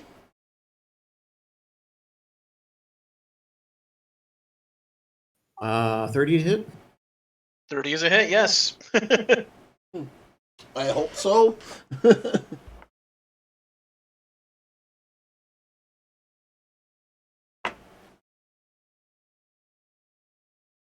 healthy is he looking? Not healthy at all. Let's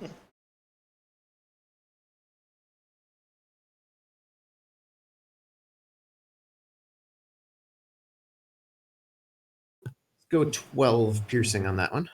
Okay, that is enough to bring him down. Alrighty. Stab your kukri into the elf soldier's neck, and just giant fountain of blood shoots all over the evil toys and the side of the carpet here. Excuse me. We go move to this guy now. Okay. Second attack.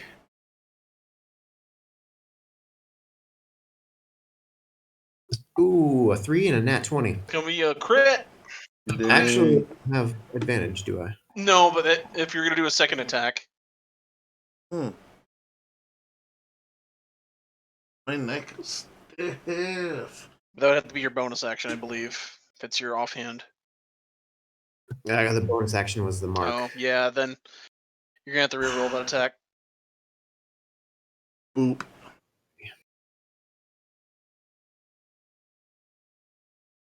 I'm back to a 3. 14. 14 is a miss. Okay. End of Kukri Monster's turn is gonna go to Jeremy. I'm going to continue to pummel number 1. And I have advantage this time. You do. I rolled 16 on both of those. Hit. Man, turn Oh, this no, this dude is into advantage. a Yeah, just a hit. rag He's going to take 13 plus, hold up, 13 plus 9, 22 damage. Okay, he's still up, but just barely. Damn it, I don't have the mark on him. You That cleave him down, like the shadow of your sword just kind of like overcomes his entire body. It just takes a giant chunk out of the demon. Is he still up? He's still up. Okay. I rolled a nat 19 on the second attack. That's a hit. 6 plus 9, 15 damage. That is enough to finish him off. And then I'm going to scoot on over to number 2. Okay. Boom, boom, boom. And I'll finish him with one more attack. Nat 15. It's gonna be a hit. 16 damage. 15 damage. Okay. You cleave number 1 in half, although he didn't have much of a chance, and then just carry on over to number 2 and smack him with your sword. He is ready to fight, though. Jesse.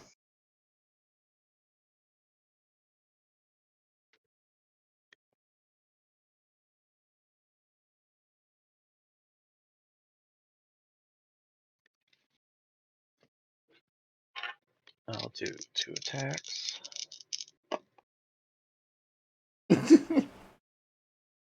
22 and 23. Hit.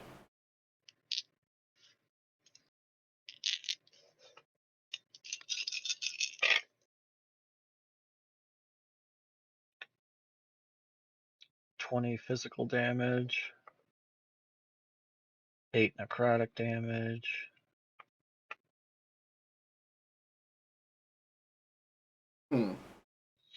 13 radiant. I think I'm gonna Yes, go 13 join radiant.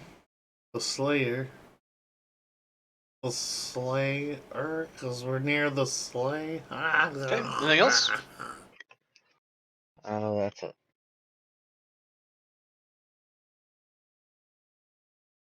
Okay. End of your turn is going to be the Imp's turn. The Imp is going to turn around to the massive set of doors behind him and fling them open. You see behind you in this empty lot where there was once the small village where the workers, the elves, lived, is now just a lane of bodies and empty shacks of the bodies of small elves and other reindeer that weren't the main reindeer, just strewn all over this courtyard. And the rage deer entered the initiative count at the last count here. Jesse, I will allow an attack of opportunity on that because he did turn his back to you to open that door. Nice. What about?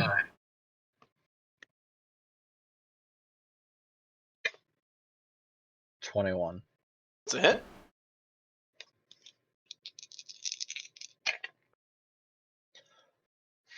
Four radiant, 4 necrotic, 10 physical. So 18. Yeah. He is bloodied. Minor, if you want to take one too, it's up to you.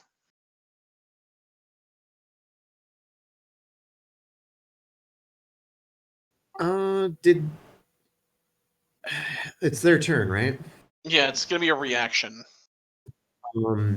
Has number 2 across the way over here, the sharpshooter, done anything yet? No, he. I mean, he fired a volley at you the first time, but I mean, the first bullet hit, and then you teleported.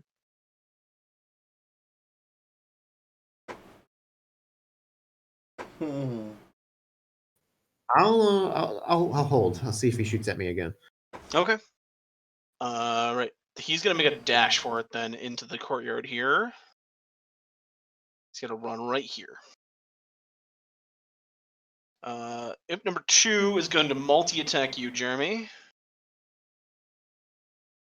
So he uses 2 claws in his big tongue.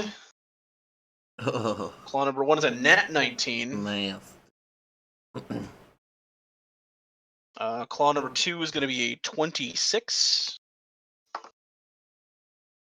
And the tongue is going to be a 21. I'll hit. All hit? Okay. Yep. So the first one, the claw, you are immune to demonic fear effects because you resisted that one.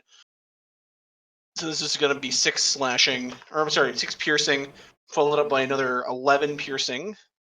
Then the tongue. You are once again too big to grapple. You can see him trying to wrap his tongue around you, but your form is just too massive for him to reach. But it is bladed and spiked. So you're going to take 11 more points of piercing damage as it slashes across your body. Okay. And that's the imp's turn, followed by the sharpshooter. One lone sharpshooter, and I think he's going to take aim at you too, Jeremy, because you're kind of the biggest target right now. Easily. You see him drop into his steady aim stance, and he's going to take a multi-shot. That's going to be a crit. Into the room first. A nat 19. Ooh. And 1:30 in the morning. I'm nat 1. So you got a crit and a hit coming your way. Any reactions at all you want to take? No, I'm all out of reactions right now. Okay. Oh, man. Okay. The crit. Oh, no, I rolled the wrong die. Sorry, Jeremy. I did roll the wrong die for that damage. That's going to be 26 piercing on the crit. Mm. And on the normal hit, it's going to be another 20. Oof. And that is their turn. After the soldier, it's going to be Jared. Oof. I'm gonna pop over here and help him out. Your bunny quickness. Alright, I'm going to Divine Smite. 15 with a 9 kicker. Okay, yep, that's a hit. Alright. Guys, if you're rolling in the 20s, it's gonna be a hit. Okay, yeah, I just don't know how tough you got these guys, so. But these are cannon fodder, guys. So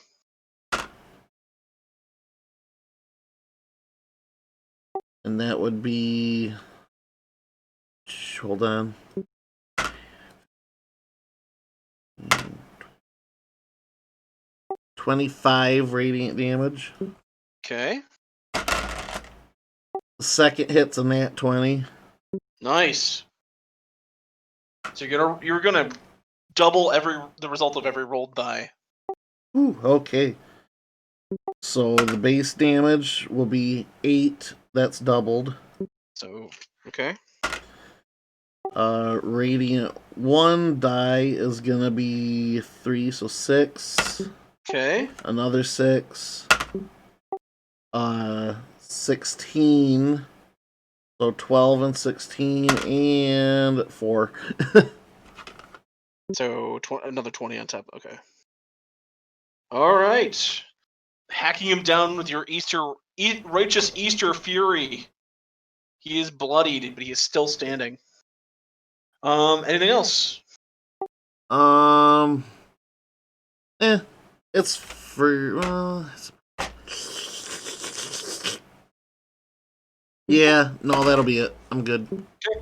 Micah, your turn. Okay.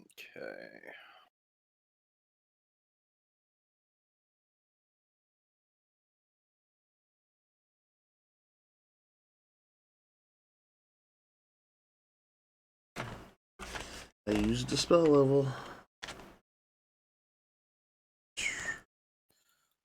Worked. Charged on that short rest using a different ability.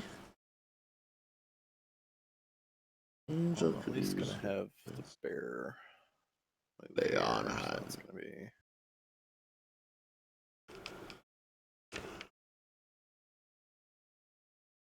Oof. God, I hate that. I wish I could turn that off. Multitask again.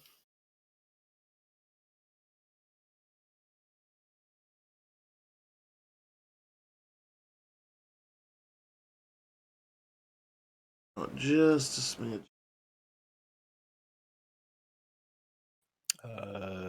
23 to hit.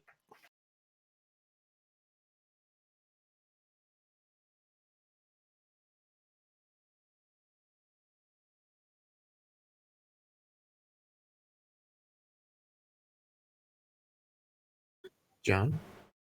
It's a hit. Yeah, if you can't hear, I respond immediately. If you can't hear me, just say something. Oh, I was looking up something anyways, so. He takes 14 damage Okay. for the first attack. Second attack. I got nat 16, so that's gonna be a hit. Damage is gonna be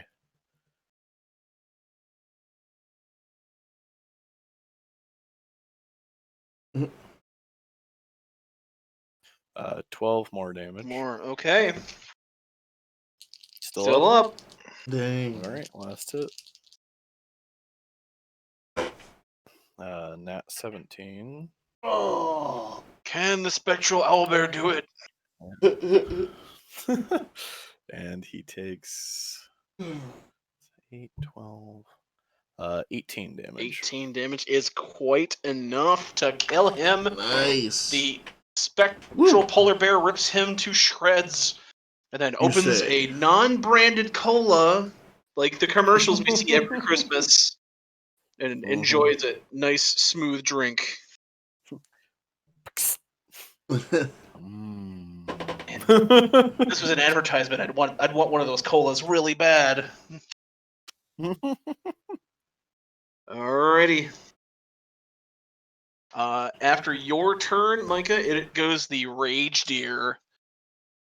Oh, actually, Oh, you have a turn too. I'm just gonna heal Jeremy. I'm just looking up what it is. You can go ahead and do what you were gonna do though. Okay. Rage deer number 1 is going to you see the smoke and steam come out of his nostrils as he puts his head down and recklessly charges at you, Jarrett. Or no, Kukri. He's gonna charge at Kukri. 5, 10, 15, 20, 25, 30, 35, 40, 45, 50. Just enough space. Alright. He's gonna take a charging gore attack.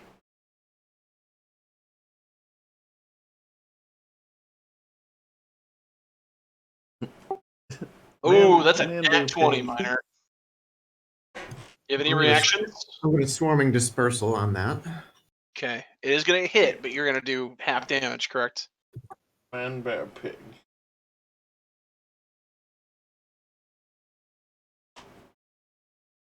because you get resistance on it. And deer pig. Charging Gore just sent a man deer pig after you. Oof. All right, so you would have taken 26 points of piercing damage from just the gore. So that'd be 13. And then the charge deals an extra bit of damage.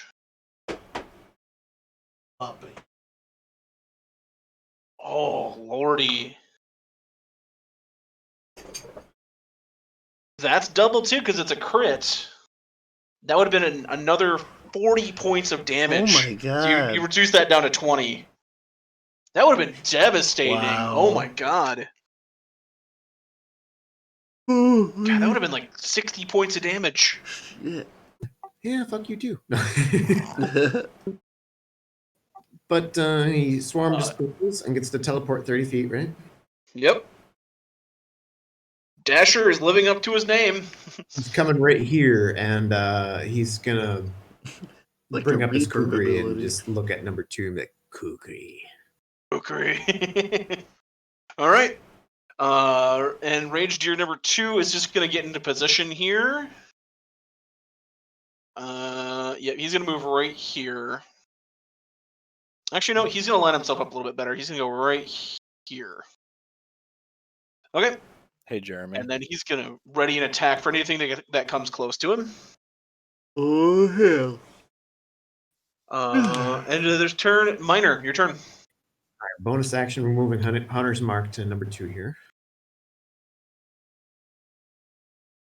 Yeet. And I'm laying in.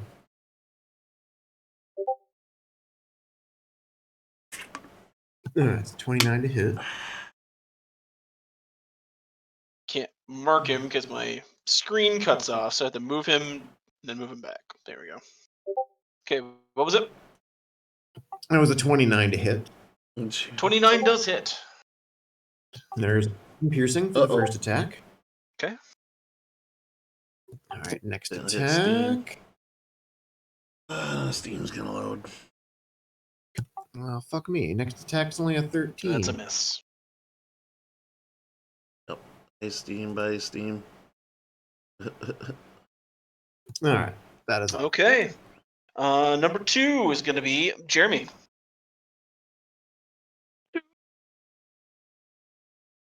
I did heal Jeremy, just in case you didn't see that for 48. I gotcha.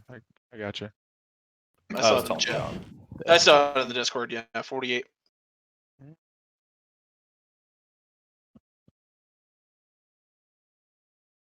What do I want to do? What do I want to do?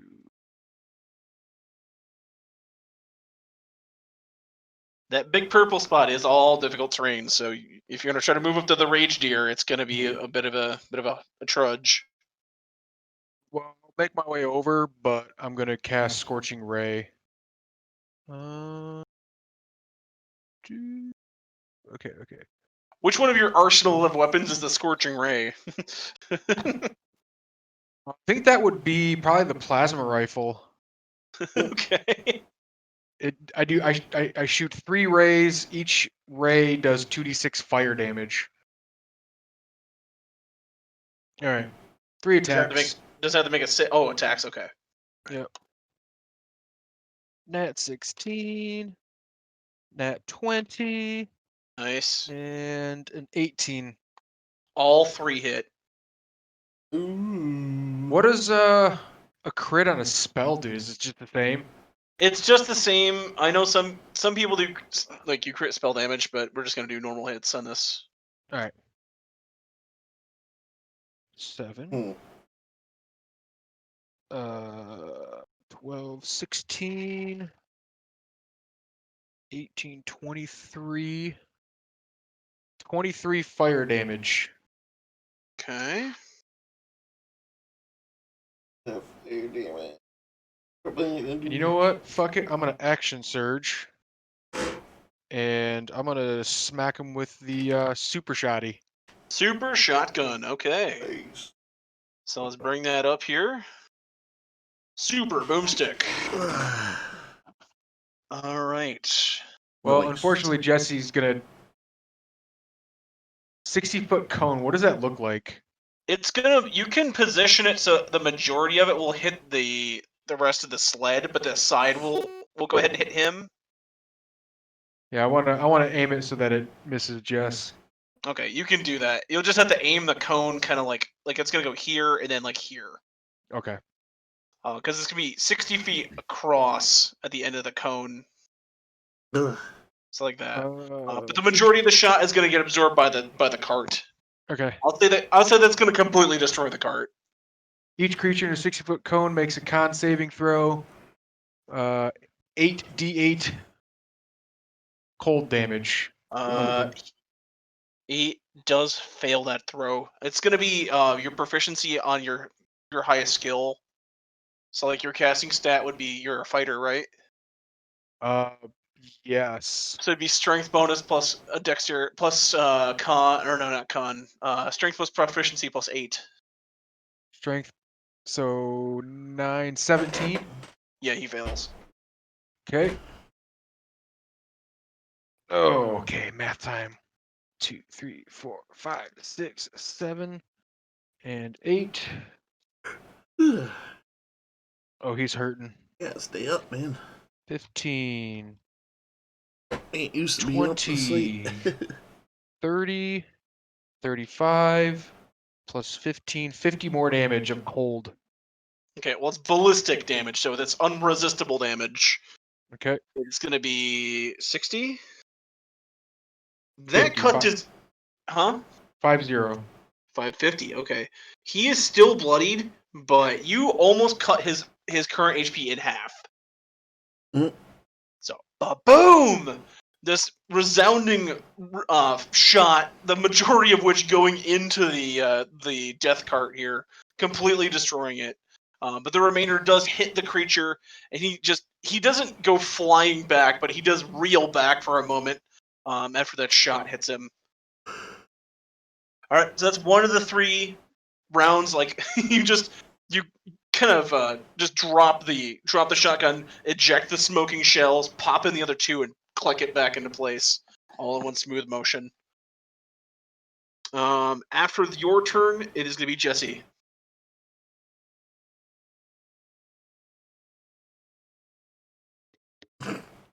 I'll hit the deer with 2 melee attacks. Okay. Fucking kitties, dude. 21, 22. Hit and a hit.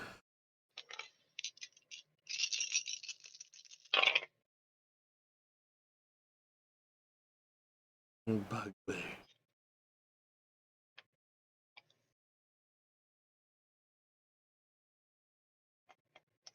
48 damage total. 48 damage. Okay. Dasher is almost dead from the onslaught of attacks coming his way. It is not his turn yet, though. It is going to be the imp. Oh, yep, this lone imp number 3.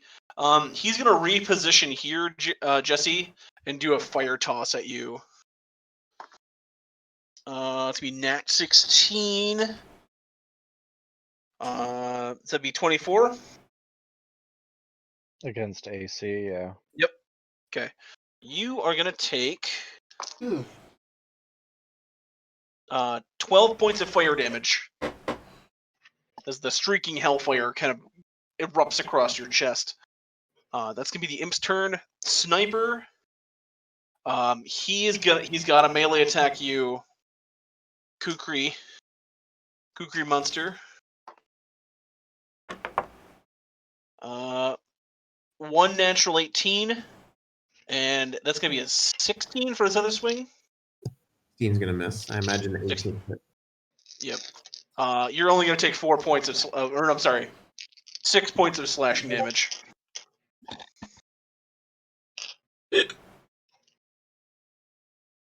And that's going to be the end of his turn. Then we go to number 6, Jared. All right.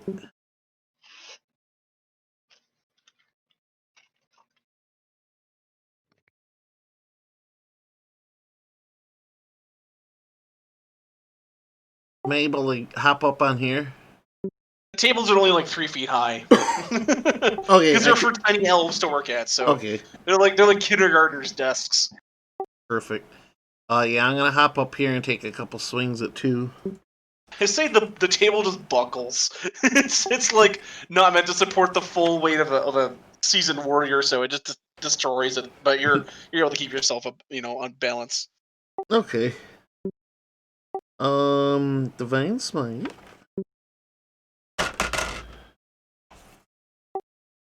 The 17 hit? 17 does hit. Okay. 7,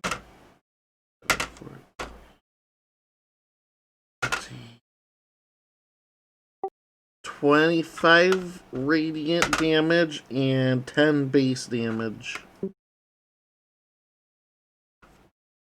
That is enough to bloody him at least. 25 and 10. I believe so. Yeah, the 10, yep, for the base damage. He is bloodied. The second attack's coming in at a 20. Not a nat, but a 20 nonetheless. 30-20, that's cool. 11 base damage. Okay.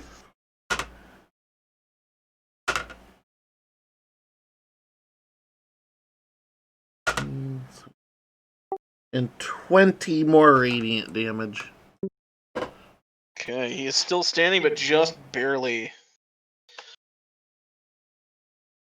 Alright. After your swings of your muddy Easter blade, it is going to be Micah's turn. Easter blade. Alright.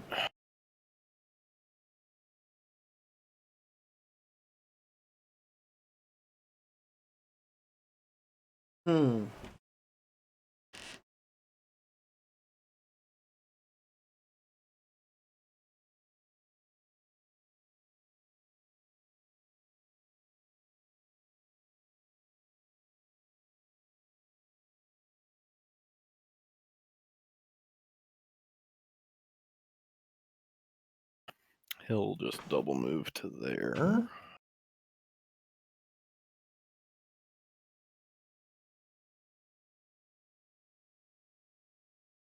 I'll move to there.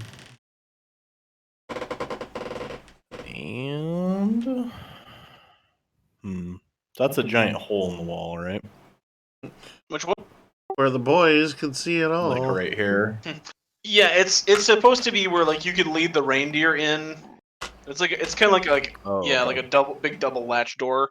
But yeah, it just got busted down by the imp and the rage deer.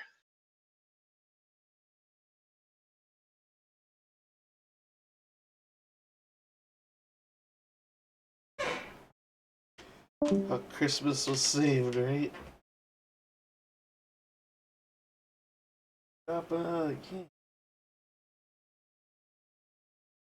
So if I'm reading this plasma cutter, right, it's saying a target can be a creature or an object and can be targeted by only one of the bolts. So basically, if I don't shoot it at 3 things, I'm wasting a bolt. Let's take a look. The plasma caster? Yeah.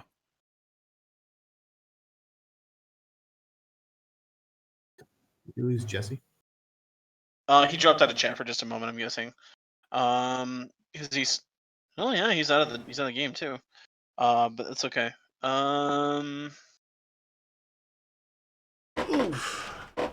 So yeah, it's not going to be a totally effective hit. I mean, it'll hit if you're going to hit Rage Deer number 1, it'll hit him and the imp.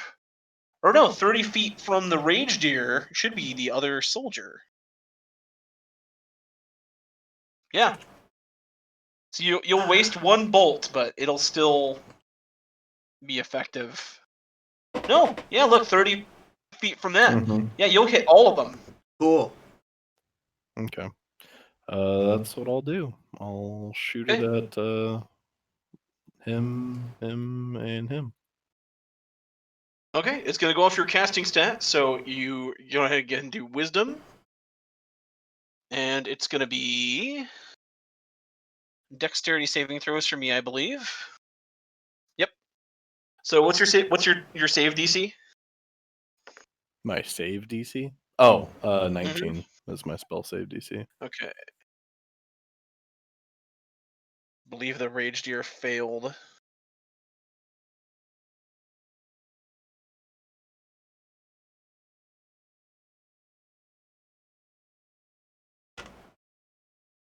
Yeah, he's a 0 dex bonus. So yeah, he rolled a 17, but he just failed.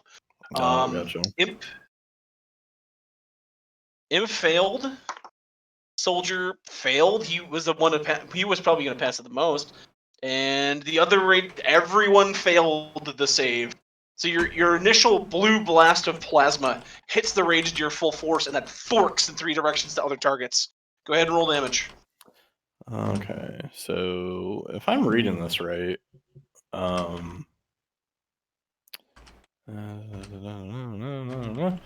target must make a dex saving throw. The target takes 10d8 lightning damage on a failed Yeah, save. all of them are going to take 10d8 lightning damage. Oh, okay. Gotcha. Well, all right.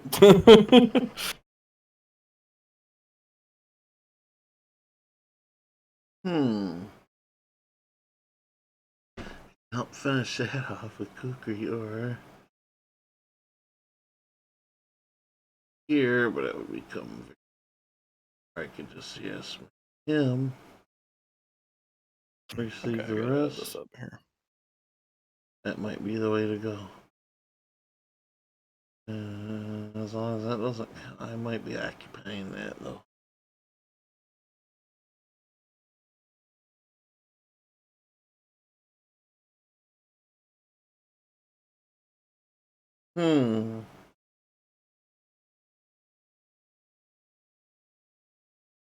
Say with the gun, using the guns is going to significantly speed up these combats. That's why I gave them to y'all.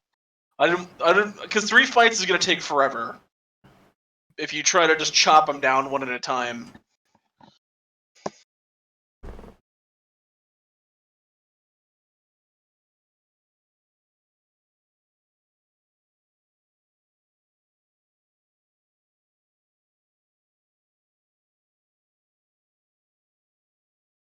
It's a lot of dice to roll, isn't it?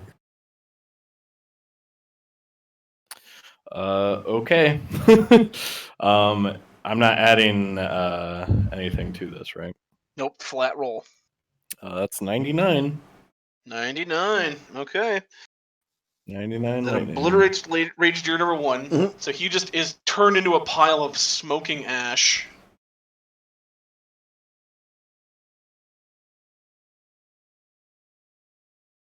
Imp number 2 is also turned into or number 3 here is also turned into a smoking pile of ash. Rage Deer number 2 is bloodied, but he is still up.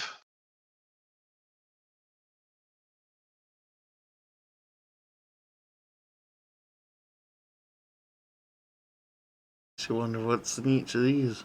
No, say, don't tell me the soldier's still up. No, he is.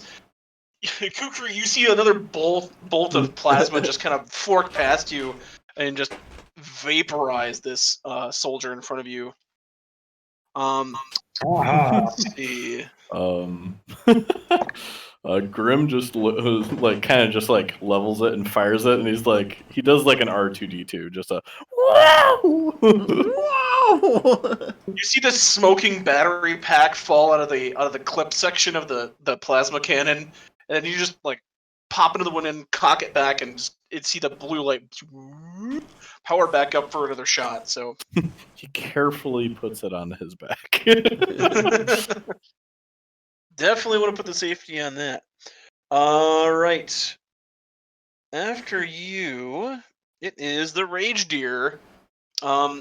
Jesse is not here in chat or in game, so what we're going to do is he is just going to vanish into the ether. Oh no! Who knows where our noble Christmas night has gone? That leaves only the spirit left. Ragier is going to recklessly charge at the spirit.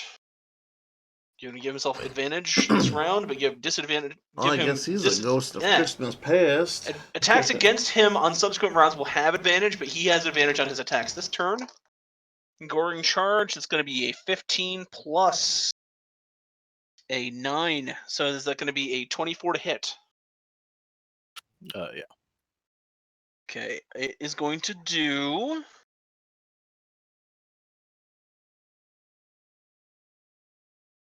6 plus 6, so 12 points of just piercing damage from the gore, and then from the charge.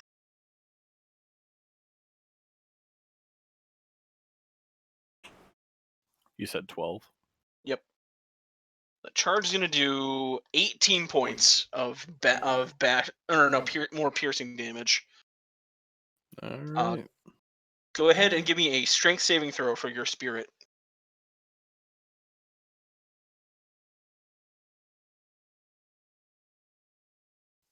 He got 19. Okay, he does not fly back from the force. Your spirit is able to hold his ground just barely. And that is going to be the Rage Deer's turn. Back to the top of the order, it's going to be Minor.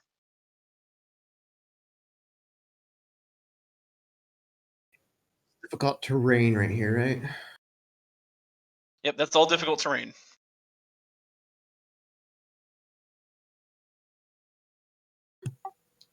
All right.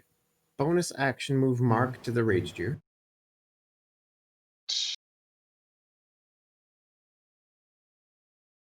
And then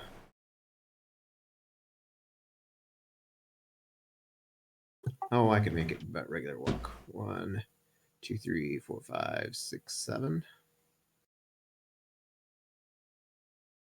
Actually, I'll stand back one because I have reach. And we'll attack. Climbing over the rubble, you're able to reach the deer just barely with your elongated arms. Oh man, tonight's not a night. That was a nat 1. All right. As an auto fail. Dirty 20. It's going to be a hit. Go ahead and roll damage. Dirty 20. Dirty 20.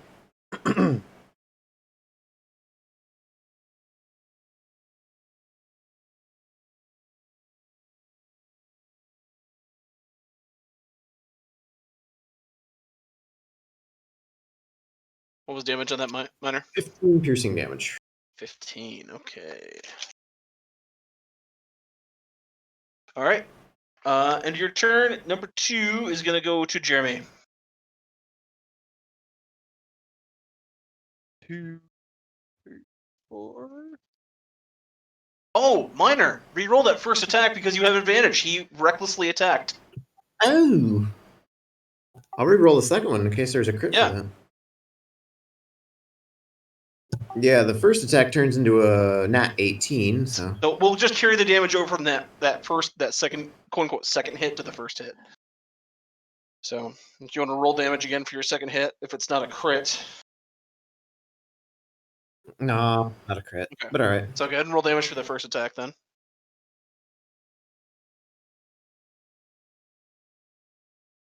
For 10 piercing. Okay.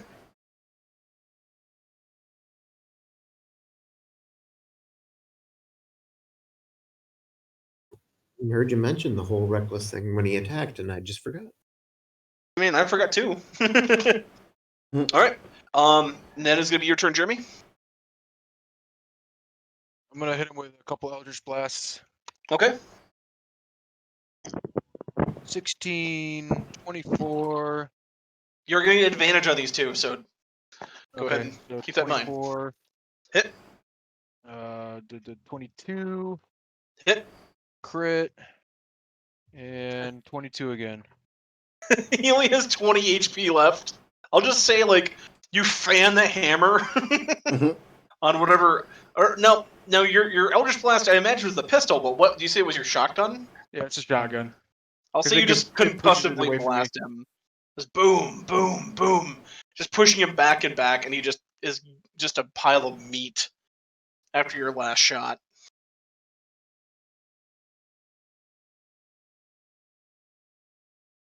All right, we are out of combat here. You have another armor pack and another health pack at the bottom there. How's everyone doing? I'm good. Bear is I'm all right. halfway dead. I'm okay too. Shit, I'll take the other armor pack if there's no argument. So what is your cumulative plus right now, Minor? 3 right now, so that's the last one. I Plus can 3? take. Yep, that's the last one you can take. I'll pick up the health pack too. I'm not going to use it right away. Okay, But I'll put it in have your inventory then. And remember that's 8d8 plus, or sorry, 8d4 plus 8 healing. So. And as you guys step into the courtyard here, kind of going through these various different small rooms, you're able to find in these houses, hidden under various beds and in cabinets, a variety of other power-ups. Most likely the last ones you will encounter in this adventure. And one locked case in the biggest cabin, which you imagine belongs to the Forge Master.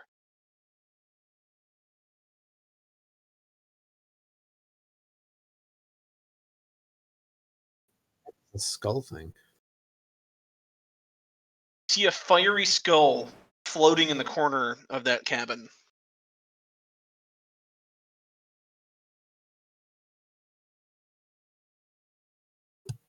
Does it want to meet Kukri? Kukri, as you enter in the cabin, the skull kind of like floats and looks at you and says, "A warrior of great strength. I am Really? the spirit of Hermine, the Christmas elf. I long for vengeance. Do you accept my will of vengeance in your heart, Kukri?" Kukri like kill. As you touch the orb, Kukri, it beams itself into your very soul, and you just feel this unrelenting rage build up in your body. You get one use of a barbarian rage as if you were a level 20 barbarian. Hell yeah. Nice. So you're gonna get a +4 bonus to your rage damage, and the remaining stats for rage are gonna be on page 48 of the player's handbook. So you Is that have just one under- rage. That's under barbarian, right? Yep.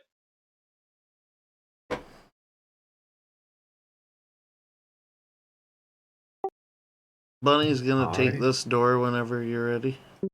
Yeah, you're fine. If you want to open up the chest, you're gonna roll a d4. Okay.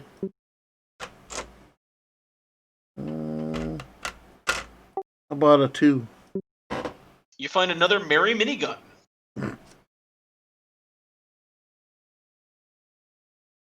Nobody's gotten the Red Ryder rocket launcher yet. Red Rocket Rider launcher. Ugh. I guess I'll grab this piece of armor. Apply that to your character.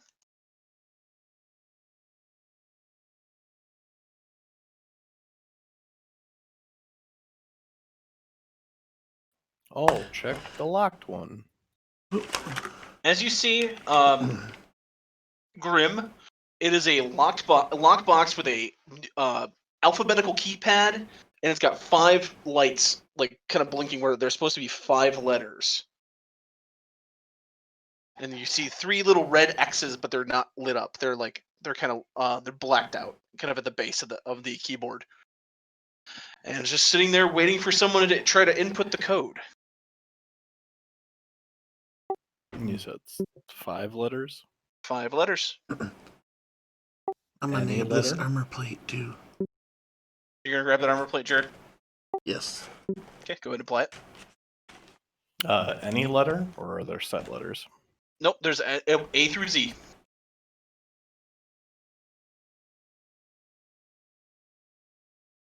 I'll pick up another health pack just to bring along.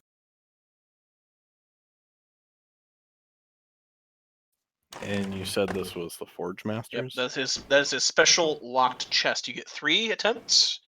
On the 3rd attempt, it self-destructs, not dealing any damage to you, but destroying whatever's inside. I guess I'll try Santa. 1 red X lights up.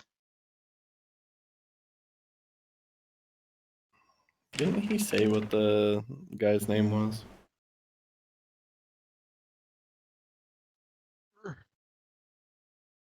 I don't remember. Kukri's gonna walk up and just be like, "Merry Kukri."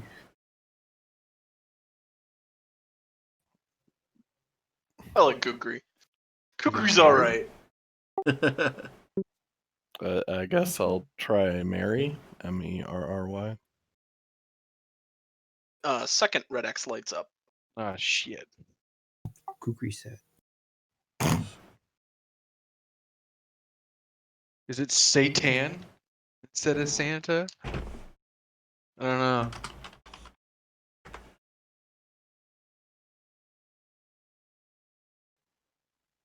Didn't that spirit just say a name or something like that? No, that was the spirit of rage of Hermie the Christmas elf going into Kukri.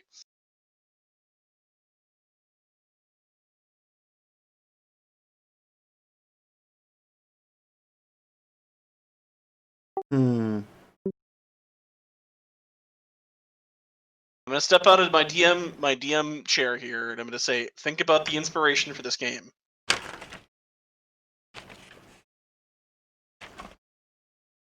That'd be a Doom reference, so I'm probably. Yeah, I'm out of that too. Oh. Bunny steps forward. I've been struck by inspiration on this. Bunny punches in IDDQD. Opens up, hissing out its steam and its vacuum-packed contents as out of the special You cut out there, buddy. out of the special trunk erupts. Hold on, I gotta change this.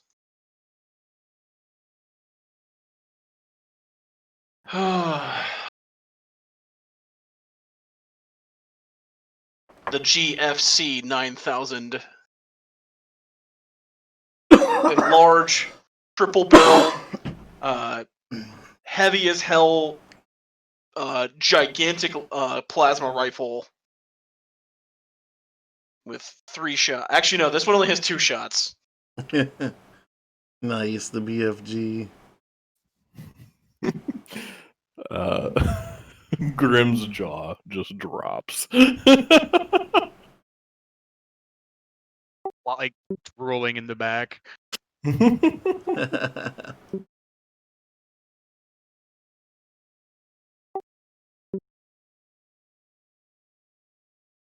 bunny pats you on the back and says, "All yours, buddy. Let's go fix this now." Guns and those. What, Jeremy? Said I've already got 2 big ass guns. Same. This is the biggest. Actually, this is. I will allow this to have 3 shots because every gun's gonna have 3 shots. So. Alrighty. Well, he'll Alright. just like graciously like hoist it up carefully, like a ceremonial katana, like with both hands, and. You see the light glinting off it, just so. Mm-hmm. John, I want to see what's in this chest right here. Okay, roll a d4. Come on, give me that fucking rocket launcher. A 2. You know what? I'll give it to you. It's Hell gonna yeah. be the Red Rider rocket launcher. Be careful, you could shoot your eye out with that thing, because that one does do splash damage and it does hit allies. Yeah, So it looks like it's a fireball. it's a ballistic fireball. Yes. And then I'll grab this. I'll pick up this med pack too, just to Okay. carry. Neat. Add it to your inventory there. Neat. I'm gonna take 1 med kit. I'll take that one there. Okay. I haven't There's got one more yet, down so here. just in case. I mean, one of you guys can take that if you'd like. I have 2 on me. If somebody else wants to grab. Say Jared, probably. Okay, sure. I'll grab the last health pack there. with that being said, you guys can assemble back into the staircase at the other side of the cabin here, or the workshop, to do your other encounter. Dun dun dun.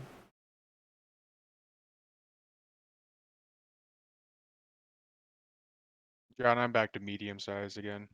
Okay. For now.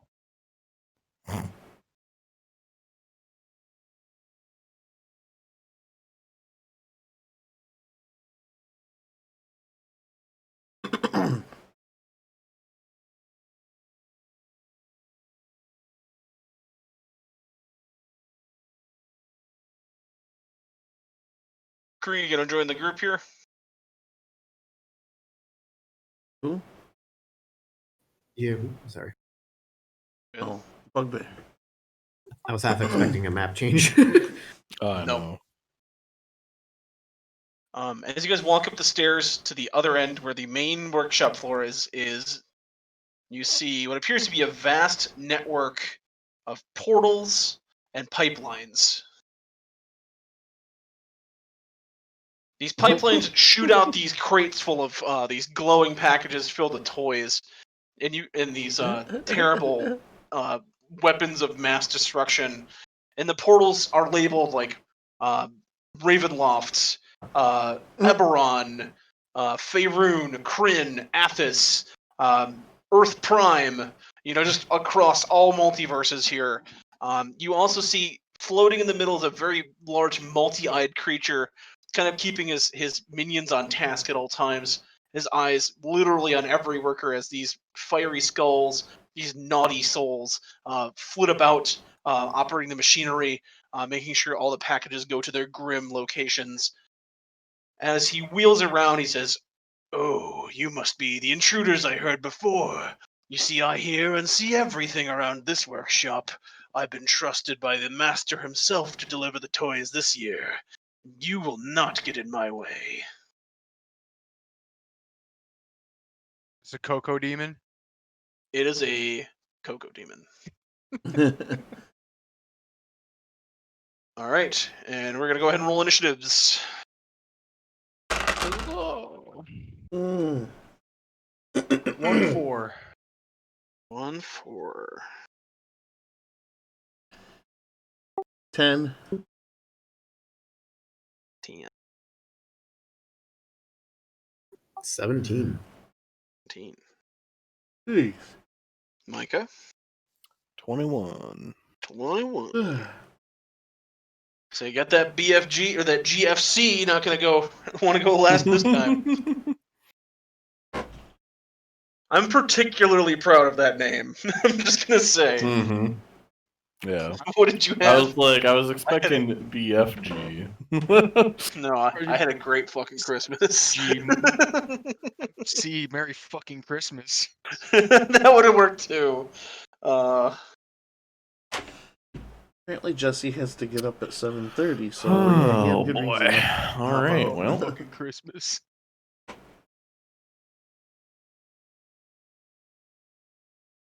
Okay.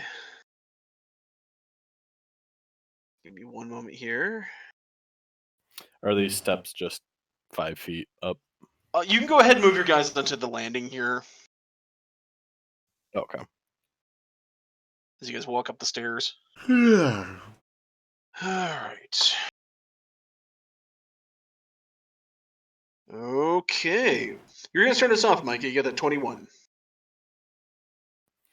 All right. Well, since it's got 3 shots, I'll take one. Okay. I give you the toys. Play with them. I'll aim it at the big bad Jeremy knows the name of this demon over Go there. demon. The Glen Coco demon. Hot Cocoa Demon. Coco demon. Hot Coco. Okay, he has to make a dex save, correct? Correct. Yep. That's going to be a 16 against your casting stat. Ooh, I'm getting winded. 19. Okay, he does not make it. Hell yeah. Let's see. On a failed save, the target takes 10d6 plus 40 force damage. So, luckily, I have a lot of d6.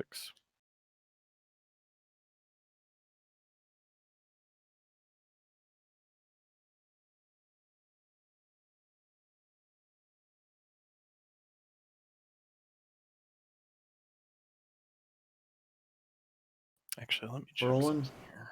I think he's real rolling. quick. Hey, I'm getting so quiet, folks. I'm Shit. pretty tired, to be honest, but I'm hoping we're getting pretty close to the end here. This has been really, really fun.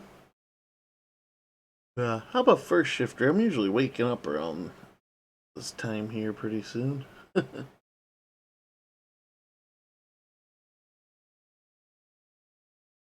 Oh, okay, gotcha. Love the Never level mind. of detail he puts Just into checking this, though. This is Stats on amazing. something. The icons in particular are freaking amazing. Kudos. Straight up kudos.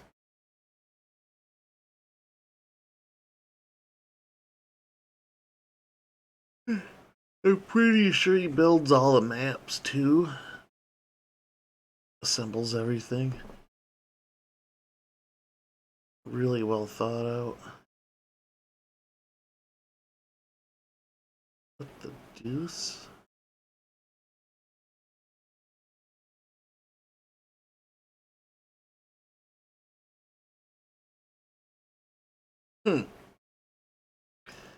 Glitch in the matrix or something. He takes 77 force damage. Whew. Okay. Big boom. And let's see. Yeah. Golly darn. I'm ready to go to bed. Target is huge or larger object or creation of force. The spell disintegrates a 10-foot You cube too. portion of it. You too. Yeah, I think that's all it does because it didn't reduce him to 0 hit points. Just does a butt ton of damage. Mm-hmm. Okay. All right. You see this gigantic green orb of Christmas energy fire out of the GFC, slams into the Cocoa Demon, burning away his festive hat. So he no longer has his green festive Christmas hat, but the remainder of his body is just a smoking, sort of charred bit of flesh as he just roars in pain. And then I'll send Mr. Bear up there. Okay. He's gonna do a multi-attack.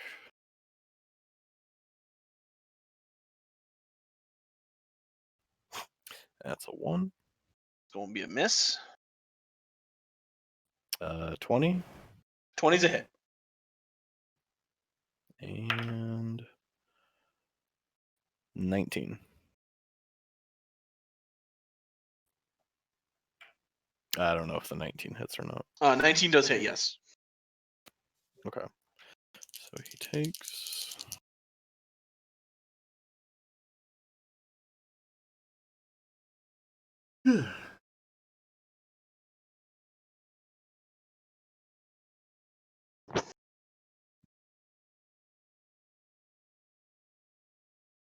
he takes 19 damage. All right. At the end of your turn, the Cocoa Demon is going to take a legendary action. He is going to do Eye Ray. He's going to target you, Micah. So let's roll a d10 and see what happens.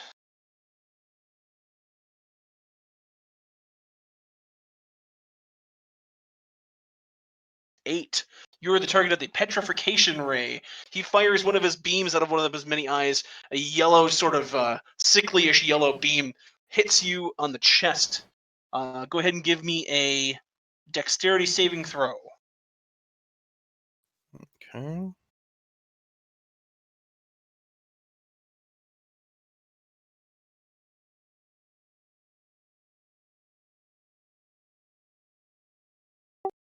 Does changing auras require an action?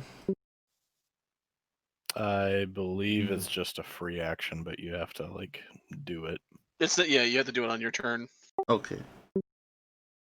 I got 15. Your body starts to turn to stone. If you fail, it's going to be like death saving throws. If you fail 3, you'll be completely turned to stone until the Cocoa Demon is destroyed. Okay. So on the beginning of your next turn, you're going to go ahead and give me a petrification saving throw. Just keep that in mind. Okay? All right. All right.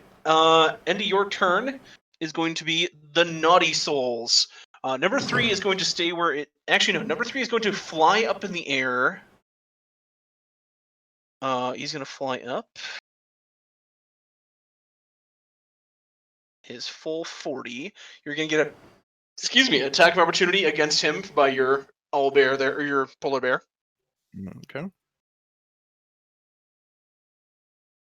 Nat 16.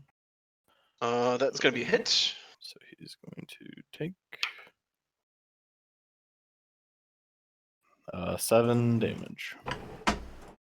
Get to the air. Same with the rest of his brethren here. They were hovering about 5 feet off the ground, but now they've just taken flight because the threat has entered the building. So number 3 is going to use his action, the remaining 10 feet of his movement, to move back. And he is going to cast Disintegrate on your polar bear. No! My move list here loaded. Can he reflect the beam with the non-descriptive cola bottle? We'll say chugging the nondescript cola bottle gives him advantage on his save because it's so refreshing. There we go. Okay. It's going to be this essentially the same as your GFC 9000. He's gonna have to make a saving throw, dexterity. Okay.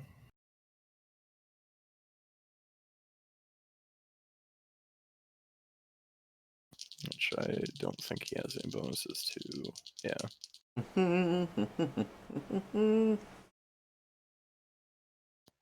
13. That is going to be a fail. So he's gonna take full damage. Which is a fuck ton.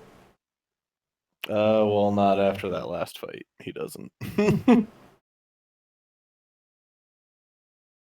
10d6.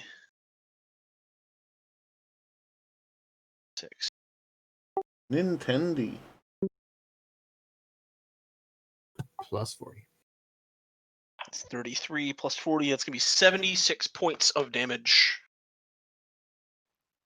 Well, let me see here.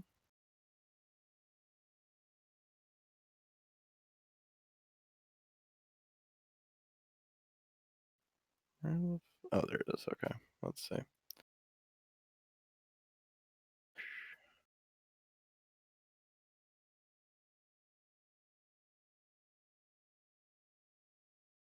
Oh yeah, no, that's enough to hit him. He only had 60 maximum, and he already took some. So He is winked out of existence by the overwhelming force of the beam of number 3 here.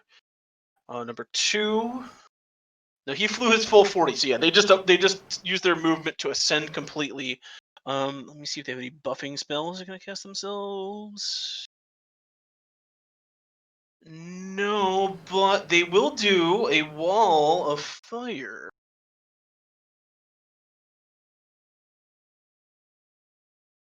They're going to cast wall of fire right.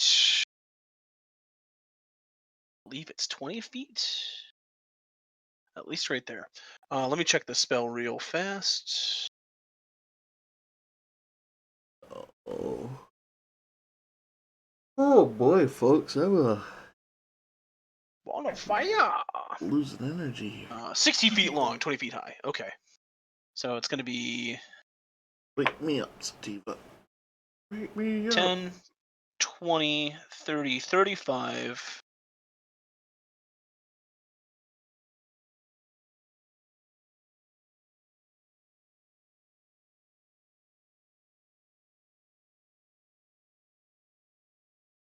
Oh, it has to be straight, doesn't it? Okay. So he's just going to cast it across here. 35, 40, 45, 50, 55, 60. Okay. So number 2 casts it across the sort of the threshold here. And he's going to have it pulsing outwards. So number 3 is floating above it. Number 1 and number 4 are just going to use their other movements here to reposition away from each other. And that's going to be their turn. Next is going to be Minor. Alrighty. That whole line is fire, right? Should be, yeah. Yeah. That is definitely a problem. Going to. Yeah. Let's Hunter's Mark the big thing.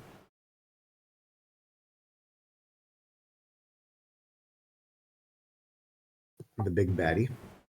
Okay. He is Hunter's marked.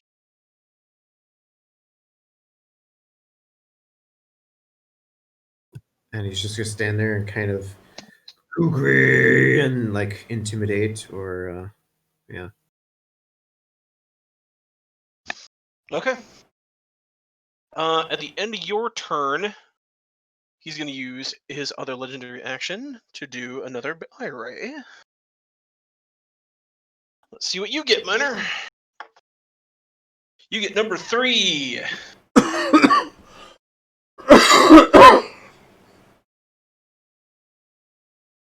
You get the Fear Ray. Give me an 8. Give me a Wisdom saving throw. Which I have advantage because my cape. Yep. Oh shit. Shoot. Well, there's a nat 20. Nice. Doesn't matter. He tries to fill your vision with fear and doubt, but you're able to shake that off completely and continue on in combat. I don't take any damage. Nope. The effect of the Fear Ray is to both kind of put you in one spot, and you'll have disadvantage on attacks against your feared target. So it really puts you at a disadvantage trying to hit him in melee. Darn it, I keep hitting the wrong button. Okay. At the end of your turn, Kukri, it is Jeremy.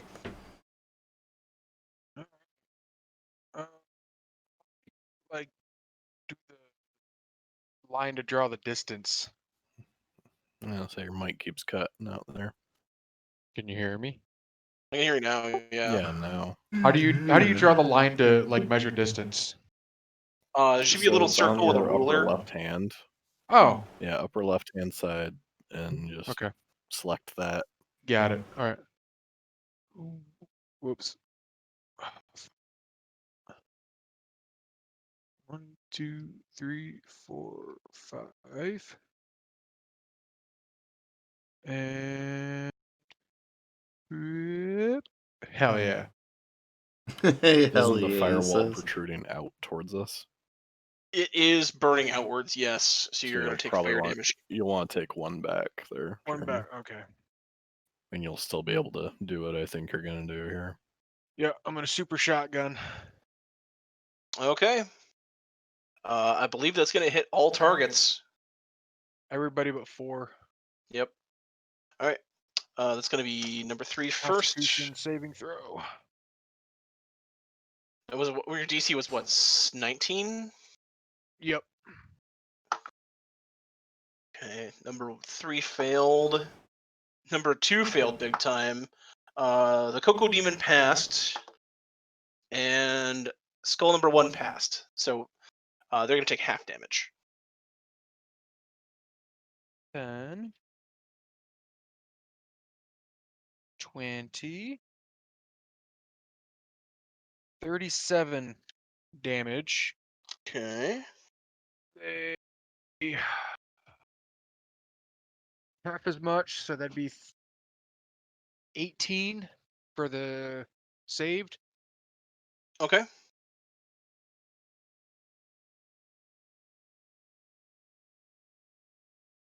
Yeah, so 37 Okay. for the guys who failed and 18 for those who passed.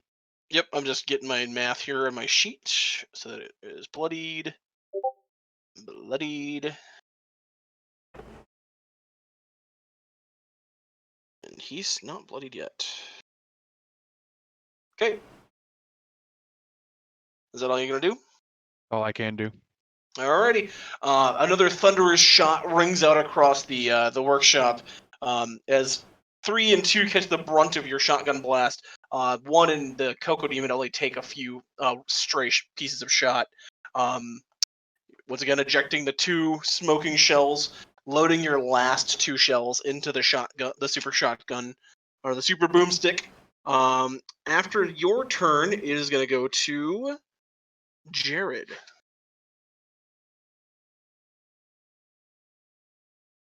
I'm gonna move there. Actually, I'm gonna move here. As a free action or whatever, I'm gonna use Aura of Protection.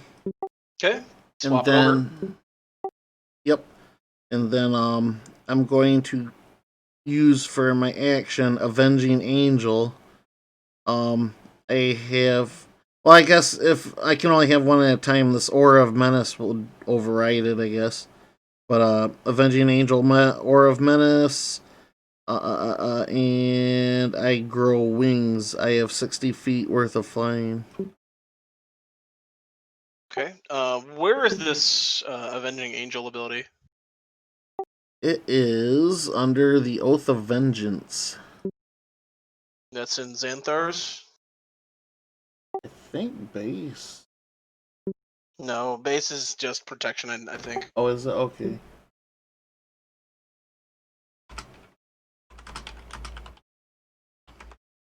Let me take a look here.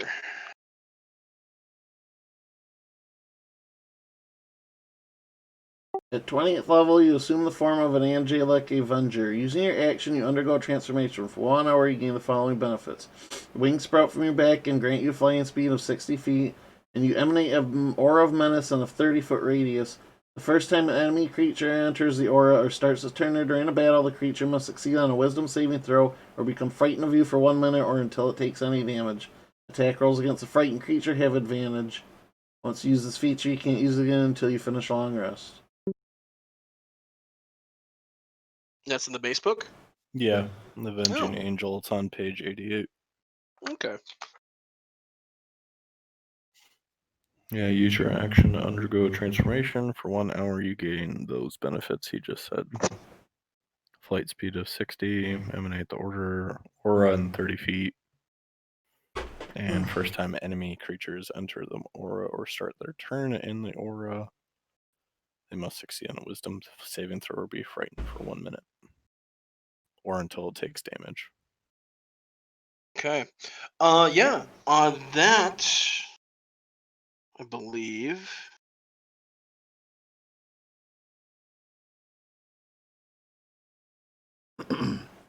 And attacks against frightened creatures have advantage. So it'll break the fear, but you have advantage on that attack, I guess. So yeah, that's gonna overtake your Oath of Protection, or your Aura of Protection.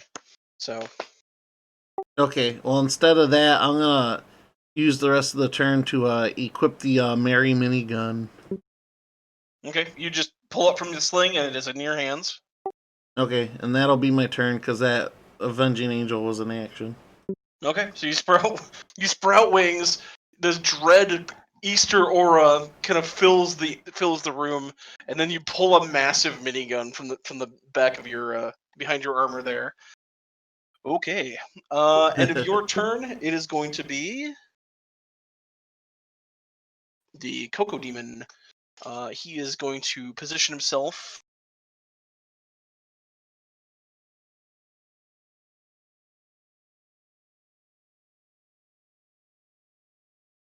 For what's his movement?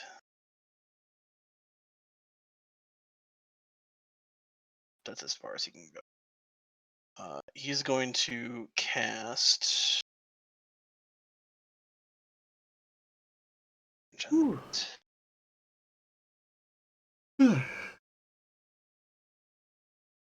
What's Coco Demon doing?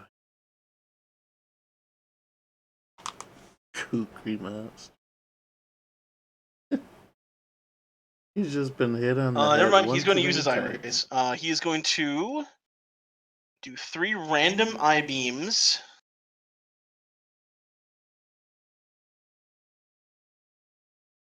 So we're gonna roll 3d10 here, re-rolling duplicates, and we're gonna pick targets. First of you, Jared. You get another you get a petrification ray for yourself. Go ahead and give me a dexterity saving throw.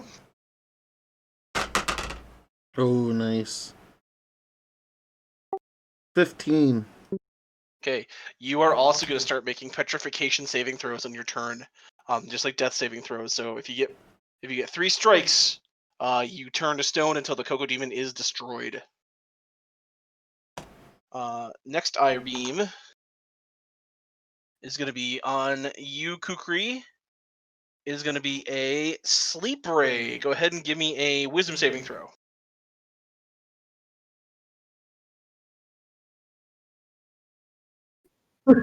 Another nat 20. You resist. You're getting hit like it's a fucking disco party ball with all these different magical rays, but you're just either too dumb or too strong to fall prey.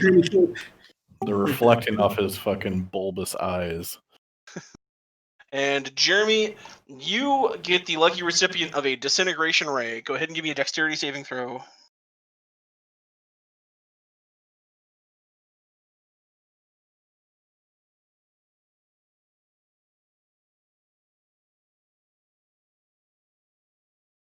One of those beams tries to go into my eye, but doesn't know which eye to pick because they're kind of. It just ends up reflecting off them like a prismatic shard. Jeremy. Oh, that's rich. Microsoft 1919. Is just enough.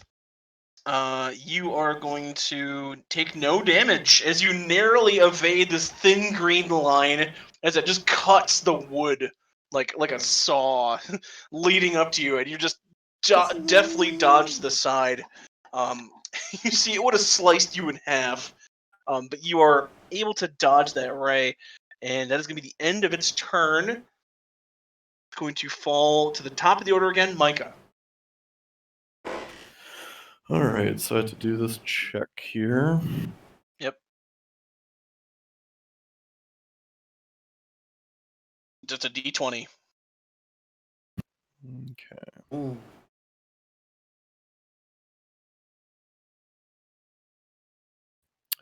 16. Okay, you make it. So, you're gonna give me.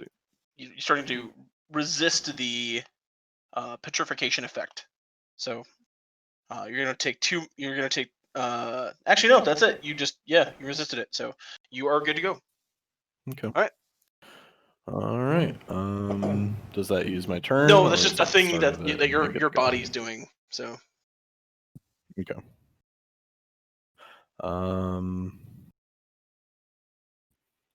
I guess because I have it, I'll use the plasma caster Okay. again. What are your primary target's gonna be? I'm gonna go for.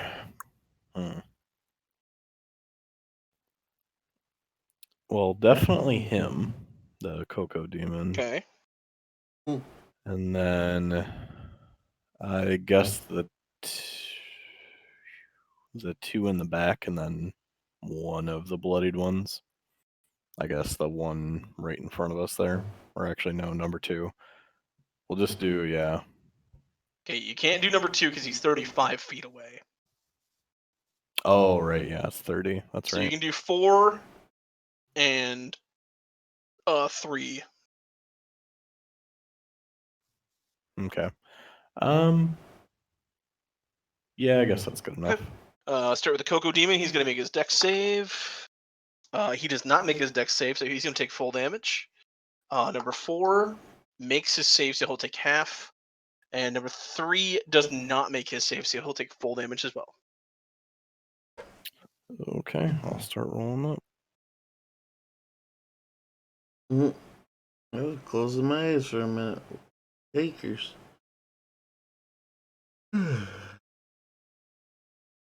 Sit up.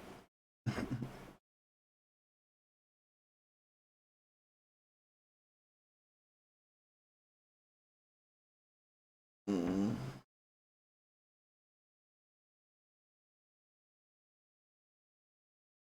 Dude, Jeremy, this monitor is dope. I like it. The only thing that I have an issue with is when I have it on my dual monitor mount. Mm-hmm. Um, it's hard to get the power button on one of them, Yeah, I can see that. but I think when I get my new desk, that'll fix it. Yeah, because I'm not having too much of an issue when I do my dual monitor setup because I'll have one. I can just kind of reach underneath and clack it, you know. Because I'm not gonna have it mounted. They take 49 49. lightning.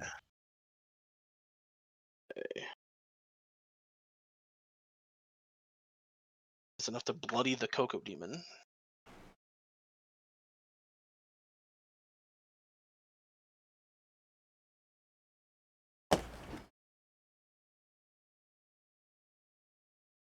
Number 3 is disintegrated.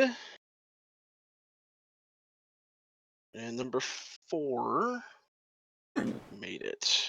So he takes 20. Or no, what do you say? 49? 49, yep. It's be 24. Okay. Whoosh. He is disintegrated. And the other 2 take damage as well. End of your turn. You know what's coming. Legendary action, Ray. This one's going to be at Jeremy again. It's going to be number 5. Number 5 is going to be the Enervation Ray. Go ahead and give me a Constitution saving throw, Jeremy. Nat 20. Well, you're still going to take half damage. Damn. Okay. I gotta tell you though, this is the first time I've used a Beholder this powerful, and this is pretty friggin' dope. I bet. You just keep the I-beam after I-beam's everybody's going. team. It is gonna be 46 divided by 2. That's gonna be 23 points of necrotic damage as the Cocoa Demon sucks some of your life force away with its withering gaze. Your turn, Micah, is gonna go to the Naughty Souls. Naughty Soul number 2 is gonna maintain his concentration and move back. Still hovering in the air. Naughty Soul number 1 is going to move forward, along with number 4. Staying on opposite ends of the room here so they can't be group shot. Number 1 is going to use...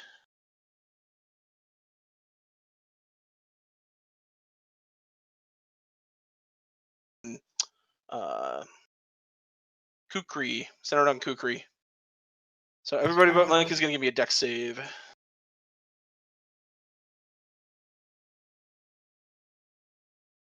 Jesus 21. Christ! I keep rolling nat 20s on these saves. 13 and a I 20. rolled an 18. The first time the enemy enters the aura, it has to make a wisdom saving throw. Yes, he passed. That's going to be a 20. Okay. Okay. Jared, did you make your saving throw for that fireball? Dex. Yep. I got dirty 20. Dirty 20. Okay. You're going to take some damage, but it's going to be reduced.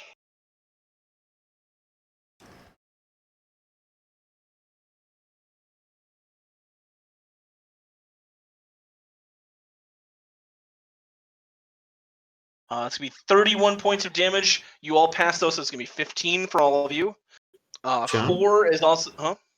I'm going to swarming dispersal when I take damage. Okay. Cut that in half and teleport. Okay. Something about 7.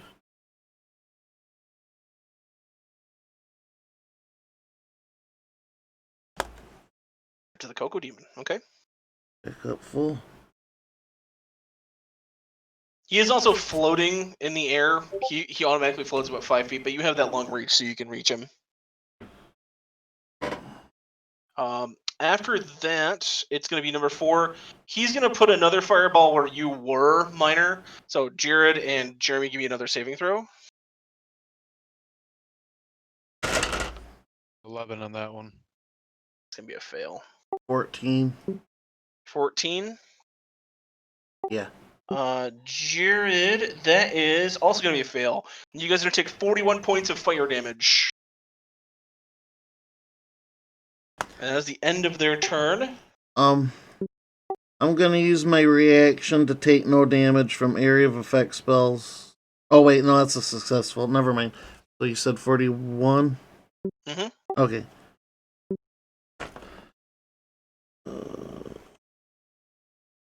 Okay. Okay. End of their My turn. bad. It is going to Successful be save. slot number 3, Minor. That's All right, he's marked, right? Mm-hmm. Gonna put favored foe on him. I think I left a description in it here. So I'm gonna roll an attack.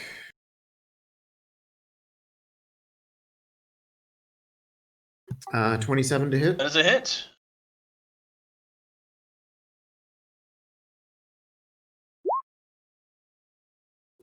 Didn't put the description in. Okay. Hmm. It's basically I pick a enemy and I get to deal an extra D8 of damage to Okay. him.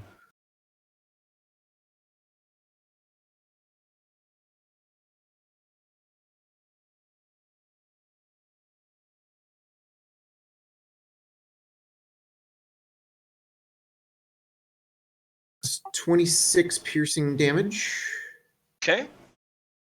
It hurts. on the first attack anyway. Let's try another attack. Ooh, that's a 14. It's going to be a miss. Oops. All right, and the offhand. 22 Yep, to that's a hit. hit.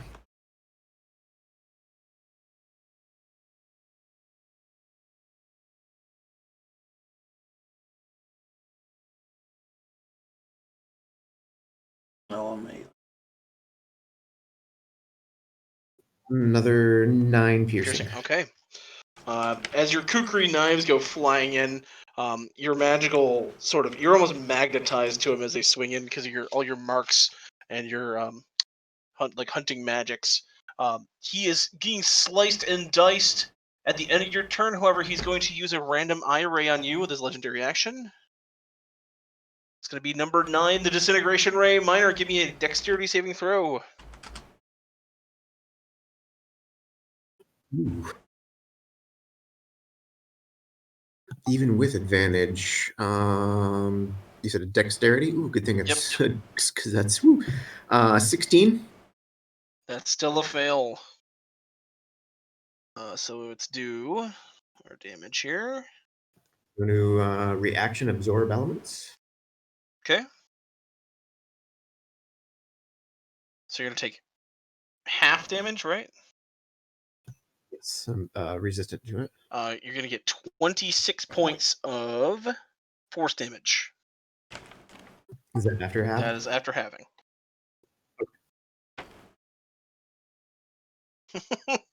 You just see You said 20. like this cartoonish outline of a skeleton, like when it hits Kukri. So he's got like that with like flashing black and bright green. You see his like oddly shaped skeleton inside his body as he's clipped with the disintegration ray, but he's still standing, if not slightly smoked. Some of the flies and the fleas in your fur that make up your swarm have just been disintegrated by the ray. But you are still standing and still able to fight. That's going to be the end of your turn. It is going to be Jeremy. Oh. Shit. And the favored foe is a alternate option to favored enemy, so that's what that's about.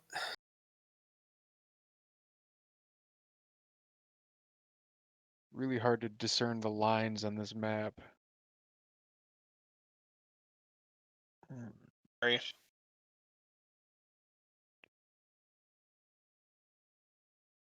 I left the grid on it, so I mean, you should be able to. If you look, it should be on there. You might have to zoom in a bit. It's like the grid lines up with the slats of the The floor. boards. Yeah.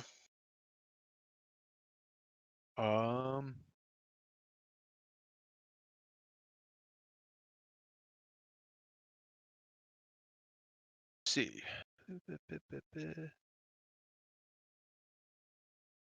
Oh boy, I am like wanting to go to sleep. Oh, so it's magic missile. Okay. Yep. I'm having fun. Don't get me wrong. Spool Not up trying to your die. Mary Yeah. minigun. All right. As it starts to spin up, it goes. Dun, dun, dun, dun, dun, dun, dun, dun, dun, dun, dun, dun, dun, dun, dun, dun, dun. It plays like a faster and faster version of Jingle Bells as it fires these missiles. As it spools up. Go ahead and cast your bolts out and roll your damage. 10, 12, 14, 19, 23, 27, and 29 force damage. I'm gonna hit that with. I'm gonna hit the Cocoa Demon with it. Okay. All the shots slam into the Cocoa Demon, and he is not dead, but he is heavily injured.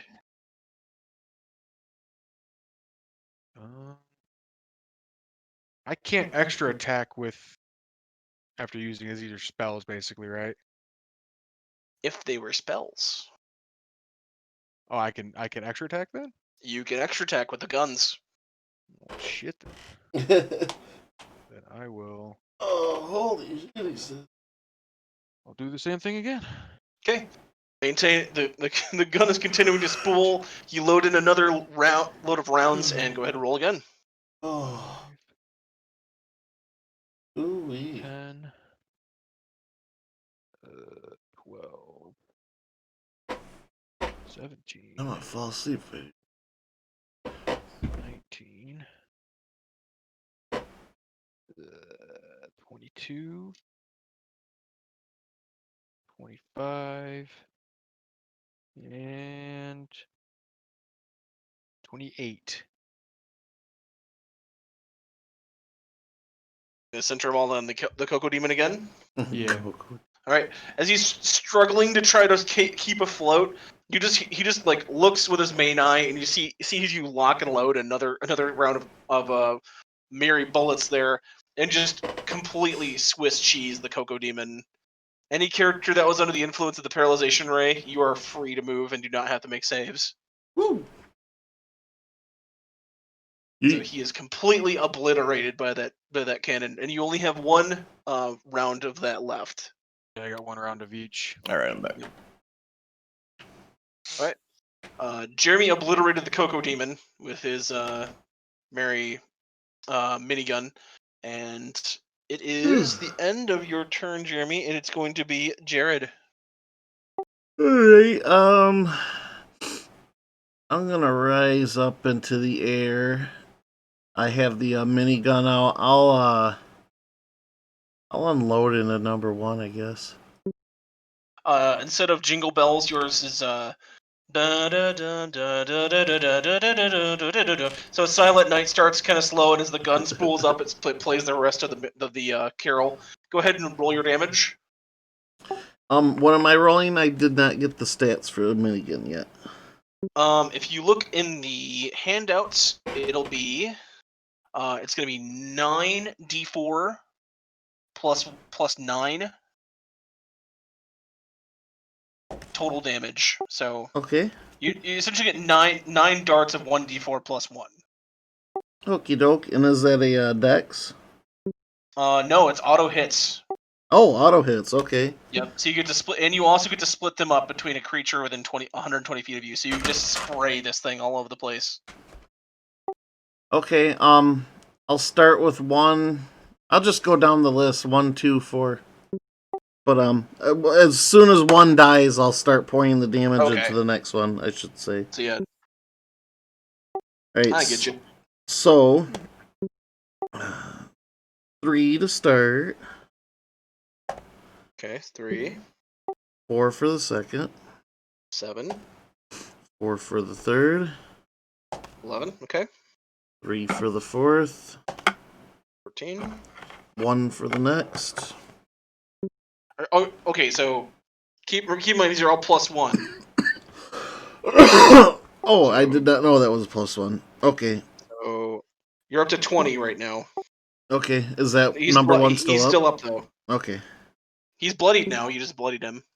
So that was 4 shells? Yep, you got 5 left. Or no, that was their 5th one. So you have 4 left. 5th. Okay. 4 for, or so 4, 5 for the next then. Okay. 8 for the next. Or no, not 8. I'm sorry, I'm adding on to it. 4 for the next. Okay. 2 for that one. And then I have 1 more, correct? Yep, last one. Last one is gonna be 4. Okay, so an additional 16 on top of that. All right, he is. His HP was cut in half. Okay. He's bloodied, but he's still up. Okay. So very nice. And then I will fly into the center of the room. All right. Over the fire. Over the fire, because it is only 20 feet tall. All right. Very cool. Very cool. And at the end of your turn, there are no more. There's no more Coco Demon. Micah, it is your turn. Alright. There it is. Order of Menace. I have to make a wisdom saving throw or they're frightened for a minute or too hard. There.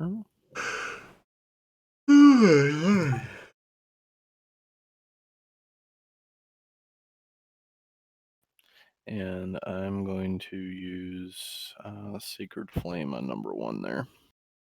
Save. He does not make it. He got a 14. Alrighty. Then he takes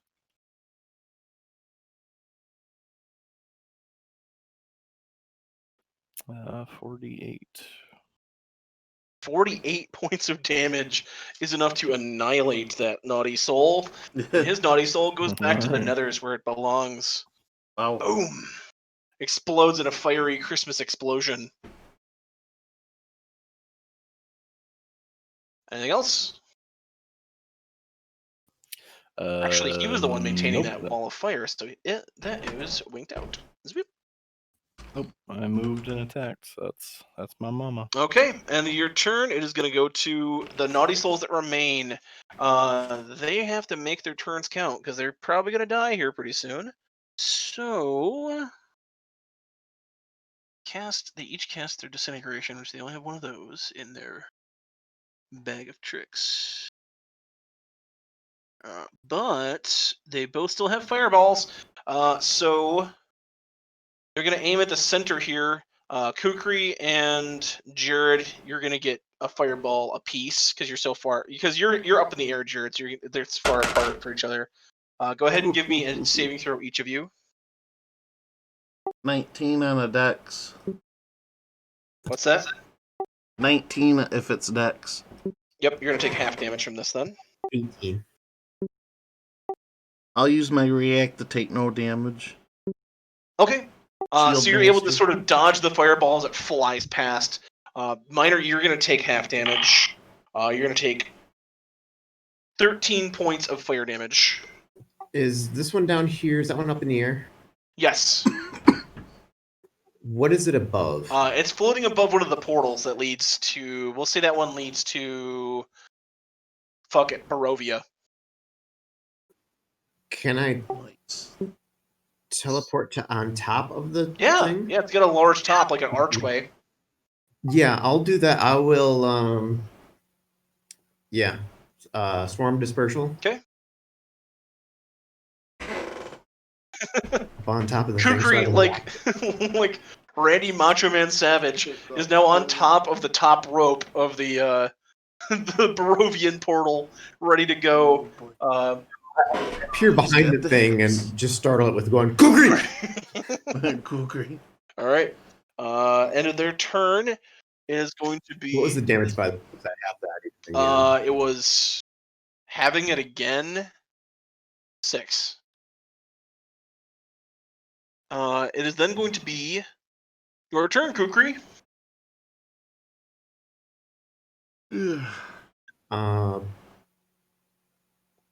Yeah, bonus action move mark target to their hunter's mark.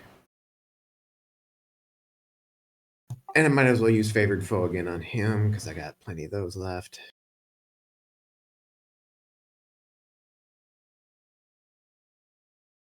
And swing into Bring it him. in. Okay, go ahead. Fuck me, I'm not using that dice now. It's a nat 1. First swipe is a little bit awkward. You're off the.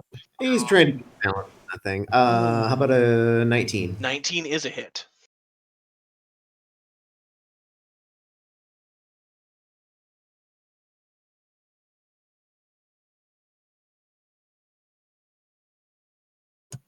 Five piercing. Is it 5 piercing? 25. Okay, big difference. Okay. All right.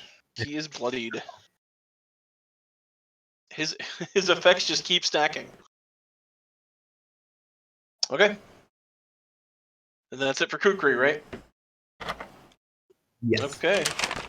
Kukri. End of your turn, Kukri. It turns to Jeremy. I'm going to. Would this give me advantage, or is he flying? He's flying up in the air 40 feet. 40 feet? Yep. All right. Well, I guess I will. It's here.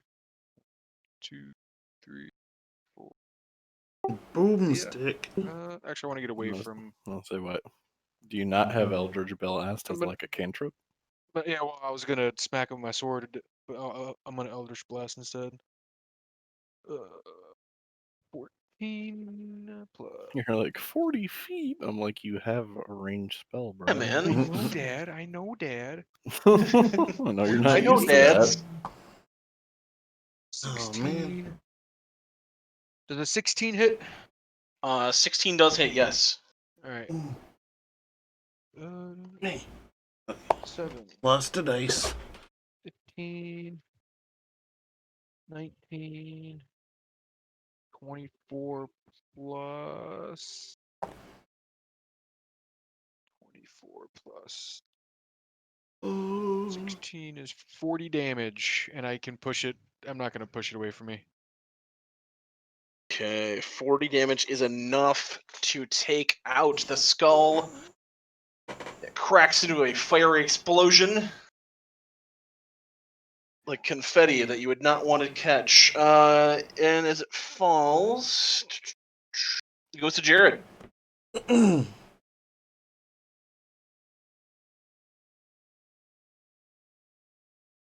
Soar over here and unload the minigun into that. Go ahead and roll your d4s. 3, 4, 2, 3, 5. Have how many left? 2? 4. You have 4 shots left. 4, okay. That's another 3, Okay. 4, 2, 5. That's enough. You had 30 left, and you did 31. Woo! Whoopsie. Alright. As the rapid fire Silent Night dies down with your spooling minigun there, the shards of the skull fall to the ground, and you have taken care of the demonic toy distribution center here in the workshop of Santa Claus. The evil aura fades, but there is still yet one battle ahead of you. Do we want to continue doing this last encounter, or do we want to do this maybe another time? It is kind of late. It's up to you boys. Personally, I'm about ready to pass out, so I would love to revisit this when I can appreciate it fully. Yeah. Okay. Because what we'll do is you've clearly put in a lot of love into this, and I'm digging it, and I don't want to be like half awake for your awesome conclusion. So Okay, so what we'll do is we'll go ahead and conclude this next time. it's a when we two-parter, play, folks. And we'll do the final encounter with the demonic Santa Claus. And go ahead and just remember, if you have any notes or anything that you can type out or write down, just how much ammo you have left in your guns. I think, Mike, I think you have 2 shots left in your GFC. And I think everybody has 1 shot left on their respective weapons, other than that. So. Yes. All right. Well, thank you for joining us for the stream, everybody. This is not necessarily how our normal games go, but I think we had a lot of fun tonight. Yeah, I absolutely had a lot of fun. I appreciate everybody showing up and giving their all. This has been really amazing. And it's gonna be a 2-parter, so I'll make the announcement for the follow-up stream on this, but yeah, definitely down. Thank you for joining us, everybody. Appreciate anyone and everyone coming to check us out. Join us next time in our epic conclusion to Santa Slay to Jingle Hell. Thank you, everybody, for coming on tonight. Thank you, John, for the great game. As always, thank you very much for having me. All right, we'll meet at a later time, and I'll let y'all go and close this out, and I'm going to go on head to bed. So y'all have yourselves a great night, you guys. Night, everybody. See you guys. See you. You get 2,000 experience. 2005. All right, so yeah, I am going to call it there. I'm definitely going to head to bed. So yeah, have a great night, everybody. Have a great night. Thanks again. So, Hey, no problem. I had a lot of fun. Me too, man. I'm still closing out, but I'm glad you did this. This is awesome. I'm looking forward to finishing up. But I was like, they're not gonna get ID. I thought it was super obvious. it isn't. It isn't. We were focusing on the Christmas aspect, not the Doom aspect. Yep. But as soon as you said consider the theme, I'm like, okay, 5 letters. It's not Doom. Duh. It's probably not. It ain't Slayer. Oh, duh. God mode. I'm playing the Godly Bunny. It actually worked out really great that I chose the bunny, because now I feel like I'm the Doom Slayer's bunny from way back when. But anyway, yeah, I'm just telling the chat, I'm heading out. John, again, thank you so much. You put so much love and work into this. I'm always glad to be a part of the ride every time. It is always fun. I cannot wait for next year. It's going to be great. I will reveal fully what next year's Santa Slay will be after the final encounter here. And yeah, hope you join us then too. All right. So. Well, you heard it, folks. Me and the DM, we're going to go off to fight demons in Dreamland now. But we'll come revisit again real soon. I'll announce it on my Twitter and watch my Twitch announcements. Have fun, everybody. Have a good night. Good night.